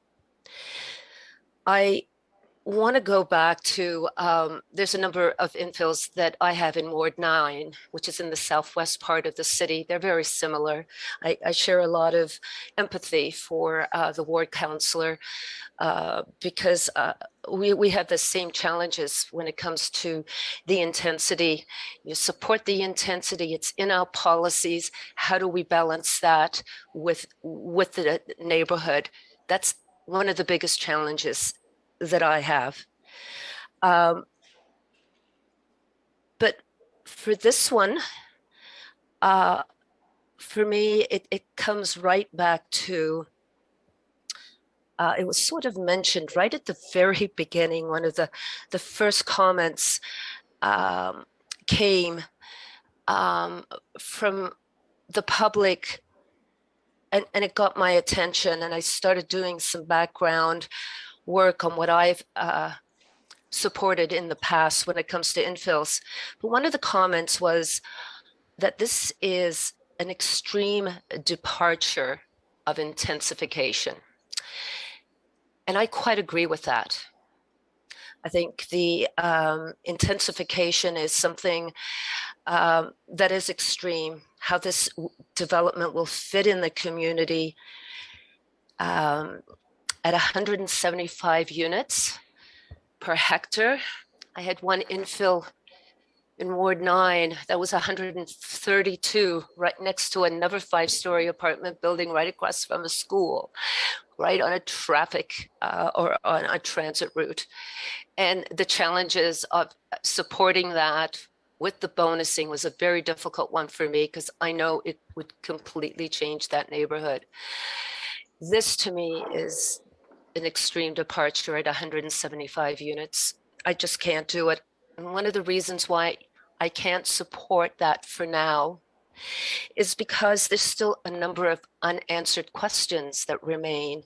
A lot of them have to do with even the traffic. I know there's no traffic impact statement. It's not warranted, but any kind of traffic analysis into the neighborhood with this intensity should be looked at. I can't, it is going to change how people move around in that neighborhood. I have a concern around the affordable housing piece. And, you know, I'm at the point now, how affordable is affordable? And affordable housing is not low-income housing. You know, this is 80% the market value. It's 1 bedroom. Not sure how affordable that is. So for now, like I said, I'm willing to listen to the ward councillor, but I felt it really important that my concerns around the extreme departure of intensification for this area. For example, 307 Fanshawe Park, that application came in at 75 units per hectare, and that was even challenging for that that neighborhood. This is at 175. For now, I will not be supporting it. Thank you. Thank you, Councillor, and I'm glad you jumped in there because I know you're having connection challenges. So please feel free as we go through the discussion to do that. I will go to Councillor Cassidy next. Thank you, Mr. Presiding Officer, and thank you for being so gracious with allowing me to have so much time at your committee, even though I'm not a member of this committee. I want to thank Councillor Hopkins for her comments as well. When the application for 307 Fanshawe Park Road rezoning came forward to council, I had to recuse myself because the property was close to the family home, and so I had a conflict of interest there, and Councillor Hopkins stepped in and acted as the ward councillor for that development. Back when I spoke earlier and I said that the original application in 2010, which went before a different version of this committee. None of us were on council at that time. It came in 2011 before the Built-in Natural Environment Committee, and I made a presentation on behalf of the neighborhood in 2011. The committee and the council of the day approved what was proposed there, and I will tell you what was proposed there. It was an apartment building, but it was in total 18 units on the site. And I remember Councillor Beckler said to me at that time, be careful if you fight this and you win, because, and you win and the development is refused because you don't know what's coming around the corner. Well, the rezoning passed at that time, but the developer didn't end up purchasing the property and didn't end up building on that site. So fast forward to this current time, this current era, and what has been approved at that site is stacked townhouses with 45 units. So we went from 18 units up to 45 units, and that's being built right now. I agree with Councillor Hopkins that change is going to happen all along Fanshawe Park Road. There are other sites that we had identified back in 2011 that we knew development would happen. This was not one of the sites that we identified as a probable building site, but here we are. And I believe back in 2011, what was rezoned on the 307 site was 63 units per hectare. So quite a change from that to this site being 175 units. I was asking questions about why we went from what had the biggest height that had been approved so far had been 4 stories, and now this jump to 6 stories on this site. And I understand what it says in the London plan, and I know I communicated that to the Geary Street group that had reached out to me. I tried to give an explanation of the policy background, and I understand the London plan, but Mr. Concan spoke, and he was quite involved during the community consultations around the Masonville secondary plan that was just approved recently. And he reminded me of how that secondary plan is laid out to allow some transitioning and some buffering and some protections to the connecting neighborhoods. So you see this transition from the highest heights at the busiest parts of the Fanshawe-Richmond intersection. And as you get closer to the low-rise residential areas, the heights come down. And I feel like 6 stories is not really an appropriate transition down to a single-story home. I would hope that, and I don't get to have a vote at this committee. I would hope to see something no greater than 4 stories at this location, just because that is the precedent that has been set. And I know planners don't like to talk about precedent. So when I used to speak to the planners about these kinds of infill developments, I would say, okay, the tone, you're setting a tone for this stretch of Fanshawe Park Road. So I do believe at 420 Fanshawe Park Road, the tone has been set for 4 stories. And I would hope that we would stick with that tone. I understand that that will not make nearby residents any happier. I also want to explain what happened at 307 Fanshawe Park Road and at another building site on Windermere Road, where some stacked townhouses have been built there as well. When a developer is told they can't go high, they still want to get as many units as they can to justify their investment in that property. So what they do is spread out. And what happens when you spread out is, I would say, almost every single tree is lost. And when I look at the homes that border this property to the east and to the south, the best chance of buffering, of privacy, of maintaining your feelings of those beautiful treed lots is to maintain as many of those old mature trees as you possibly can. When the development spreads out, very few of those mature trees can be saved.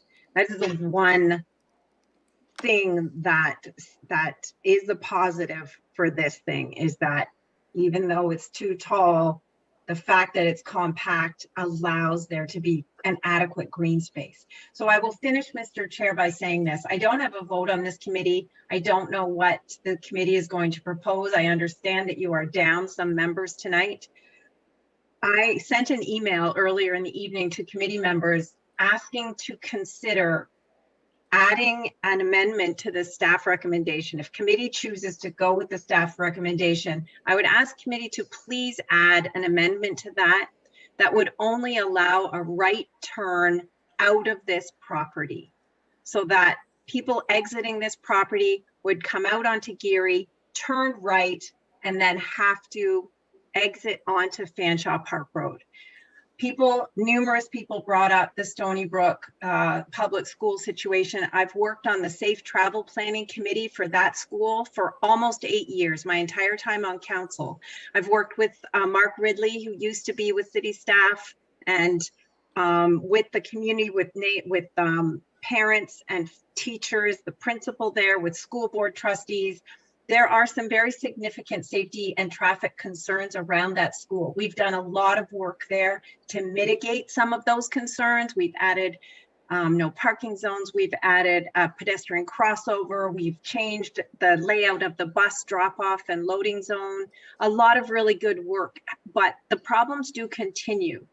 And I think if we're talking about the entire neighborhood, adding this extra traffic to the neighborhood, yes, that may not be a big deal.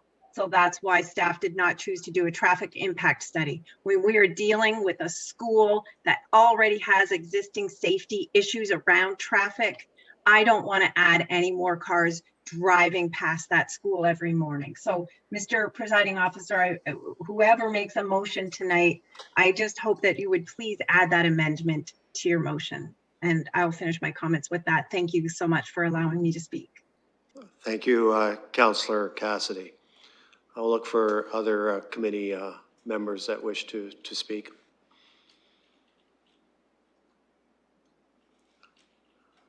Councillor Turner.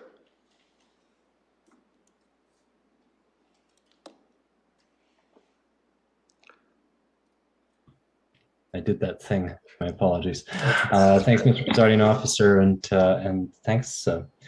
Let me start off just by thanking everybody for coming out tonight. To speak in front of council, to feel that the debate is a little one-sided, it's not a great feeling, and it's hard to bring all your thoughts and points of view. And it seems also, I think I heard a couple of times in some of the presentations, some concerns about how it was unbalanced in terms of knowledge of planning and the Planning Act, and our role as councillors is to listen to that, but also to understand and take a look at the planning policies and how they apply. And so that makes it difficult for us too. So we need to bring forward the positions of the community, but it doesn't necessarily mean a community. It means the communities, the citywide, and that's how the London Plan was formed. Was out of quite a bit of public participation and guidance. And so those key principles that we heard talking about today was to focus some of that intensification and height onto large corridors, especially corridors like Richmond and Fanshawe and Adelaide, as you move through the city, especially where they're supported by transit too. So it creates a bit of a challenge, because there is always going to be that point of intersection between built areas at single families and something that has a bit more density. And what gets defined as a bit more density? Is it a townhouse? Is it 3 stories? Is it 4, 5, 6? And initially, when I was reading the report, one of my big concerns was that the offset of bonusing for affordable units didn't seem like much. And I heard Mr. Barrett and Ms. Posado answer tonight that it is based on the uplift. And so for the extra 40 units roughly, that 4 units represents about 10%. You also have to take a look at the length of time and the amount of reduction to figure out what the value is. And the challenge is that the 80% is 80% of the average market rent. And that's right now around $1,100. So 80% ends up being around $900 at its rental price. And these units will probably rent for, I'd imagine, in the $1,700, $1,800 a unit. And so it ends up at the end of the day being almost a 50% discount. And that's a $900 a month per unit. So it's $3,600 a month for the building for the entire period of time that discounting occurs. And that's I don't have it immediately offhand, but I think it was was it 20, 40 years, something like that. Anyway, that's a long time, and that multiplier ends up being a fairly significant dollar figure in the offset. So that has to be contemplated in addition to the other bonusable features such as great urban design and underground parking. But really taking a look at that affordable housing contribution for bonusing. And it's often one of those ones that's really challenged to be understood. I think, I mean, the difference between 4 and 6 stories, and I don't mean to sound trite on this, ends up being somewhat moot. Because it's about 100 units in the whole building. The total amount of traffic contribution to Gary is going to be small by comparison. There's 1,000 cars a day on that road. The contributions of this would be at most 10% to the inputs into that road. The largest inputs into the road are going to be from families of students at the school and those residents deeper in the neighborhood. About half will leave going by Fanshawe Park rather than turning left into the neighborhood. And so all of that ends up creating a minimization effect. However, I recognize the residents will see an impact. I think that's fair. To completely discount it, I don't think is appropriate. But to say that it creates risk, I wouldn't contemplate it as material. The other part is that all the residential roads, non-transit carrying residential roads, are being reduced to speeds of 40 kilometers an hour. So that'll help to be able to minimize the impacts associated with and discourage through traffic, because at 40 kilometers an hour versus 60 on Fanshawe, you're not really saving much time by cutting through a neighborhood at that point. Anyway, all of this is to say, I hear where the residents are coming from. The planning process could absolutely be a lot better in terms of engagement and the way the discussions happen. They're really hard to balance what the statutory requirements are and how we can have meaningful conversations as a group.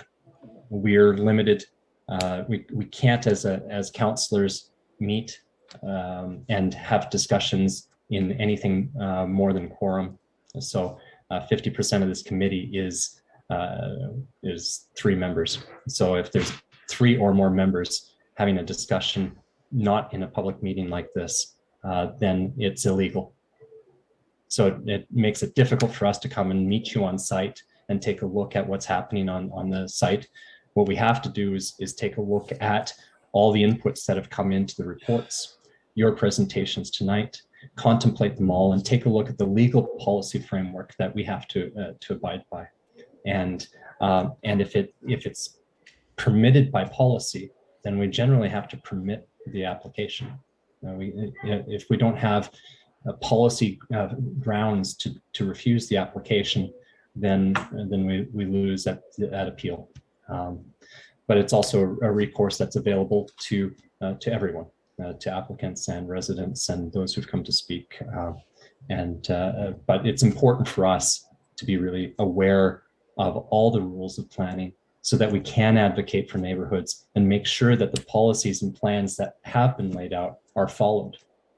And I think what I'm hearing is a bit of disconnect in terms of, sorry, disconnect's not the right word. I didn't mean to use that. I mean, just a bit of difference in interpretation between the policies, between the way the residents have read it.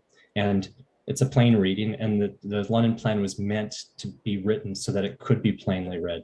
But obviously, that can be challenging at times too.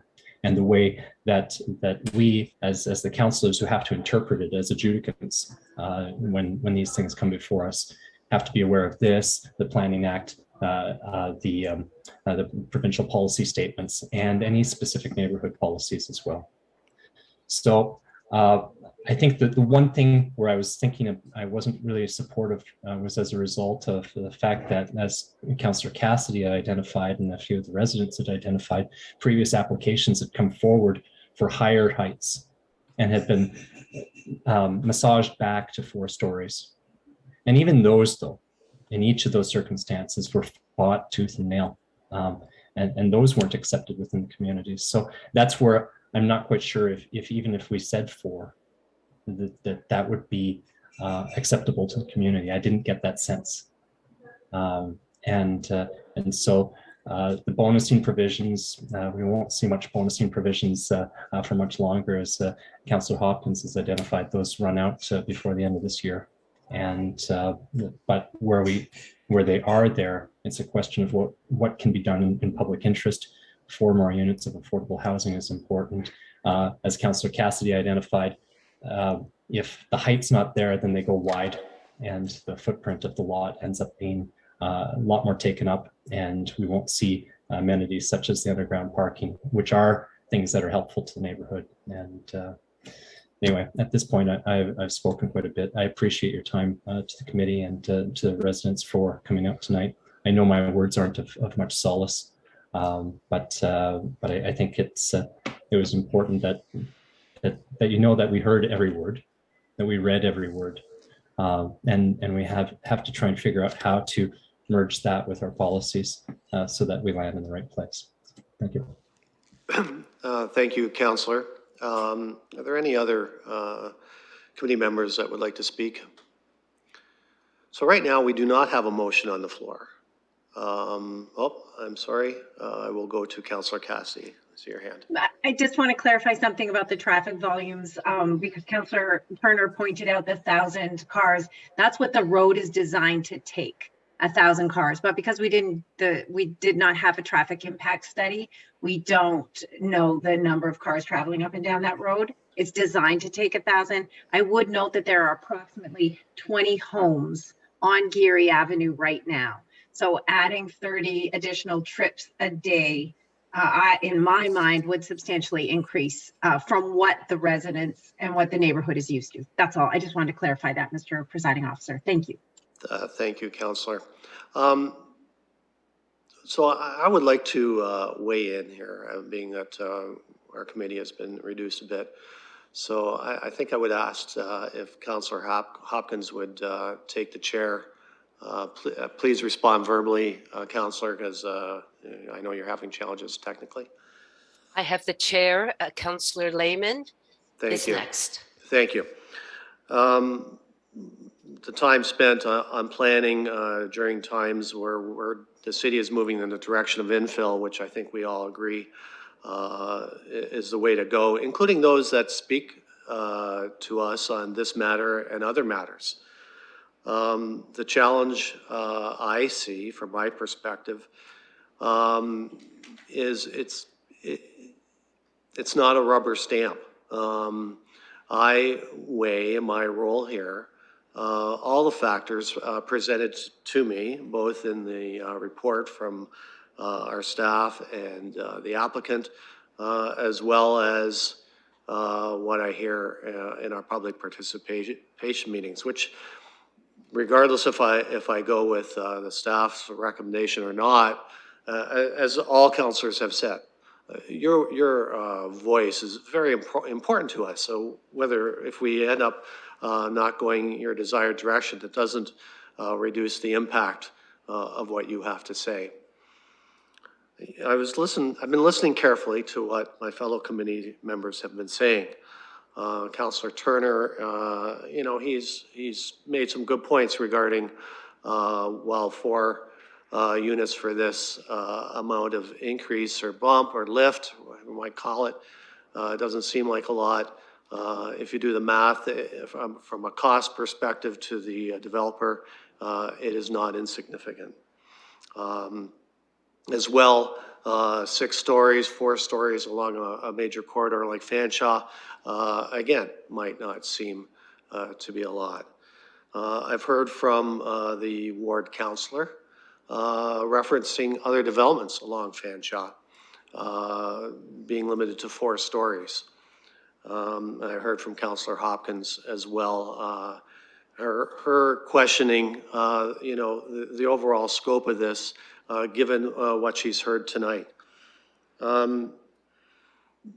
You know, it's easy to say in Philadelphia, you know, because it's on a busy road like Fanshawe, a couple of stories don't make a difference. Well, Fanshawe is unique, and it's not just the homes that are along Fanshawe, it's the ones that are in that neighborhood that back onto these developments that have enjoyed a history, as many people have said, of a certain look to their neighborhood. And that continuity of look is very important. It's mentioned many times in staff's reports. I think that my concern here is twofold. One is the height. 2 stories is a 50% increase over 4 stories, and the density in this particular neighborhood.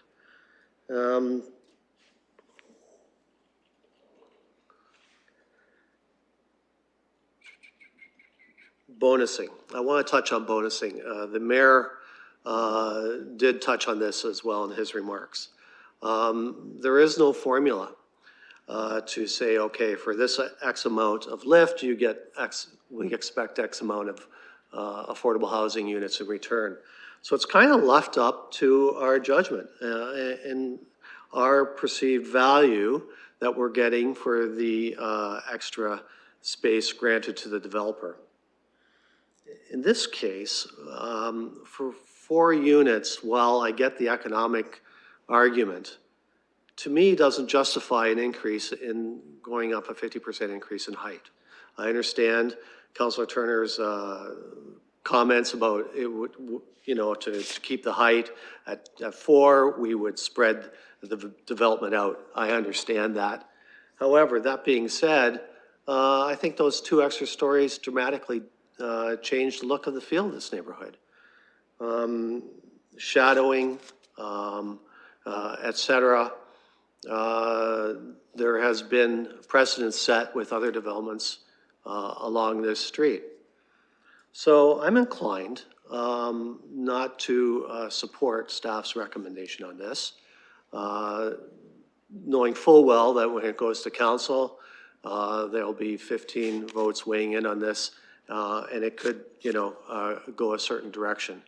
But at this point, in this stage, at this committee, I just have a gut feel that this isn't the right way to go. The bonusing doesn't justify, in my opinion, the extra 2 stories here. So there's been no motion on the floor, so I can't speak to a motion or not, but I just wanted to give my fellow committee members my views before we get to that stage. So I will turn it back to the chair here, Councillor Hopkins. Thank you, Councillor Lehman. And before I hand the chair back to you, I'll ask one more time if there's anyone from the committee that would like to make a comment. And I return the chair to you, Councillor Lehman. Thank you. So we do not have a motion on the floor. I would look for councillors who might support this. Councillor Turner, I see you've raised your hand, so you are motioning to accept staff's recommendation. And so I will look just a second, please. I'm getting an indication from City Clerk. With apologies, the staff recommendation, would you like to include Councillor Cassidy's motion about cars exiting the future site be limited to a right turn only? Councillor Turner, would you like to include Councillor Cassidy's suggestion about turning? I respect the request and the suggestion. I'm not going to add it to the request at this time. I think it creates some challenges to the application in its own right, just because of the constraints already on Fanshawe Park Road. So I don't think it would accomplish what it's seeking to do, but I can appreciate where the council's coming from. Okay, thank you, Councillor. So I'm looking for a seconder for Councillor Turner's motion.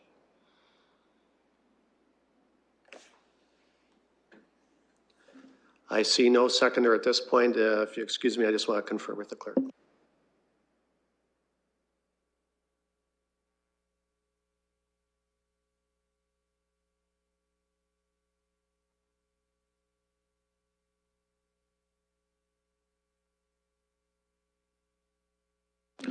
I will ask committee members if there is another motion that they would like to go forward with, and if there's not, then this will go to council as the planning committee was unable to reach a decision on this matter.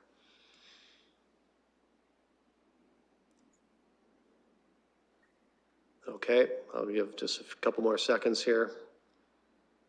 Okay, then that will be the committee's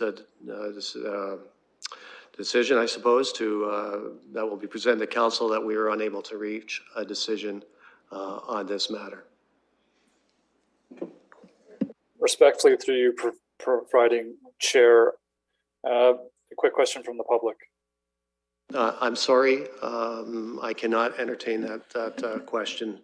The time for public input is at that time, and it has gone to committee, and the committee has reached a decision. I will now move on to items for direction. 4.1, third report of London Advisory Committee on Heritage. I will look for committee for a motion to receive. Councillor Turner, may I have a seconder? Councillor Hillier. Second. I will call the vote.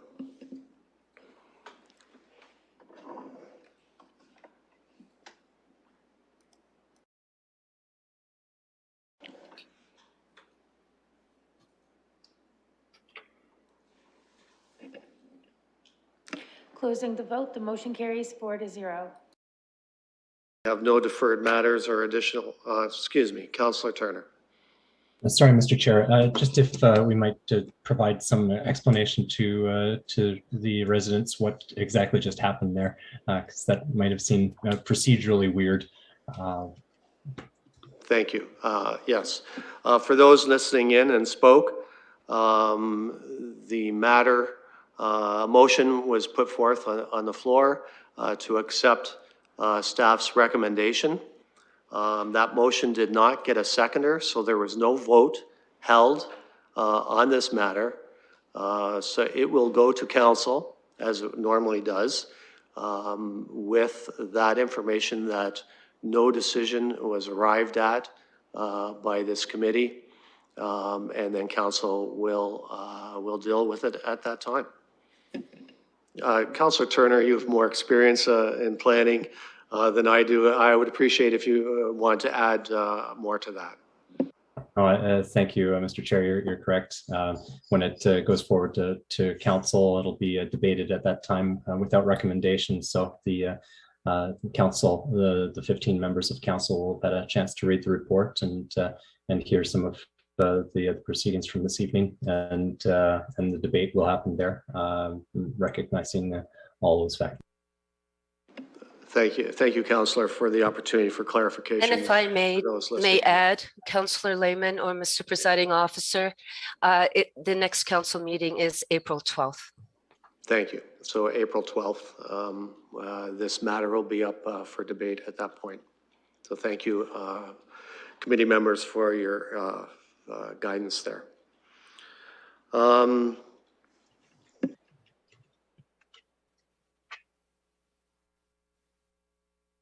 Okay, thank you. So we have no deferred matters or additional business. Item 6.1 will be in camera. So I will ask the clerks to prepare for that.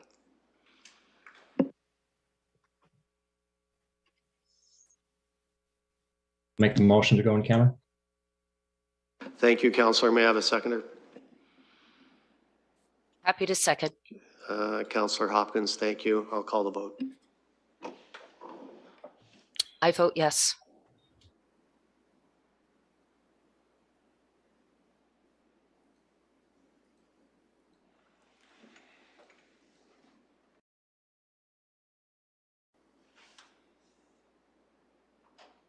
Closing the vote, the motion carries 4-0.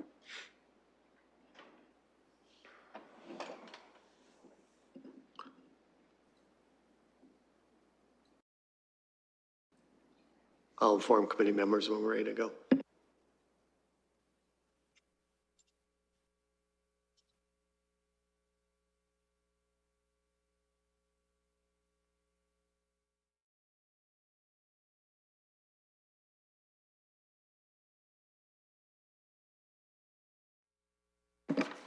For the public, we are going into confidential session for the purpose of receiving information from the city solicitor that is subject to solicitor-client privilege and litigation or potential litigation. Thank you.